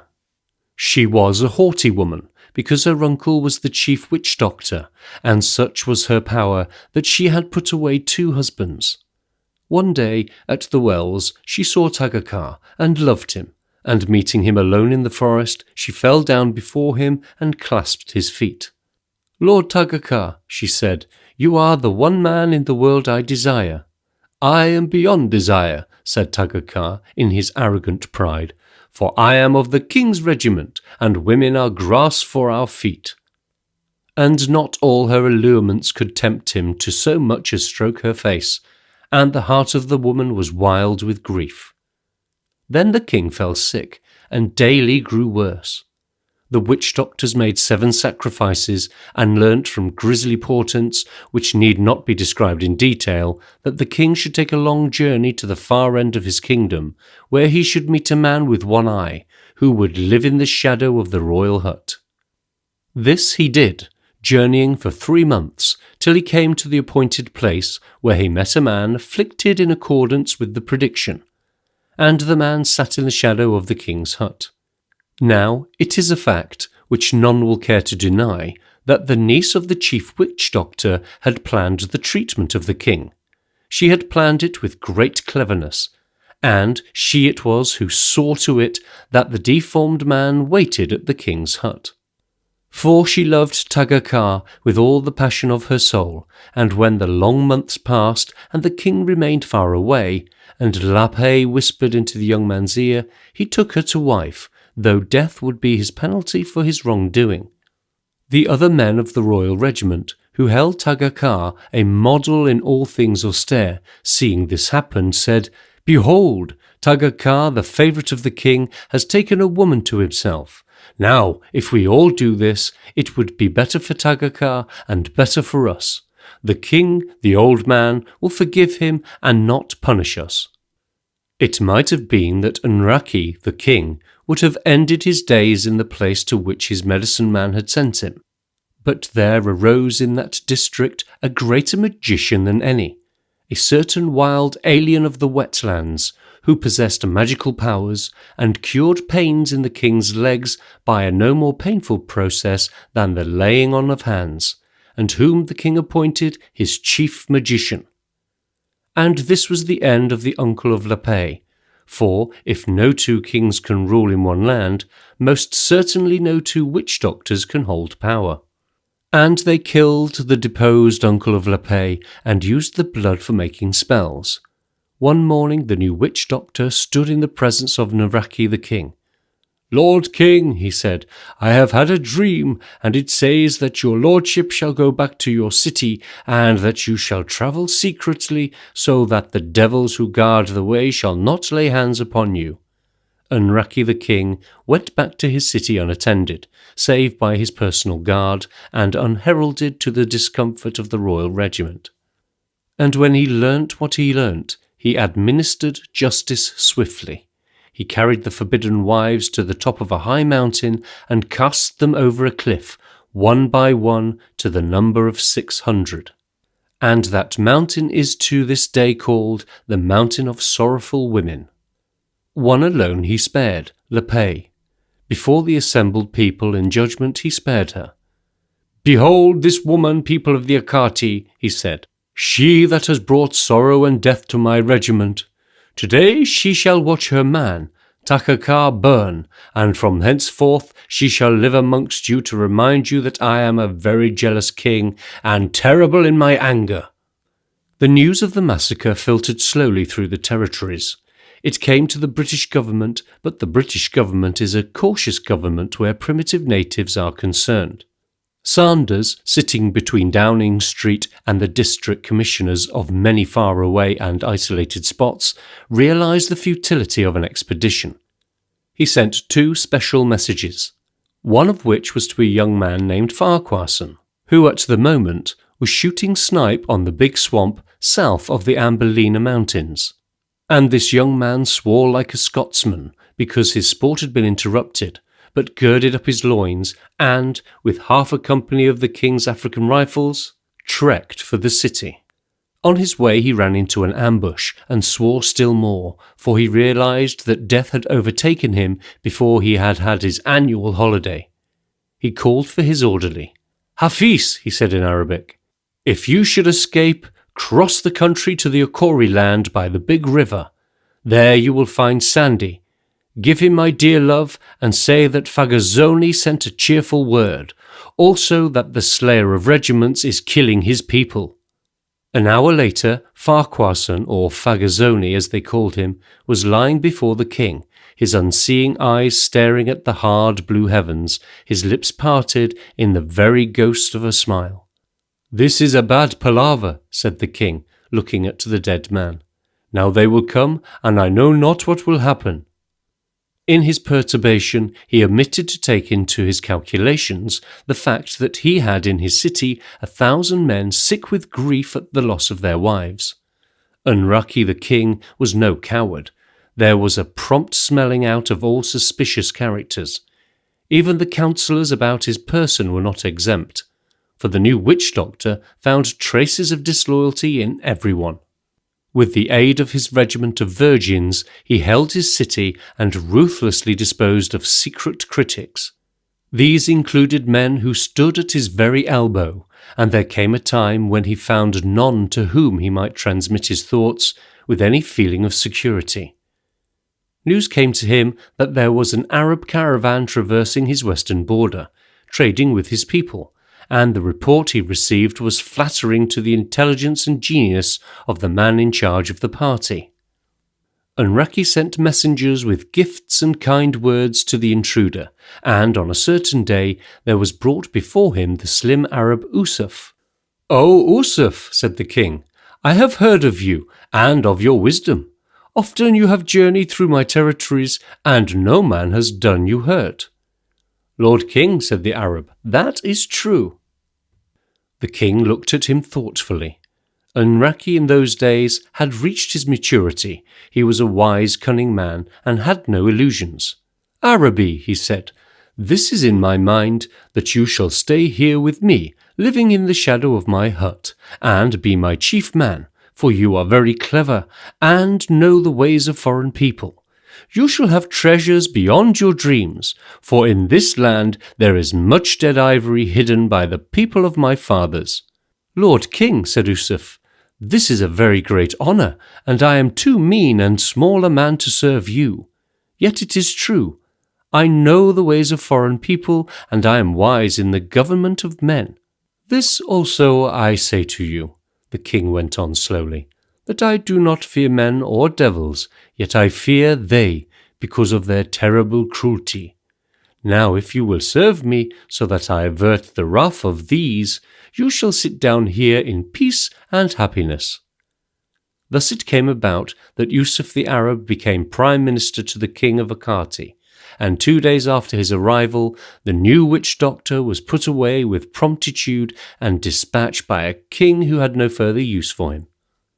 All the news that came from the territories to Sanders was that the country was being ruled with some wisdom. The fear of they was an ever-present fear with the king. The long evenings he sat with his Arab counsellor, thinking of that mysterious force which lay beyond the sawback. "I tell you this, Usuf," he said, "that my heart is like water within me when I think of they, for it is a terrible devil, and I make sacrifices at every new moon to appease its anger."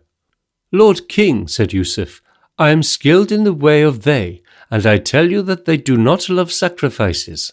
The king shifted on his stool irritably. "That is strange," he said, "for the gods told me in a dream that I must sacrifice Lopay." He shot a swift glance at the Arab, for this Yusuf was the only man in the city who did not deal scornfully with the lonely outcast woman whose every day was a hell.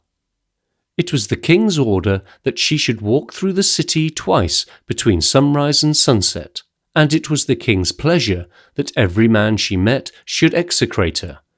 And although the native memory is short, and the recollection of the tragedy had died, men feared the king too much to allow her to pass without a formal curse. Usuf alone had walked with her, and men had gasped to see the kindly Arabi at her side. "You may have this woman," said the king suddenly, "and take her into your house." The Arab turned his calm eyes upon the wizened face of the other. "Lord," he said, "she is not of my faith, being an unbeliever and an infidel, and, according to my gods, unworthy." He was wise to the danger his undiplomatic friendship had brought him. He knew the reigns of prime ministers were invariably short. He had become less indispensable than he had been, for the king had regained some of his lost confidence in the loyalty of his people. Moreover, he had aroused suspicion in the Akatist's mind, and that was fatal. The king dismissed him, and Usuf went back to his hut, where his 6 Arab followers were. "Ahmed," he said to one of these, "it is written in the blessed word that the life of man is very short. Now, I particularly desire that it shall be no shorter than the days our God has given to me. Be prepared tomorrow, therefore, to leave this city, for I see an end to my power." He rose early in the morning and went to the palaver which began the day. He was not perturbed to discover the seat usually reserved on the right of the king occupied by a lesser chief, and his own stool placed 4 seats down on the left. "I have spoken with my wise counsellors," said the king, "also with witch doctors, and these wise men have seen that the crops are bad, and that there is no fortune in this land, and because of this we will make a great sacrifice." Usif bowed his head. "Now I think," said the king Unraki slowly, "because I love my people very dearly, I will not take any young maidens, as is the custom, for the fire, and for the killing, that it would be good for all people if I took the woman Lapé." All eyes were fixed on Yusuf. His face was calm and motionless. "Also," the king went on, "I hear terrible things which fill my stomach with sorrow." "Lord, I hear many things also," said Yusuf calmly, "but I am neither sorry nor glad, for such stories belong to the women at their cooking pots, and to men who are mad because of sickness." Unraki made a little face. "Women or madmen?" he said shortly. "They say that you are under the spell of this woman, and that you are plotting against this land, and have also sent secret messages to they, and that you will bring great armies against my warriors, eating up my country as Sandy ate up the Akasava and the lands of the great king." Usuf said nothing. He would not deny this for many reasons. "When the moon comes up," said the king, and he addressed the assembly generally, "you shall tie Lapé to a stake before my royal house, and all the young maidens shall dance and sing songs, for good fortune will come to us, as it came in the days of my father, when a bad woman died." Usuf made no secret of his movements that day. First he went to his hut at the far end of the village, and spoke to the 6 Arabs who had come with him into the kingdom. To the headman he said, "Ahmed, this is a time when death is very near us all. Be ready at moonrise to die, if needs be. But since life is precious to us all, be at the little plantation at the edge of the city at sunset, as soon as darkness falls and the people come in to sacrifice." He left them and walked through the broad palm-fringed street of the Akati city, till he came to the lonely hut, where the outcast woman dwelt. It was such a hut as the people of Akati built for those who are about to die, so that no dwelling place might be polluted with the mustiness of death. The girl was starting on her daily penance, a tall, fine woman. She watched the approach of the king's minister without expressing in her face any of the torments which raged in her bosom. "Lapé," said Yusuf, "this night the king makes a sacrifice." He made no further explanation, nor did the girl require one. "If he had made this sacrifice earlier, he would have been kind," she said quietly, "for I am a very sorrowful woman." "That I know, Lapé," said the Arab gently. "That you do not know," she corrected. "I had sorrow because I loved a man and destroyed him, because I love my people and they hate me, and now because I love you, Usuf, with a love which is greater than any." He looked at her. There was a strange pity in his eyes, and his thin brown hands went out till they reached to her shoulders. "All the things are with the gods," he said. "Now I cannot love you, Lapé, although I am full of pity for you are not of my race, and there are other reasons. But because you are a woman, and because of certain teachings which I received in my youth, I will take you out of the city, and, if needs be, die for you." He watched her as she walked slowly down towards where the people of the Akati waited for her, drawn by morbid curiosity, since the king's intention was no secret. Then he shrugged his shoulders helplessly.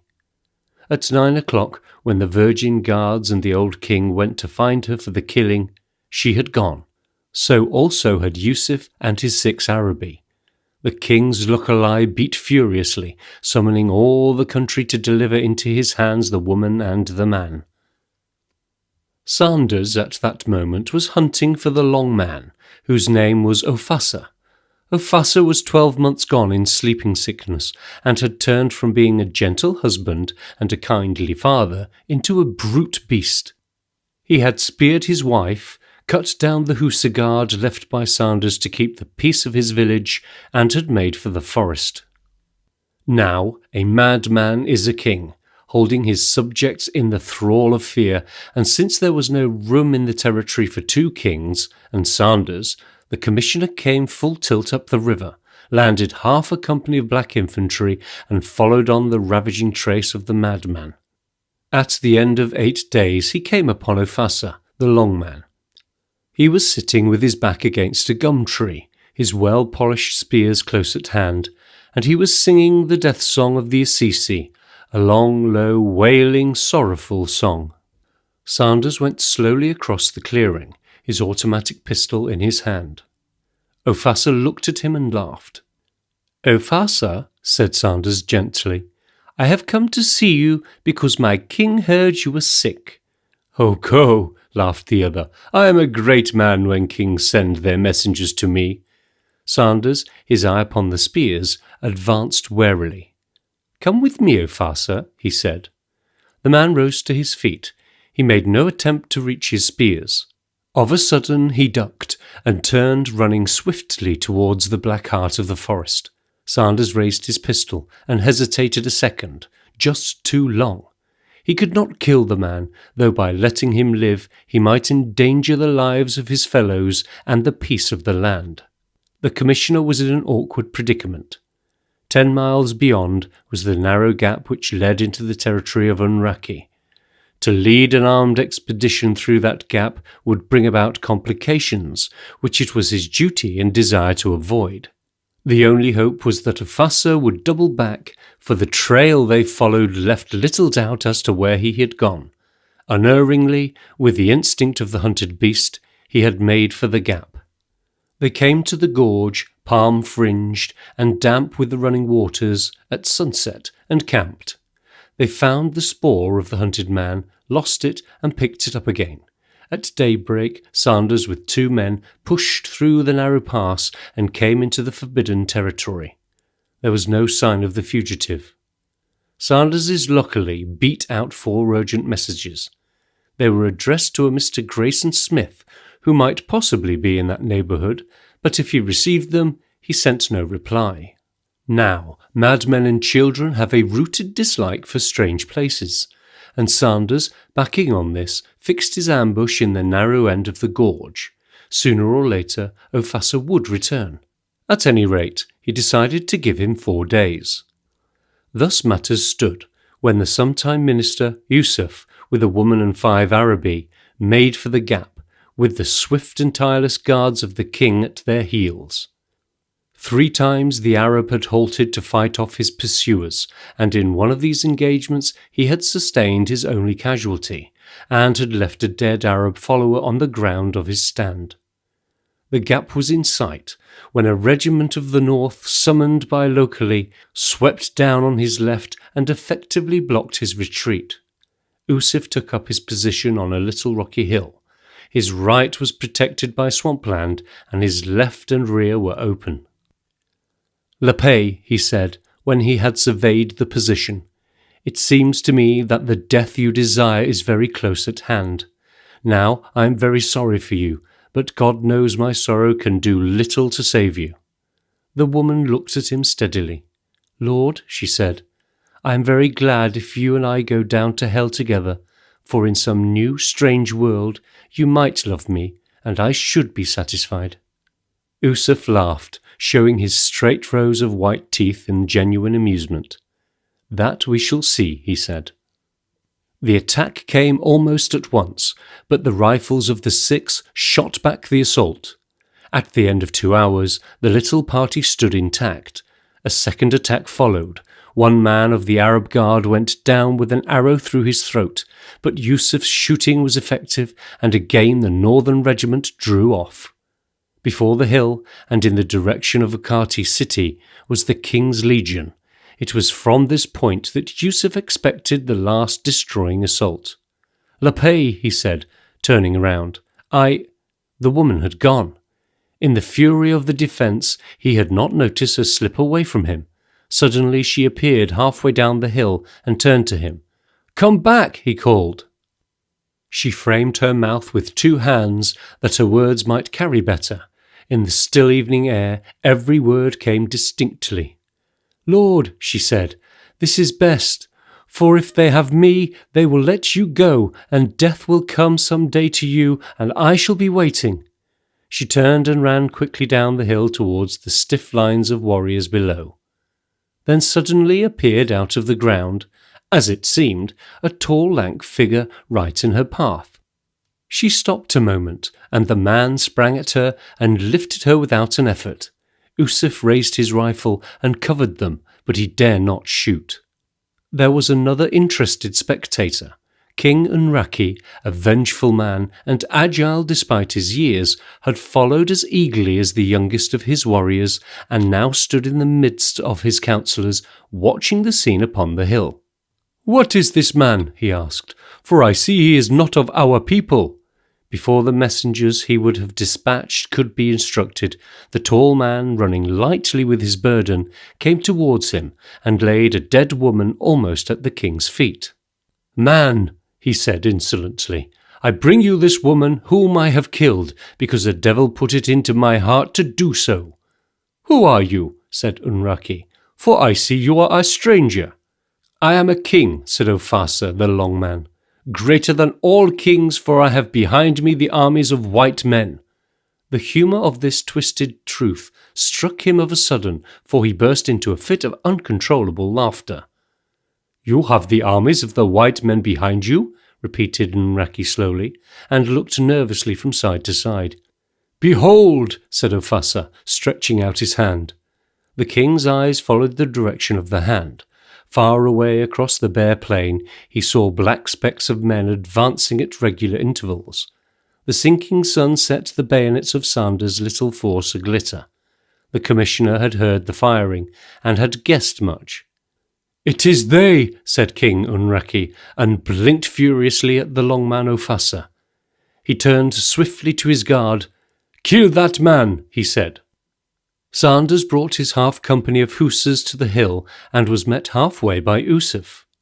"I heard your rifles," he said.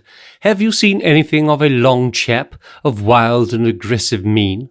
He spoke in English, and Usuf replied in the same language. "A tall man?" he asked, and Sanders wondered a little that a man so unemotional as was Grayson Smith, of the colonial intelligence, should speak so shakily. "I think he is here," said the Englishman in Arab attire, and he led the way down the hill. Unraki's armies had moved off swiftly. The fear of they had been greater in its effect than all its legions. "Who is this woman?" asked Sanders. "A native woman who loved me," said Grayson Smith simply, and he bent down and closed the eyes of the girl who had loved him so well.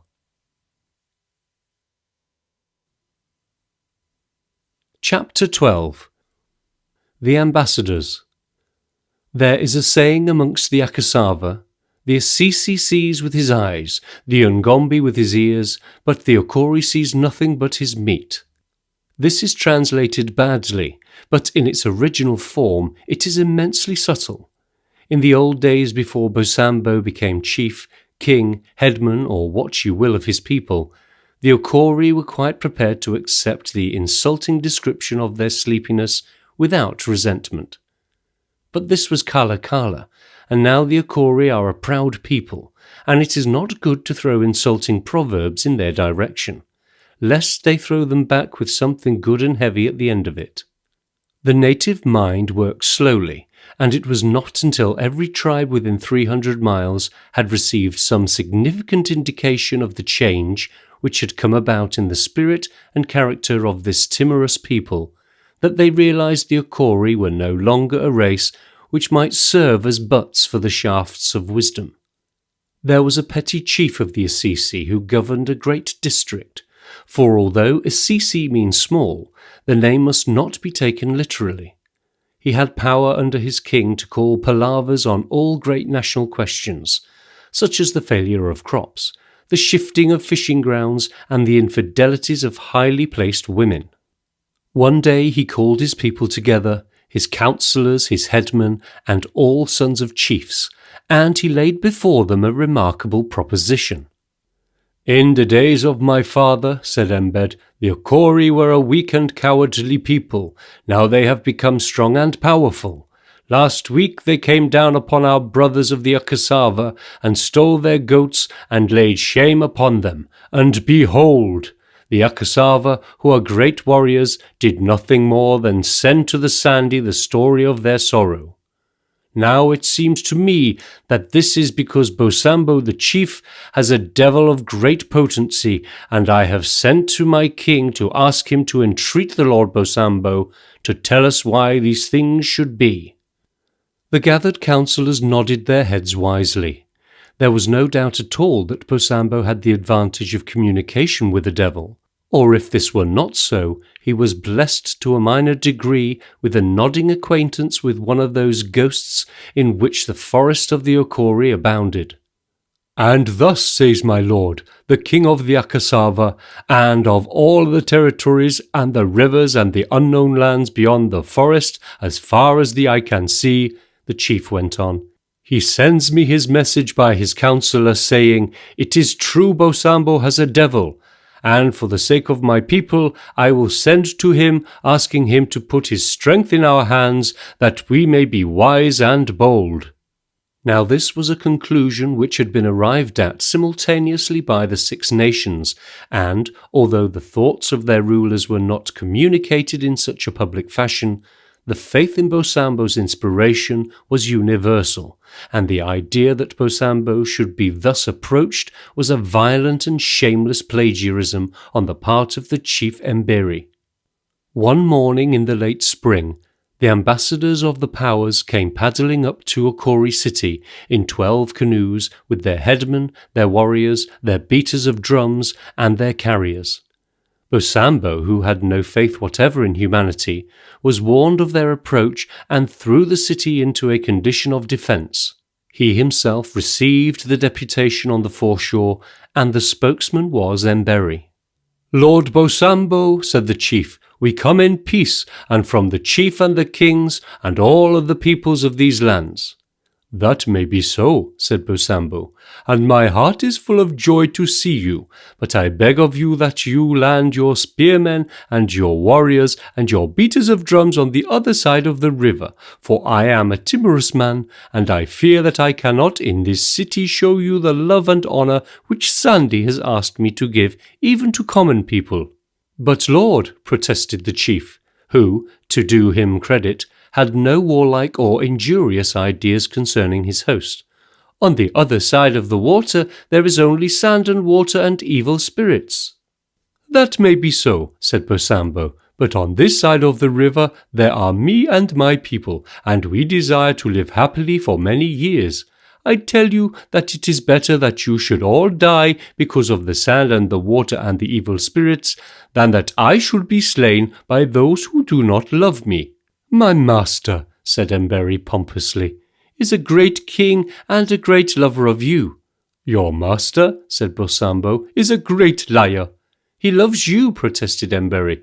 "He is still a great liar," said Bosambo. "For the last time I met him, he not only said that he would come with his legions and eat me up, but also called me evil names, such as Fish-eater and Chicken and Fat Dog." Bosambo spoke without fear of consequences because he had 100 of his picked men behind him, and all the advantage of their sloping beach.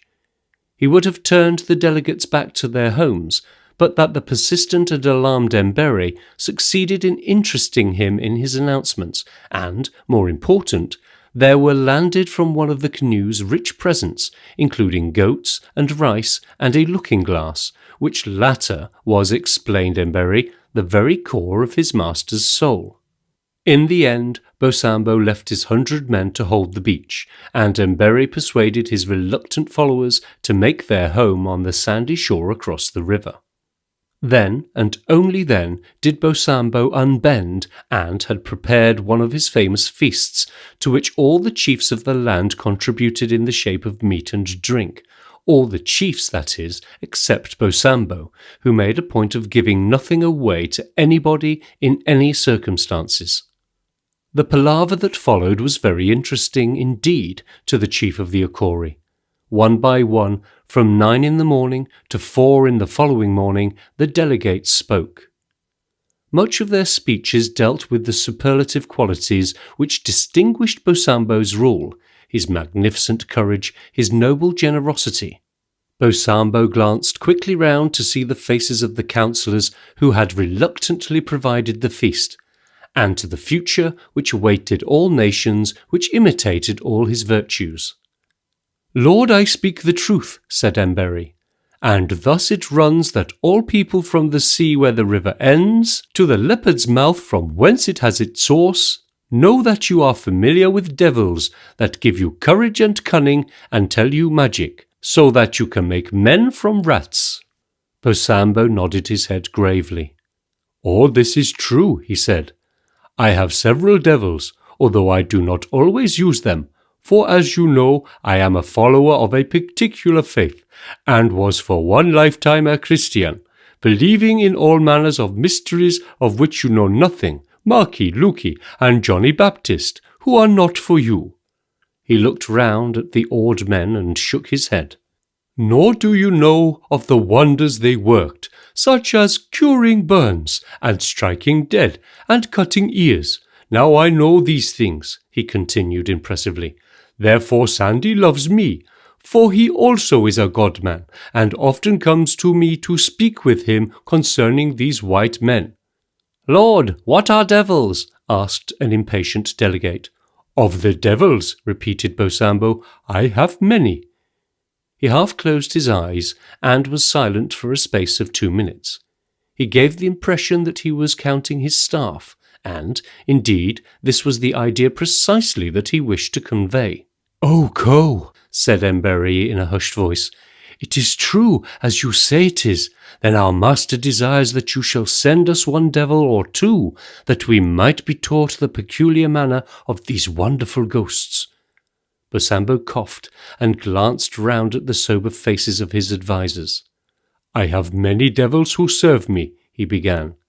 "There is one I know who is very small and has 2 noses, one before him and one behind, so that he may smell his enemy who stalks him. Also there is one who is so tall that the highest trees are grass to his feet, and another one who is green and walks upside down." For an hour Bosambo orated at length on demonology, even though he might never have known the word. He drew on the misty depths of his imagination. He availed himself to every recollection dealing with science. He spoke of ghosts who were familiar friends, and came to his bidding much in the same way that a civilized dog comes to his master's whistle.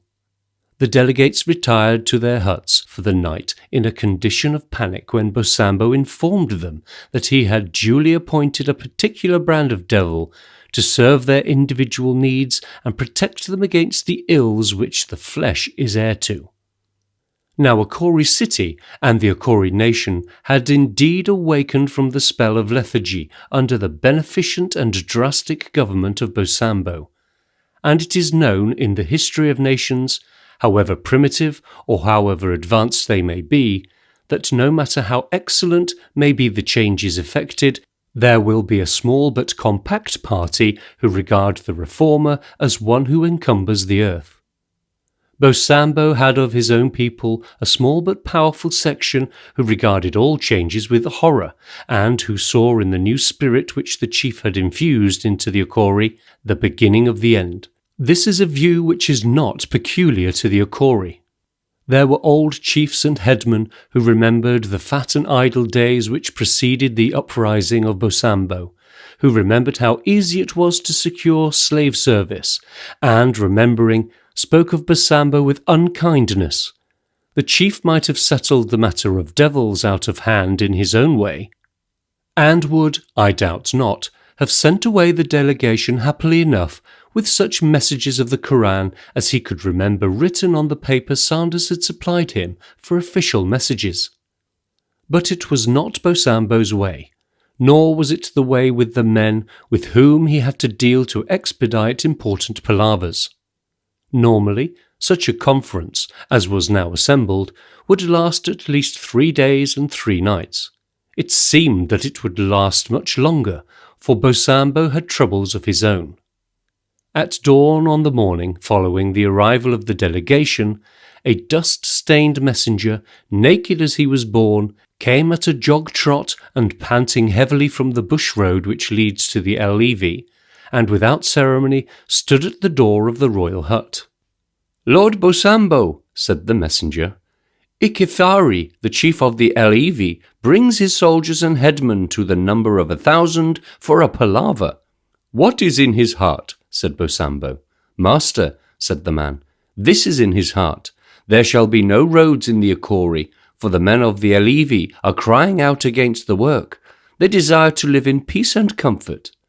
Bosambo had instituted a law of his own, with the full approval of Sanders, and it was that each district should provide a straight and well-made forest road from one city to another, and a great road which should lead from one district to its neighbour. Unfortunately, every little tribe did not approach the idea with the enthusiasm which Bosambo himself felt, nor regard it with the approval which was offered to this most excellent plan by the king's government. For road-making is a bad business. It brings men out early in the morning and keeps them working with the sweat running off their bare backs in the hot hours of the day. Also, there were fines and levies which Bosambo the chief took an unholy joy in extracting whenever default was made. Of all the reluctant tribes, the Elevi were the most frankly so. Whilst all the others were covered with a network of rough roads, slovenly made, but roads nonetheless, Elevi stood a virgin patch of land 200 square miles in the very heart of makeshift civilization. Bosambo might deal drastically with the enemy who stood outside his gate. It was a more delicate matter when he had to deal with a district tacitly rebellious, and this question of roads threatened to develop unhappily. He had sent spies into the land of the Elevi, and this was the first man back.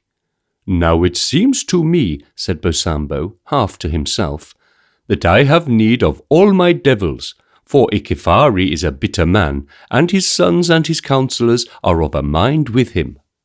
He sent his headman to his guests with a message that for the whole day he would be deep in counsel with himself over the matter of ghosts.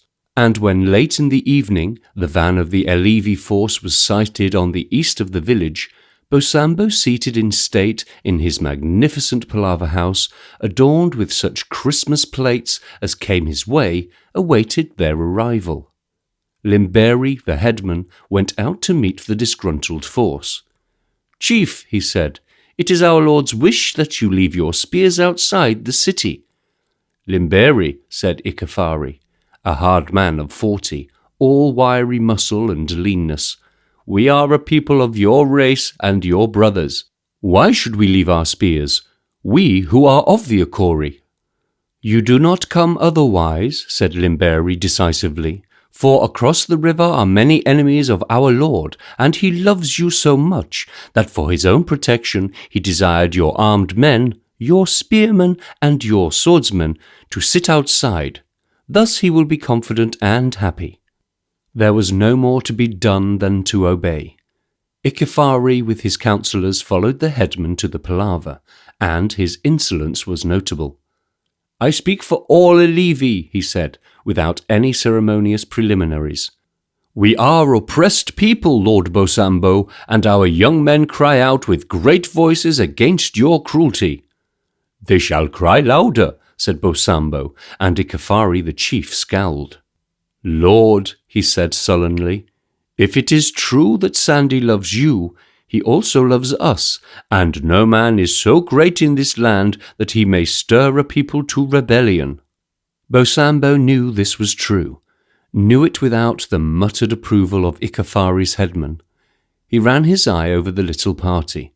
They were all there, the malcontents, Tinifsi, the stout headman, Umkera, and Kalasari, the lesser chiefs, and there was in their minds a certain defiance which particularly exasperated Bosambo. He might punish one or two who set themselves up against his authority, but here was an organized rebellion. Punishment would mean fighting, and fighting would weaken his position with Sanders. It was the moment to temporize. Fortunately, the devil deputation was not present. It was considered to be against all etiquette for men of another nation to be present at the domestic councils of their neighbours. Otherwise, some doubt might have been born in the bosom of Mbere as to the efficiency of Bosambo's devils at this particular moment. "And this I would say to you, Lord," said Ikafari, and Bosambo knew that the crux of the situation would be revealed. "We, Alevi, are your dogs. You do not send for us to come to your great feasts, nor do you honour us in any way. But when there is fighting, you call upon our spears and our young men. And you send us abroad to be eaten up by your terrible enemies. Also," he went on, "when you choose your chiefs and counsellors to go pleasant journeys to such places where they are honoured and feasted, you send only men of the Akori city." It may be said here that from whatever source Bosambo derived his inspiration, he had certainly acquired royal habits which were foreign to his primitive people. Thus he would dispatch envoys and ambassadors on ceremonious visits, bearing gifts and presents which they themselves provided and returning with richer presents which Bosambo acquired. It was, if the truth be told, a novel and pleasant method of extracting blackmail, pleasant because it gave Bosambo little trouble and afforded his subordinates titillation of importance, and no one had arisen to complain save these unfortunate cities of Akasava, Assisi, and Ngombe, which entertained his representatives. "It is true I have never sent you," said Bosambo, "and my heart is sore at the thought that you should think evil of me because I have saved you all this trouble. For my heart is like water within me. Yet a moon since I sent Kil, my headman, bearing gifts to the king of the bush people, and they chopped him so that he died. And now I fear to send other messengers." There was an unmistakable sneer on Ikafari's face. "Lord," he said with asperity, "Kili was a foolish man, and you hated him, for he had spoken evilly against you, stirring up your people. Therefore you sent him to the Bushmen, and he did not come back," he added significantly. "Now I tell you that if you send me to the Bushmen, I do not go."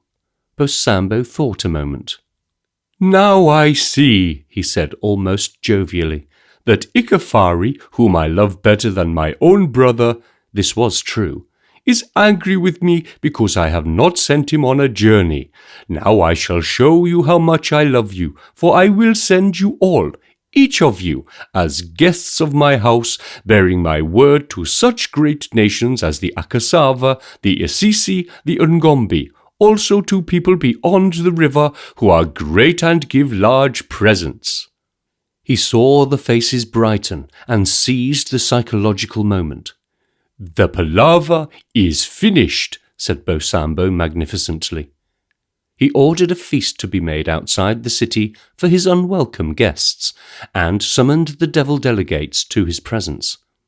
"My friends," he said, "I have given this matter of devils great thought, and since I desire to stand well with you and with your master, I have spent this night in company with 6 great devils, who are my best friends, and who help me in all matters. Now I tell you this, which is known only to myself and to you, whom I trust, that today I send to your master 6 great spirits which inspire me." There was a hush. The sense of responsibility which comes to the nervous who are suddenly entrusted with the delivery of a ferocious bull fell upon the men of the delegation. "Lord, this is a great honour," said Emberi, "and our masters will send many more presents than your lordship has ever seen. But how may we take these devils with us? For we are fearful and are not used to their ways." Bosambo bowed his head graciously. "That also filled my thoughts," he said, "and thus I have ordered it. I shall take 6 of my people, 6 counsellors and chiefs, who are to me as the sun and the flowers, and by magic I will place inside the heart of each chief and headman 1 great devil. You shall take these men with you, and you shall listen to all they say, save this." He paused. "These devils love me, and they will greatly desire to return to my city and to my land, where they have been so long. Now I tell you that you must treat them kindly. You must hold them, putting a guard about them and keeping them in a secret place, so that Sandy may not find them or hear of them. And they will bring you fortune and prosperity and the courage of lions." Sanders came upriver to settle a woman palaver, when he came slap into a flotilla of such pretension and warlike appearance that he did not hesitate for one moment. At a word, the canvas jackets were slipped from the Hotchkiss guns, and they were swung over the side. But there was no need for such preparations, as he discovered when Emberry's canoe came alongside. "Tell me, Emberry," said Sanders, "what is this wonderful thing I see? That the Akasava and the Assisi and the Ungombi and the people of the lower forest sail together in love and harmony?" "Lord," said Emberry proudly, "this is Bosambo's doing." Sanders was all suspicion. "Now, I know that Bosambo is a clever man," he said, "yet I do not know that he was so great a character that he could bring together all men in peace, but rather the contrary." "He has done this because of devils," said Emberry importantly. "Behold, there are certain things about which I must not speak to you, and this is one of them. So, Sandy, ask me no more, for I have sworn an oath." Leaning over the steamer, Sanders surveyed the flotilla. His keen eyes ranged the boat from stern to stern. He noted with interest the presence of one Ikefari, who was known to him, and Ikefari in a scarlet coat was a happy and satisfied man. "Oh, Ikefari," bantered Sanders, "what of my roads?" The chief looked up. "Lord, they shall be made," he said, "though my young men die in the making. I go now to make a grand palaver for my friend and father Bosambo, for he trusts me above all men and has sent me to the Assisi." Sanders knew something of Bosambo's idiosyncrasies and nodded. "When you come back," he said, "I will speak on the matter of these roads. Tell me now, my friend, how long do you stay with the Assisi?" "Lord," said Ikefari, "I stay for the time of a moon. Afterwards I go back to the Akori, bearing rich presents which my lord Bosambo has made me swear I will keep for myself." "The space of a moon," repeated Sanders. He turned to ring the engines. "Ahead!" and he did not see Emberry's hand go up to cover a smile.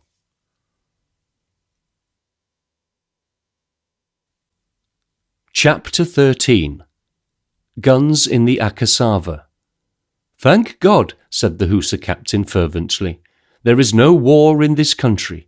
"Touch wood," said Sanders, and the two men simultaneously reached out and laid solemn hands upon the handle of the coffee-pot, which was vulcanite.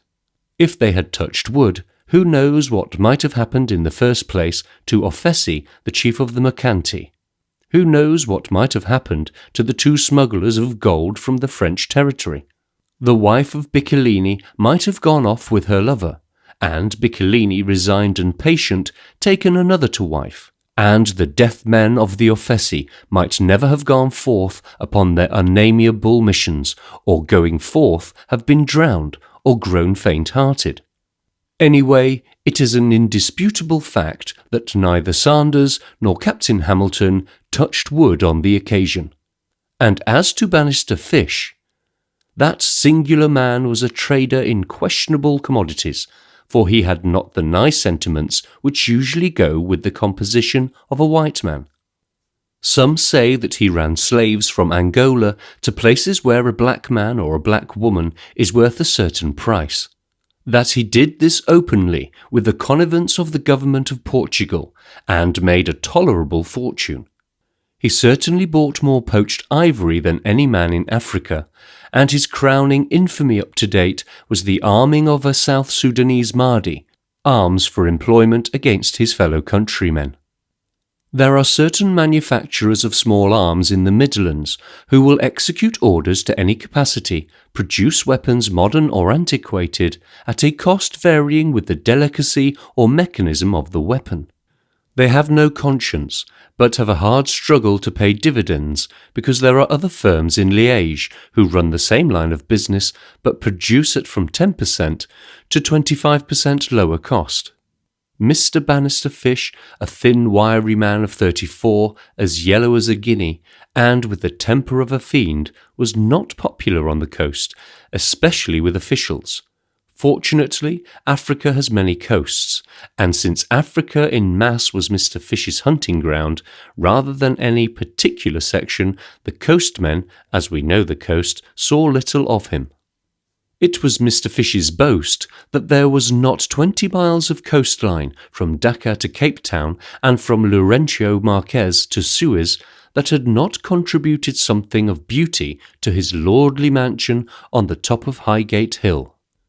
You will observe that he omits reference to the coast which encloses Cape Colony, and there is a reason. Cape Colony is immensely civilized, has stipendiary magistrates, and a horrible breakwater where yellow-jacketed convicts labour for their sins, and Mr. Fish's sins were many. He tackled Sanders's territory in the same spirit as a racehorse breeder will start raising Pekingese poodles, not for the money he could make out of it, but as an amusing sideline. He worked ruin on the edge of the Akasava country, operating from the adjoining foreign territories, and found an unholy joy in worrying Sanders, whom he had met once and most cordially disliked. His dislike was intensified on the next occasion of their meeting, for Sanders, making a forced march across the Akasava, seized the caravan of Mr. Bannister Fish, burnt his stores out of hand, and submitted the plutocrat of Highgate Hill to the indignity of marching handcuffed to headquarters. Mr. Fish was tried by a divisional court and fined £500, or, as an alternative, awarded 12 months' imprisonment with hard labour. The fine was paid, and Mr. Fish went home saying horrible things about Mr. Commissioner Sanders, which I will not sully these fair pages by repeating. Highgate Hill is a prosaic neighbourhood, served by prosaic motor buses, and not the place where one would imagine wholesale murder might be planned. Yet from his domain in Highgate, Mr. Fish issued certain instructions by telephone and cablegram, and at his word men went secretly into Sanders's territory looking for the likely man. They found Ofessi, and Highgate spoke to the Akasava to some purpose. In the month of February, in a certain year, Mr. Fish drove resplendently in his electric landau from Highgate to Waterloo. He arrived on the Akasava border 7 weeks later no less angry with Sanders than he had ever been, and of a cheerful countenance because, being a millionaire, he could indulge in his hobbies, and his hobby was the annoyance of a far-away commissioner who, at that precise moment, was touching vulcanite and thinking it would. Ofessi, the son of Malacca, the son of Ganani, was predestined. Thus it was predicted by the famous witch-doctor Komono Bologo of the Akasava. For it would appear that on the night that Ofessi came squealing into the world, there were certain solar manifestations, such as an eclipse of the moon, and prodigious shooting of stars, which Komono Bologo translated favourably to the clucking, sobbing, and shrill whimpering morsel of whitey-brown humanity. Thus Ofessi was to rule all peoples as far as the sun shone, some 300 miles in all directions according to local calculations, and he should not suffer ignominious death at the hand of any man. Ofessi, literally the born lucky, should be mighty in council and in war, should shake the earth with the tread of his legions, might risk and gain, never risk and lose, was the favoured of jujus and ghosts, and would have many sons. The hollow-eyed woman stretched on the floor of the hut spoke faintly of her happiness. The baby with greedy mouth, satisfying the beast in him, said nothing, being too much occupied with his natural and instinctive desires. Such prophecies are common, and some come to nothing. Some, for no apparent reason, stick fast to the recipients. Ofessi, his destiny, was of the sticking kind. When Sanders took up his duties on the river, Ofessi was a lank and awkward youth, of whom his fellows stood in awe. Sanders was in awe of nobody. He listened quietly to the recital of portents, omens, and the like, and when it was finished, he delivered a little homily on the fallibility of human beings and the extraordinarily high death rate which existed amongst those misguided people who walked outside the rigid circle of the land. Offesi had neighbours more hearty than Sanders, and by these he was accepted as something on account of the total wonder which the years would produce. So Offesi grew and flourished, doing much mischief in his way, which was neither innocent nor boyish, and the friendly hand which is a praise to small boys all the world over never fell sharply upon his well-covered nerves, because Offesi was predestined and immune. In course of time he was appointed by the then king of the Akasava to the chieftainship of the village of Milanti, and the city of Akasava breathed a sigh of relief to see his canoe go round the bend of the river out of sight. No report of the chief's minor misdoings came to Sanders, because this legend of destiny carried to all the nations save and except one. It is said that Offesi received more homage and held a more regal court in his tiny principality than did the king his master, that Ngombe, Assisi, and the tribes about sent him presents doubly precious, and that he had a household of 60 wives, all contributed by his devotees. It was also said that he had made the intoxicating distributions of Mr. Fish possible, but Sanders had no proof of this. He raided his friends impartially, did all manner of unpleasant things, terrorized the river from the Lesser Assisi to the edge of the Okori, and the fishermen watching his war canoes creeping stealthily through the night would say, "Let no man see the Lord Offesi, lest in the days to come he remember and blind us." Whether from sheer cunning or from the intuitive faculty which is a part of genius, Offesi grew to stout manhood without once violating the borderline of the Okori, until upon a day. Sanders came in great haste one wet April night, when the clouds hung so low over the river that you might have touched them with a fishing rod.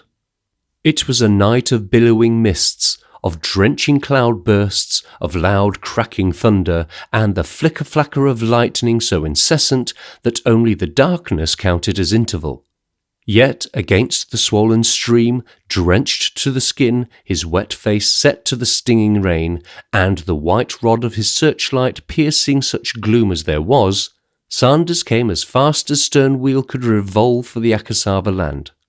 He came up to the village of Milanti in the wild grey of a stormy dawn, and such of the huts of the flooding waters of the heavens had spared stood isolated sentinels amidst smoking ruins. He landed tired and immensely angry, and found many dead men and one or two who thought they were dead. They told him a doleful story of rapine and murder, of an innocent village set upon by the Okori and taken in its defencelessness. "That is a lie," said Sanders promptly, "for you have stockades built to the west of the village, and your dead are all painted as men paint themselves who are preparing long for war. Also the Okori, such as I have seen, are not so painted, which tells me that they came in haste against a warring people." The wounded man turned his tired face to Sanders. "It is my faith," he said, in the conventional terminology of his tribe, "that you have eyes like a big cat." Sanders attended to his injuries and left him and his pitiful fellows in a dry hut. Then he went to look for Bosambo, and found him sitting patiently 10 miles upriver. He sat before a steep hill of rock and undergrowth.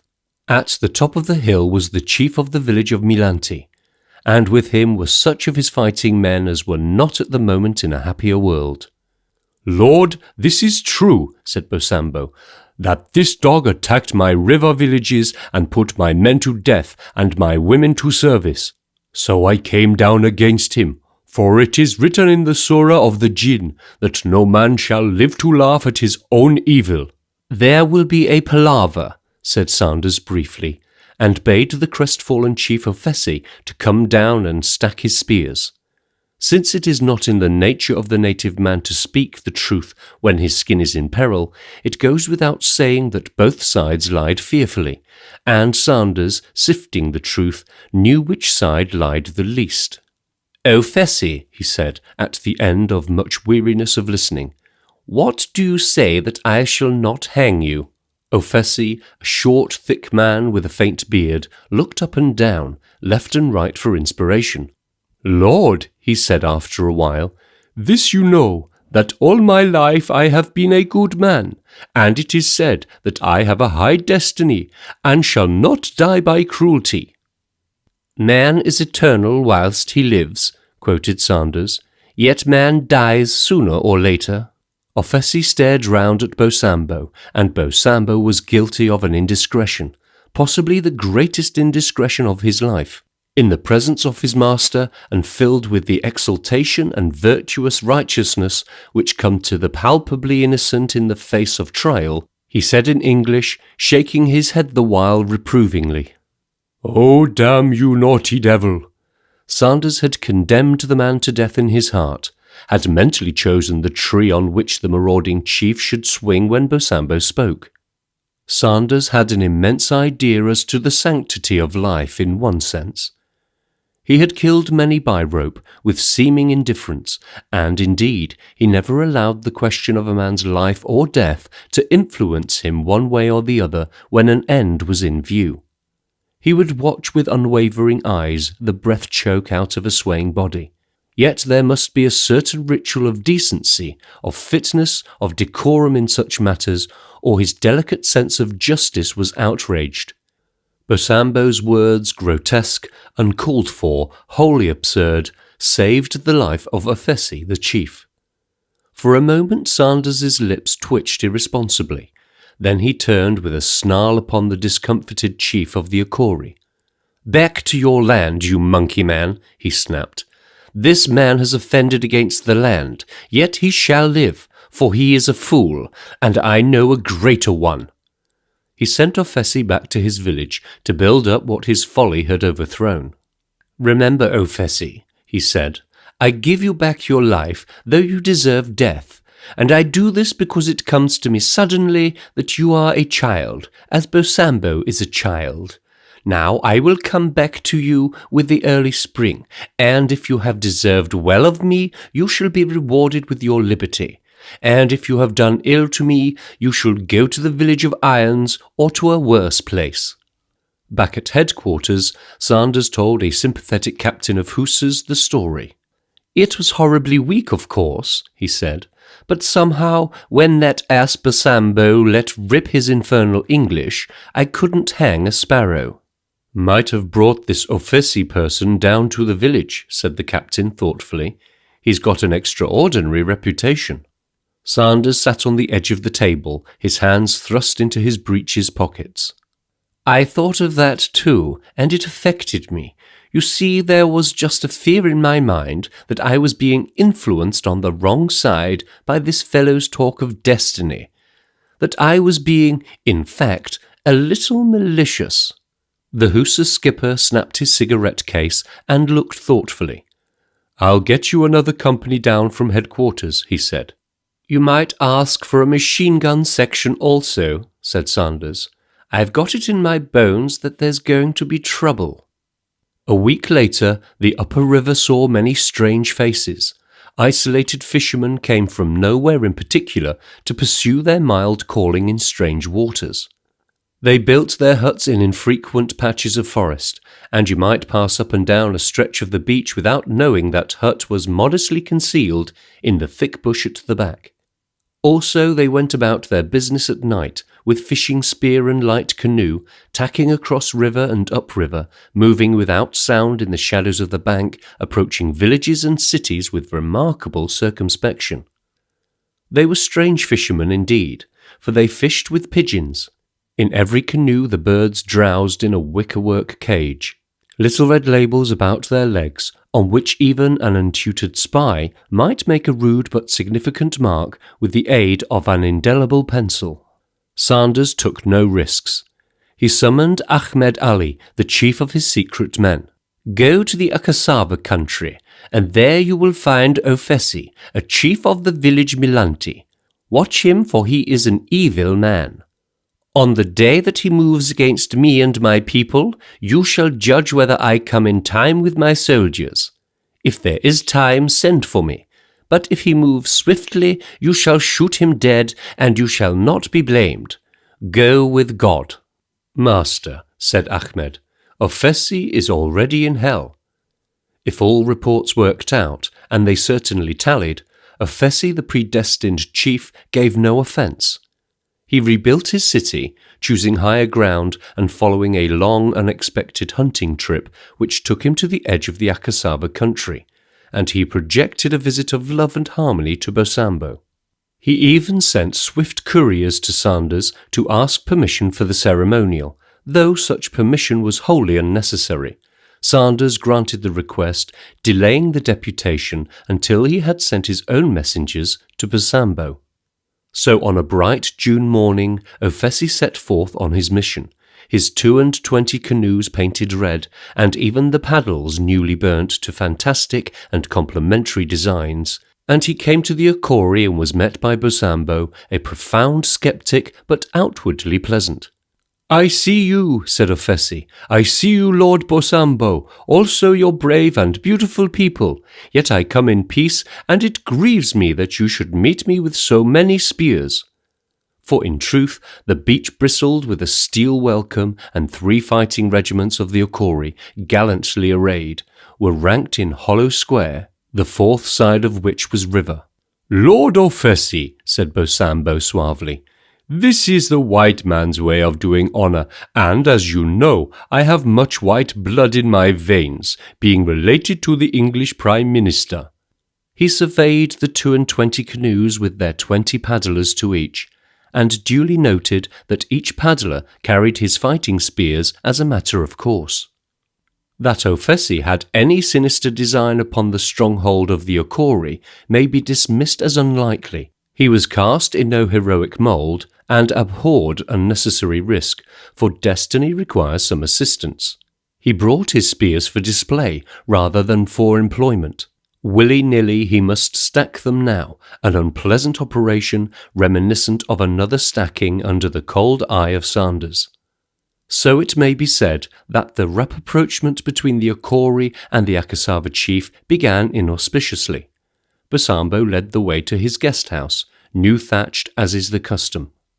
There was a great feast in Ofesi's honour, and a dance of girls, every village contributing its chief dancer for the event. Next day there was a palaver with sacrifices of fowl and beast, and blood friendships were sworn fluently. Bosambo and Ofesi embraced before all the people assembled, and ate salt from the same dish. "Now I will tell you all my business, my brother," said Ofesi that night. "Tomorrow I go back to my people with your good word, and I shall speak of you by day and night because of your noble heart." "I also will have no rest," said Bosambo, "till I have journeyed all over this land, speaking about my wonderful brother Ofesi." With a word, Ofesi dismissed his counsellors, and Bosambo, accepting the invitation, sent away his headman. "Now I will tell you," said Ofesi. And what he said, what flood of ego oratory, what promises, what covert threats, provided Bosambo with reminiscences for long afterwards. "Yet," he concluded, "though all things have moved to make me what I am, yet there is much I have to learn, and from none can I learn so well as from you, my brother." "That is very true," said Bosambo, and meant it. "Now," Ofesi went on to his peroration, "the king of the Akasava is dying, and all men are agreed that I shall be king in his place. Therefore I would learn to the utmost grain all the secrets of kingship. Therefore, since I cannot sit with you, I ask you, Lord Bosambo, to give a home to Tolenobo, my headman, that he may sit for a year in the shadow of your wisdom and tell me the many beautiful things you say." Bosambo looked thoughtfully at Tolenobo, the headman, a shifty fisherman promoted to that position and somewhat deficient in sanity, as Bosambo judged. "He shall sit with me," said Bosambo at length, "and be as my own son, sleeping in a hut by mine, and I will treat him as if he were my brother." There was a fleeting gleam of satisfaction in Ofesi's eye as he rose to embrace his blood friend, But then he did not know how Bosambo treated his brother. The Akasava chief and his 22 canoes paddled homeward at daybreak, and Bosambo saw them off. When they were gone, he turned to his headman. "Tell me, Solokinini," he said, "what have we done with this Tolinobo who stays with us?" "Lord, we built him a new hut this morning in your lordship's shadow." Bosambo nodded. "First," he said, "you shall take him to the secret place near the crocodile pool, and stake him out. Presently I will come, and we will ask him some questions." "Lord, he will not answer," said the headman. "I myself have spoken with him." "He shall answer me," said Bosambo significantly, "and you shall build a fire and make very hot your spears, for I think this Tolinobo has something he will be glad to tell." Bosambo's prediction was justified by fact. Offesi was not halfway home, happy in his success, when a blubbering Tolinobo, stretched ignominiously on the ground, spoke with a lamentable lack of reserve on all manner of private matters, being urged thereto by a red-hot spearhead which Bosambo held much too near his face for comfort. At about this time came Jim Greel, an American adventurer, and Francis E. Coulson, a citizen of the world. They came into Sanders's territory unwillingly, for they were bound, via the French river which skirted the north of the Ngombe land, for German West Africa. There was in normal times a bit of a stream which connected the great river with the Frenchy River. It was, according to a facetious government surveyor, navigable for balloons and paper boats, except once in a decade when a mild spring in the 1,000 miles distant mountains coincided with heavy rains in the Assisi watershed. Given the coincidence, the tiny dribble of rush-choked water achieved the dignity of riverhood. It was bad luck that Jim and Coulson hit an exceptional season. Keeping to the left bank and moving only by night, they had reason for this, the adventurers followed the course of the stream which ordinarily was not on the map, and they were pardonably and almost literally at sea. 2 long nights they worked their crazy little steamer through an unknown territory without realizing that it was unknown. They avoided such villages as they passed, shutting off steam and dousing all lights till they drifted beyond sight and hearing. At last they reached a stage in their enterprise where the maintenance of secrecy was a matter of some personal danger, and they looked around in the black night for assistance. "Looks like a village over there, Jim," said Coulson, and the steersman nodded. "There's a shoal of water here," he said grimly, "and the forehold is up to water level." "Leaking?" "Not exactly leaking," said Jim carefully, "but there's no bottom to the forepart of this tub." Coulson swore softly at the African night. The velvet darkness had fallen on them suddenly, and it was a case of tie up or go on. Jim decided to go on. They had struck a submerged log and ripped away the bottom of the tiny compartment that was magniloquently called number 1 hold. The bulkhead of numbers 1 and 2 was of the thinnest steel and was bulging perceptibly. Coulson did not know this, but Jim did. Now he turned the prow of the ancient steamer to the dark shore, and the revolving paddle wheels made an expiring effort. Somewhere on the riverbank a voice called to them in the Akasava tongue. They saw the fires of the village and the black shadows passing before them. They heard women laughing. Jim turned his head and gave an order to one of his naked crew, and the man leapt overboard with a thin rope hawser. Then the ripped keel of the little boat took the sand and she was grounded. Jim lit his pipe from a lantern that hung in the deck cabin behind him, wiped his streaming forehead with the back of his hand, and spoke rapidly in the Akasava tongue to the little crowd who had gathered on the beach. He spoke mechanically, warning all and sundry for the safety of their immortal souls not to slip his hawser, warning them that if he lost so much as a deck rivet he would flay alive the thief, and ended by commending his admiring audience to Umshimba, Umshamba, Bimbi, Okili, and such local devils as he could call in his tongue. "That's let me out," he said, and waded ashore through the shallow water as one too much overcome by the big tragedies of life to care very much, one way or another, whether he was wet or dry. He strode up the shelving beach and was led by a straggling group of villagers to the headman's hut to make inquiries, and came back to the boat with unpleasant news. Coulson had brought her nose to the sand, and by a brushwood fire that the men of the village had lit upon the beach, the damage was plainly to be seen. The tiny hull had torn like brown paper, and part of the cause, a stiff branch of gunwood, still protruded from the hole. "We're in Sanders's territory, if it's all the same to you," said Jim gloomily. "The damnation old Frenchy River is in Spruit, and we've come about 80 miles on the wrong track." Coulson, kneeling by the side of the boat, a short black briar clutched between his even white teeth, looked up with a grin. "Sandy catchy makey hell," quoted he. "Do you remember the chink shaver who used to run the Angola women up to the old king for banister fish?" Jim said nothing.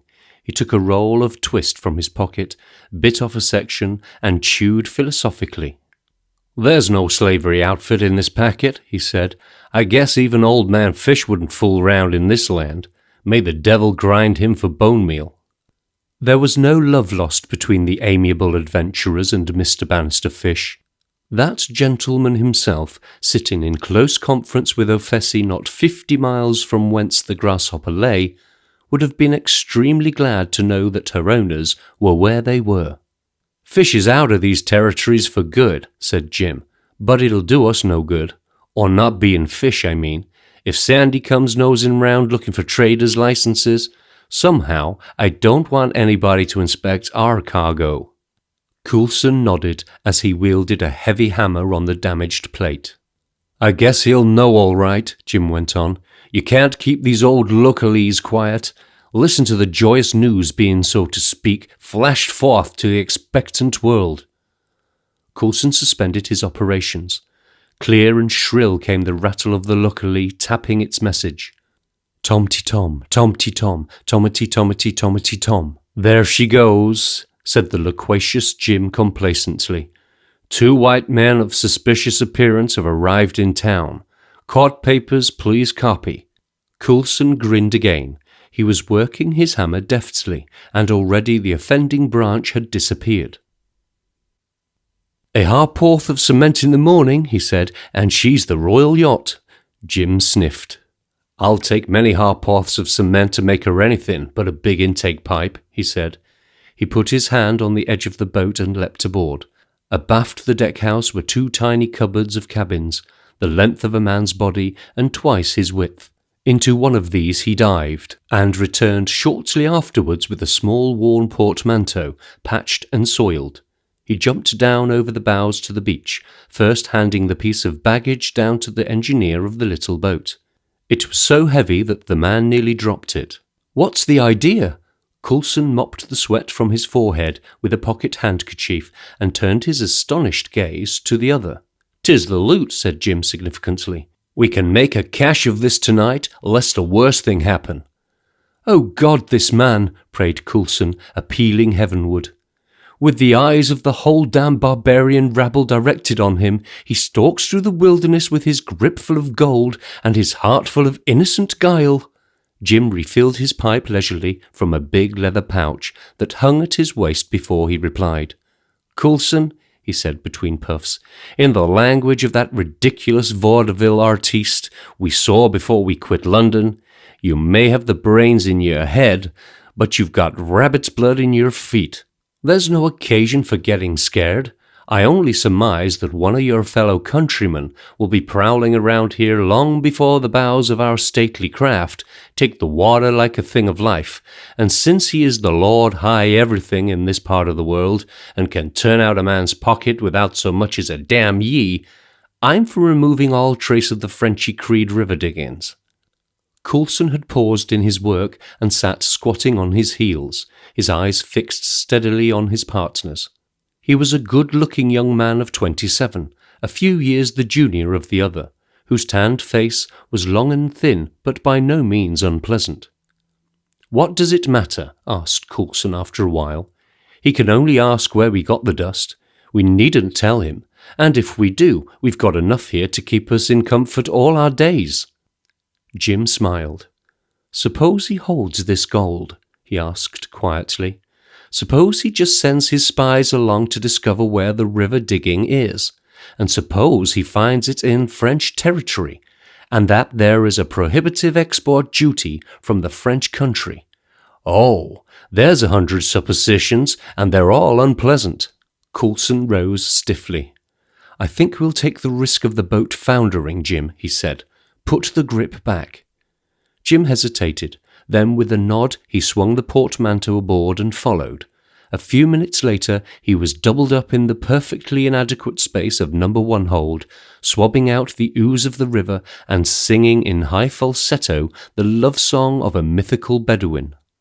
It was past midnight when the two men, tired, aching and cheerful, sought their beds.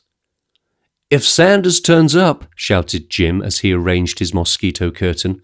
The shouting was necessary, since he was addressing his companion through a matchboard partition between the two cabins. "You gotta lie, Coulson." "I hate lying," grumbled Coulson loudly, "but I suppose we shall have to." "Betcha," yawned the other, and said his prayers with lightning rapidity. Daylight brought dismay to the two voyagers. The hole in the hull was not alone responsible for the flooded hold. There was a great gash in her keel. The plate had been ripped away by some snag or snags unknown. Coulson looked at Jim, and Jim returned the despairing gaze. "A canoe for mine," said Jim after a while. "Me for the German River and so home.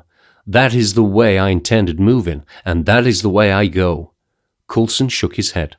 "Flight," he said briefly. "You can explain being in Sanders's territory, but you can't explain the bolt. Stick it out." All that morning the two men laboured in the hot sun to repair the damage.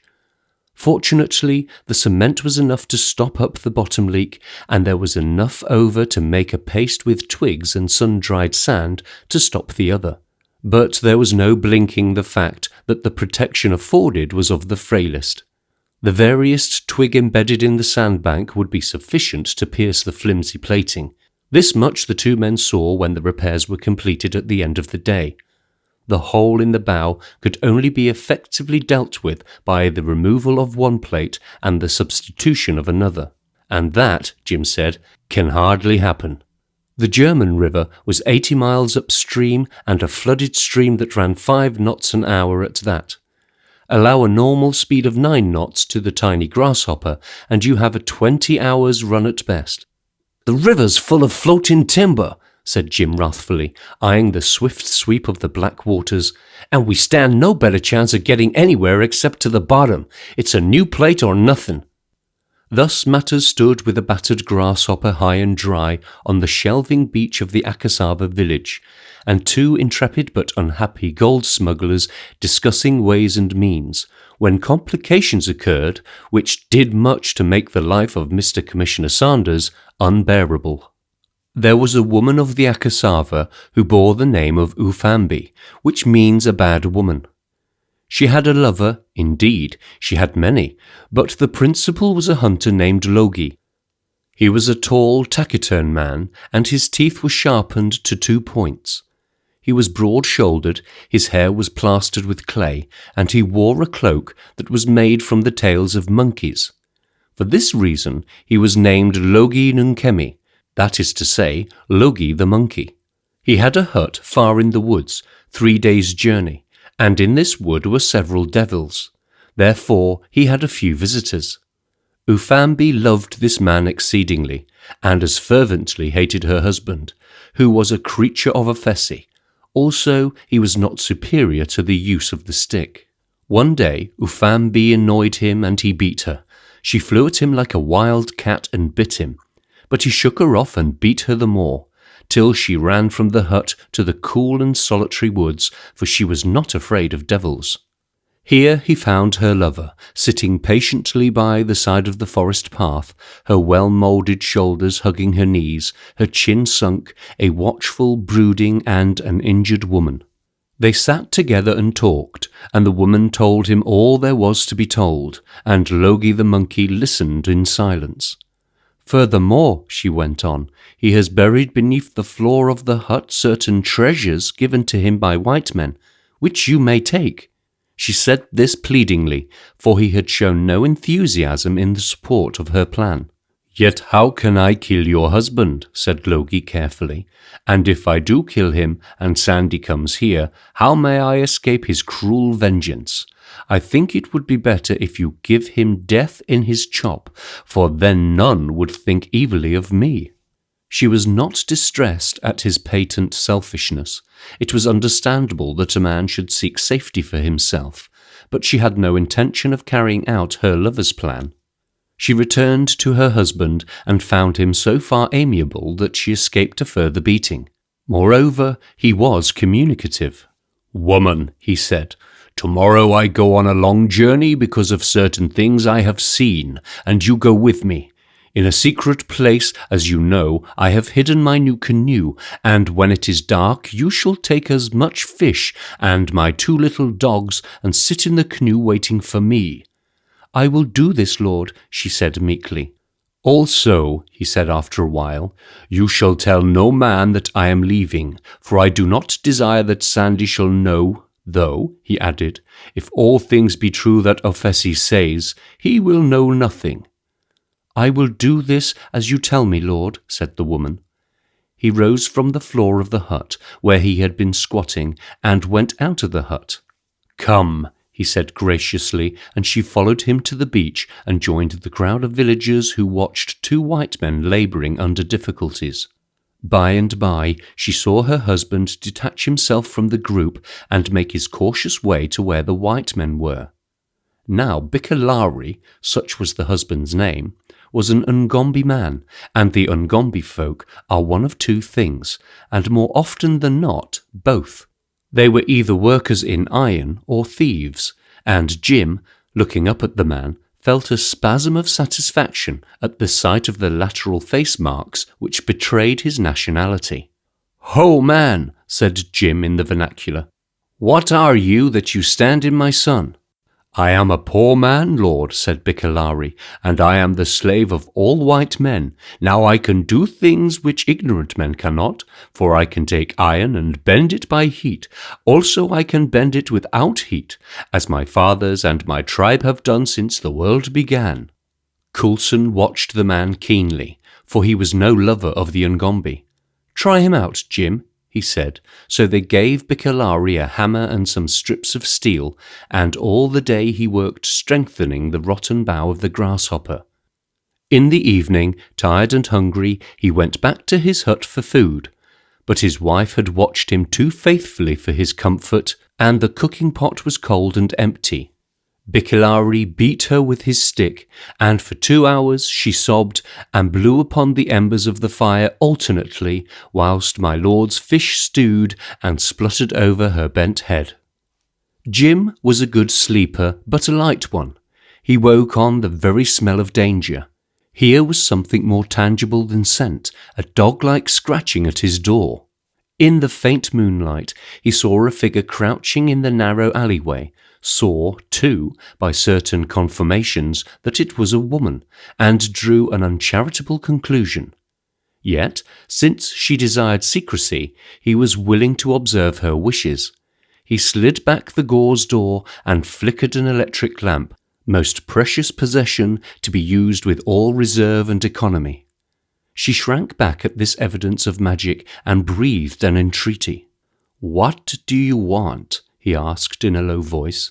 "Lord," she answered, her voice muffled, "if you desire your life, do not stay here." Jim thrust his face nearer to the woman's. "Say what you must say very quickly," he said. "Lord," she began again, "my husband is Bikalari, a worker in iron. He is a man of Ofesi, and tonight Ofesi sends his killers to do his work upon all white men and upon all chiefs who thwart him. Also upon you because you are white and there is treasure in your ship." "Wait," said Jim, and turned to tap on Coulson's door. There was no need. Coulson was out of bed at the first sound of whispering, and now stood in the doorway, the moonlight reflected in a cold blue line on the revolver he held in his hand. "It may be a fake, but there's no reason why it should be," he said when the story was told. "We'll chance the hole in the bow." Jim ran forward and woke the sleeping engineer, and came back with the first crackle of burning wood in the furnace. He found the woman waiting. "What is your name?" he asked. She stood with her back to the tiny rail, an easy mark for the man who had followed her and now crouched in the shadow of the hull. He could reach up and touch her.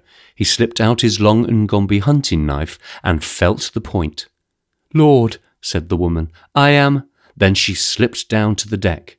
Coulson fired twice at the fleeing Bikalari and missed him. Logie the lover leapt at him from the beach, but fell before a quick knife thrust. Bikalari reached the bushes in safety and plunged into the gloom and into the arms of Ahmed Ali, a swift, silent man who caught the knife arm in one hand and broke the neck of the murderer with the other, for Ahmed Ali was a famous wrestler in the Kono country. The city was aroused. Naked feet pattered through the street. Jim and Coulson, lying flat on the bow of the steamer, held the curious at bay.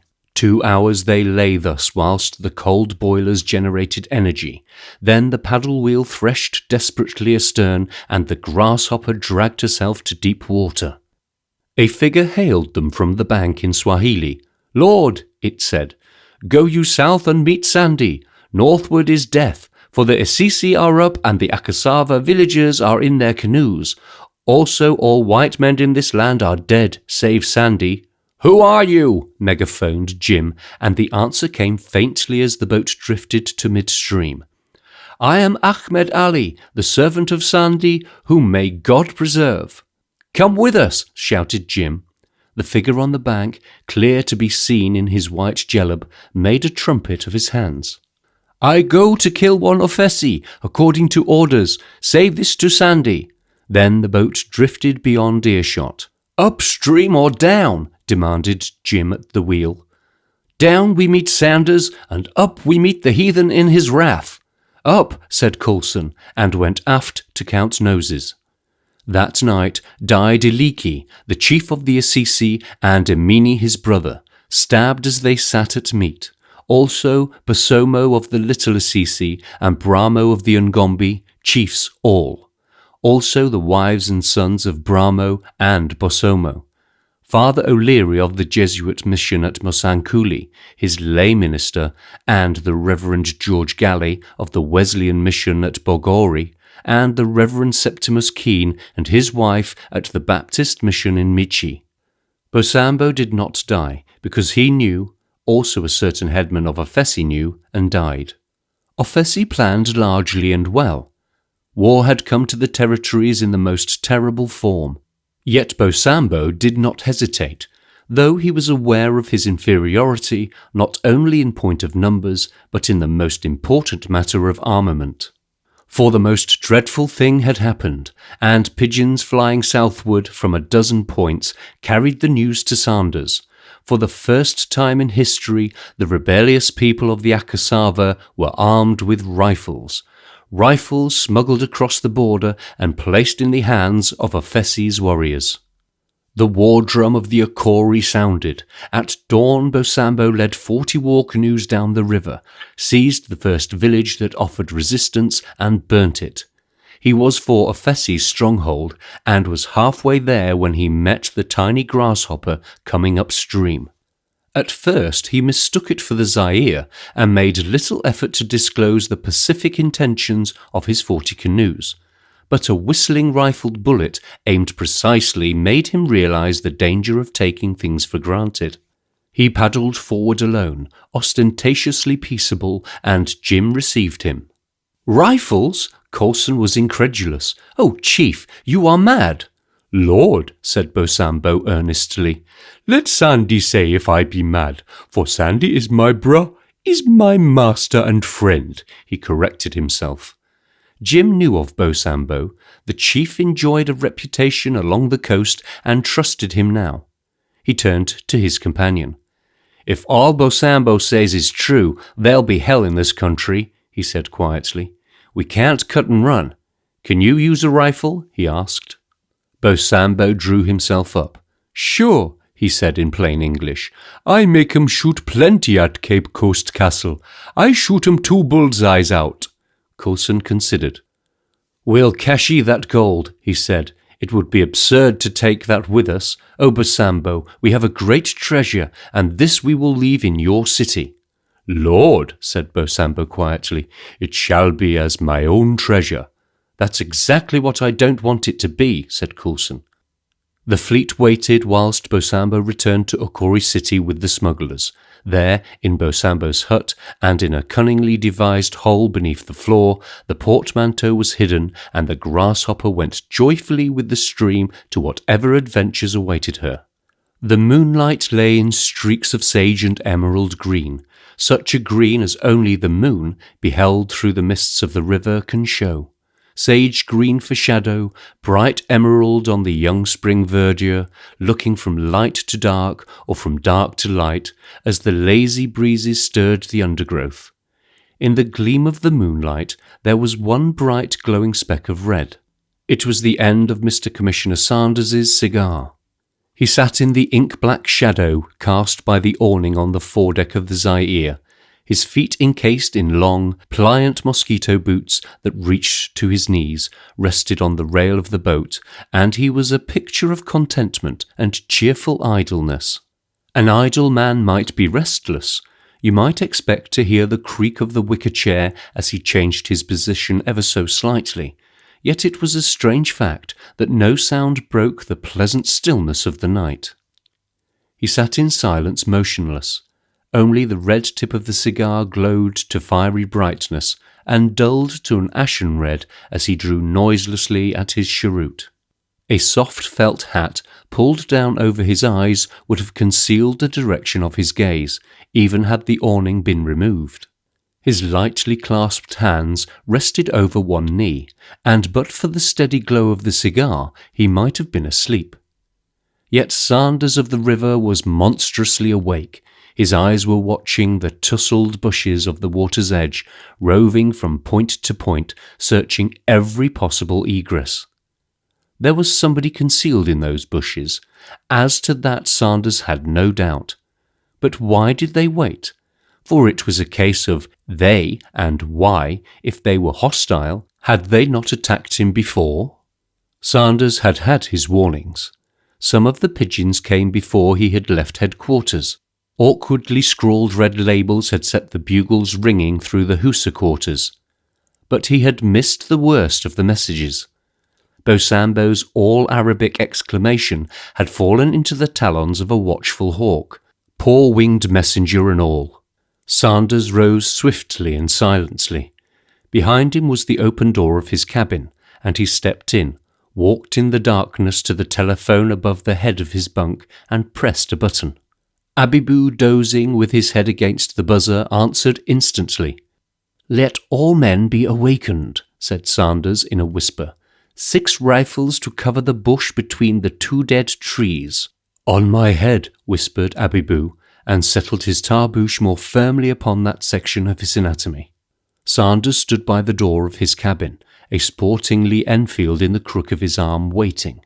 Then from far away he heard a faint cry. A melancholy shrill, woo-wooing. It was the cry that set men of the villages shuddering, for it was such a cry as ghosts make. Men in the secret service of Sanders, and the government also, made it, and Sanders nodded his head. Here came a man in haste to tell him things.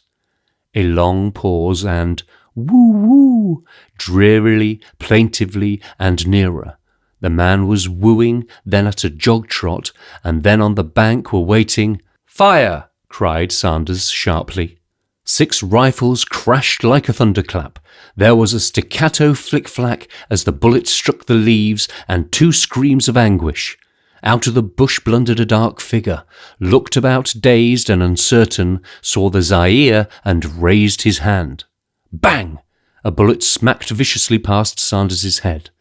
"Guns!" said Sanders with a gasp, and as the man on the bank rattled back the lever of his repeater, Sanders shot him. Bang, bang!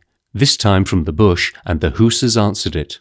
40 men fired independently at the patch of green from whence the flashes had come. 40 men and more leapt into the water and waded ashore, Sanders at their head. The ambush had failed. Sanders found 3 dead men of the Assisi and 1 slightly injured and quite prepared for surrender. "Mannliches," said Sanders, examining the rifles, and he whistled. "Lord," said the living of the 4, "we did what we were told, for it is an order that no man shall come to you with tidings, also on a certain night that we should shoot you." "Whose order?" demanded Sanders. "Our Lord Orpheus," said the man. "Also it is an order from a certain white lord who dwells with his people on the border of the land." They were speaking when the wooing messenger came up at a jog-trot, too weary to be cautioned by the sound of guns. He was a tired man, dusty, almost naked, and he carried a spear and a cleft stick. Sanders read the letter which was stuck therein. It was in ornamental Arabic, and was from Ahmed Ali. He read it carefully, then he spoke. "What do you know of this?" he asked. "Lord," said the tired man, flat on the bare ground and breathing heavily, "there is a war in this land such as we have never seen. For Orpheus has guns and has slain all chiefs by his cunning. Also there is a white man whom he visits secretly in the forest." Sanders turned back to the Zaire, sick at heart. All these years he had kept his territories free from an expeditionary force, building slowly towards the civilization which was every administrator's ideal. This meant a punitive force, the introduction of a new regime, the coming of armed white men against these children of his. Who supplied the arms? He could not think. He had never dreamt of their importation. His people were too poor, had too little to give. "Lord," called the resting messenger as Sanders turned, "there are 2 white men in a puck-a-puck who rest by the Akasava city." Sanders shook his head. These men, who knew them by name, were smugglers of gold who had come through a swollen river by accident. His spies were very efficient, be it noted. Whoever it was, the mischief was done. "Steam," he said briefly to the waiting Abibu. "And this man, Lord?" asked the hussar, pointing to the last of the would-be assassins. Sanders walked to the man. "Tell me," he said, "how many were you who waited to kill me?" "5, Lord," said the man. "5?" said Sanders, "but I only found 4 bodies." It was at that instant that the 5th man fired from the bank.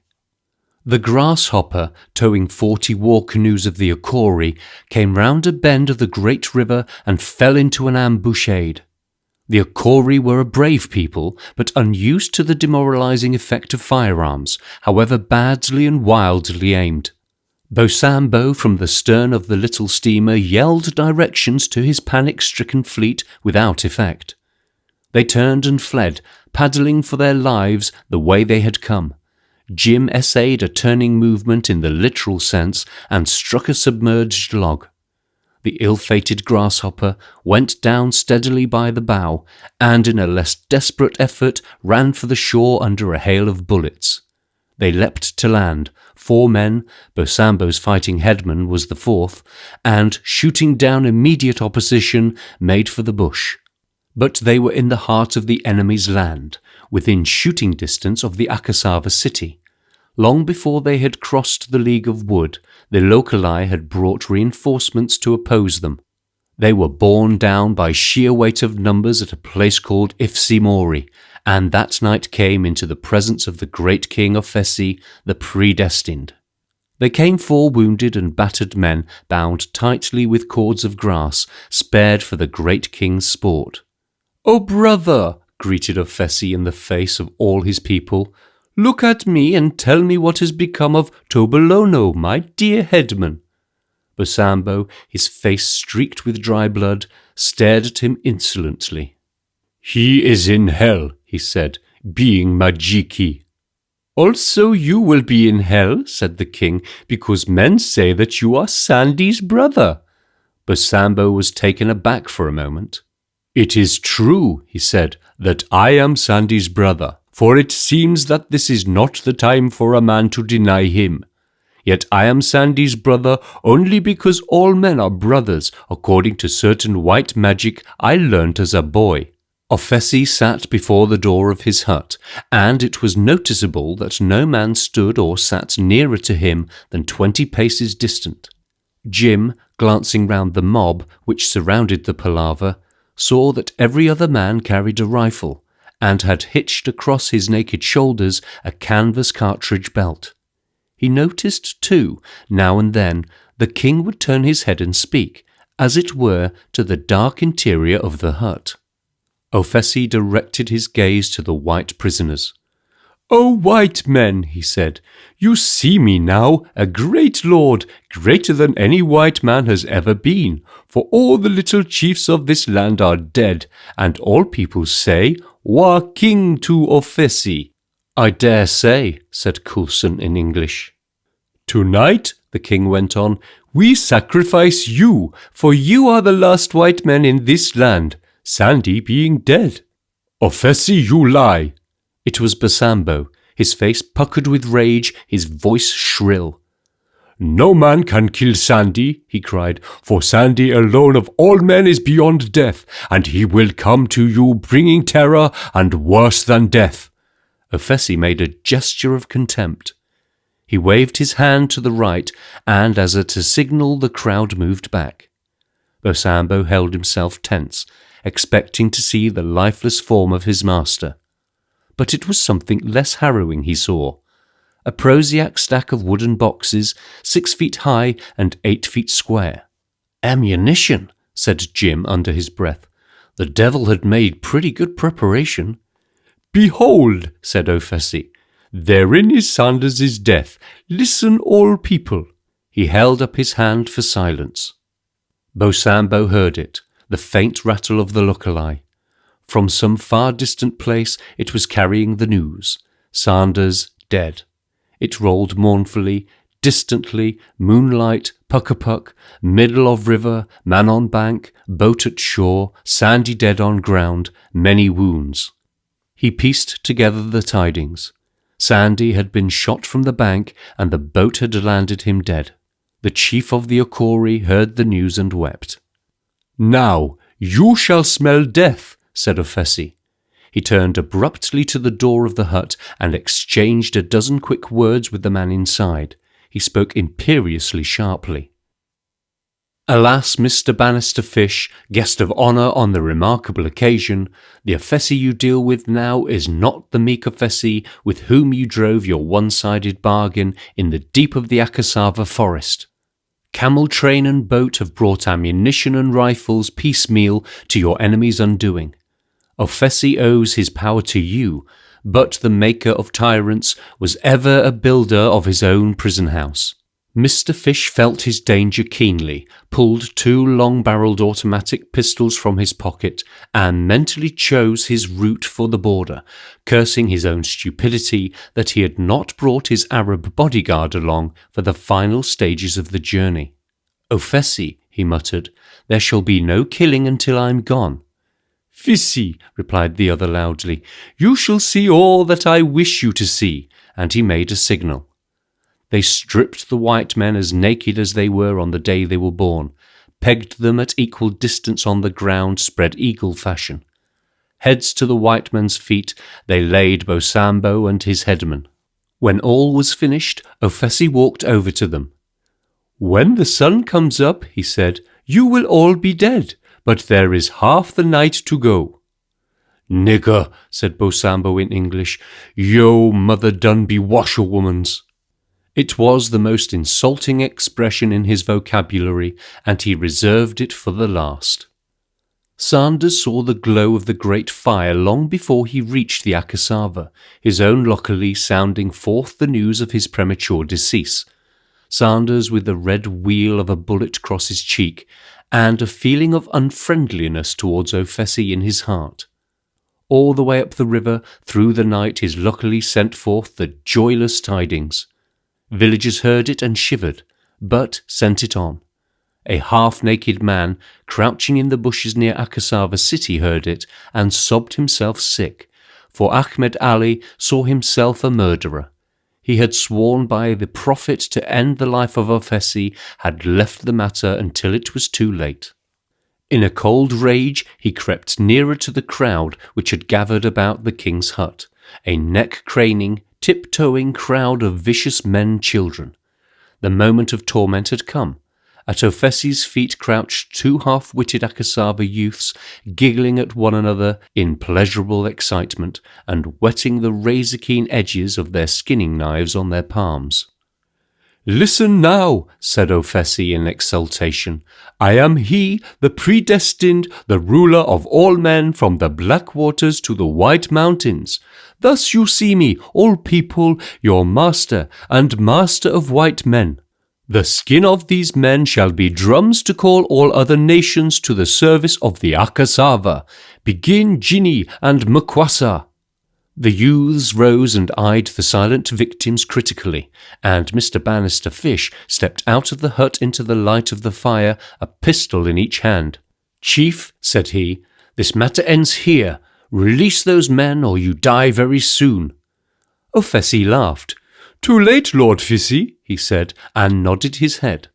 One shot rang out from the crowd. A man skilled in the use of arms had waited for the gun-runner's appearance. Bannister Fish of Highgate Hill pitched forward dead. "Now," said Ofesi. Ahmed Ali came through the crowd like a cyclone, but quick afar was the 2-pound shell of a Hotchkiss gun.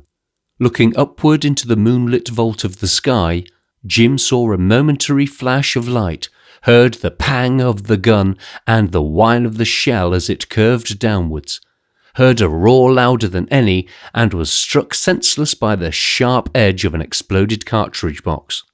"Ofesi," said Sanders, "I think this is your end." "Lord, I think so too," said Ofesi.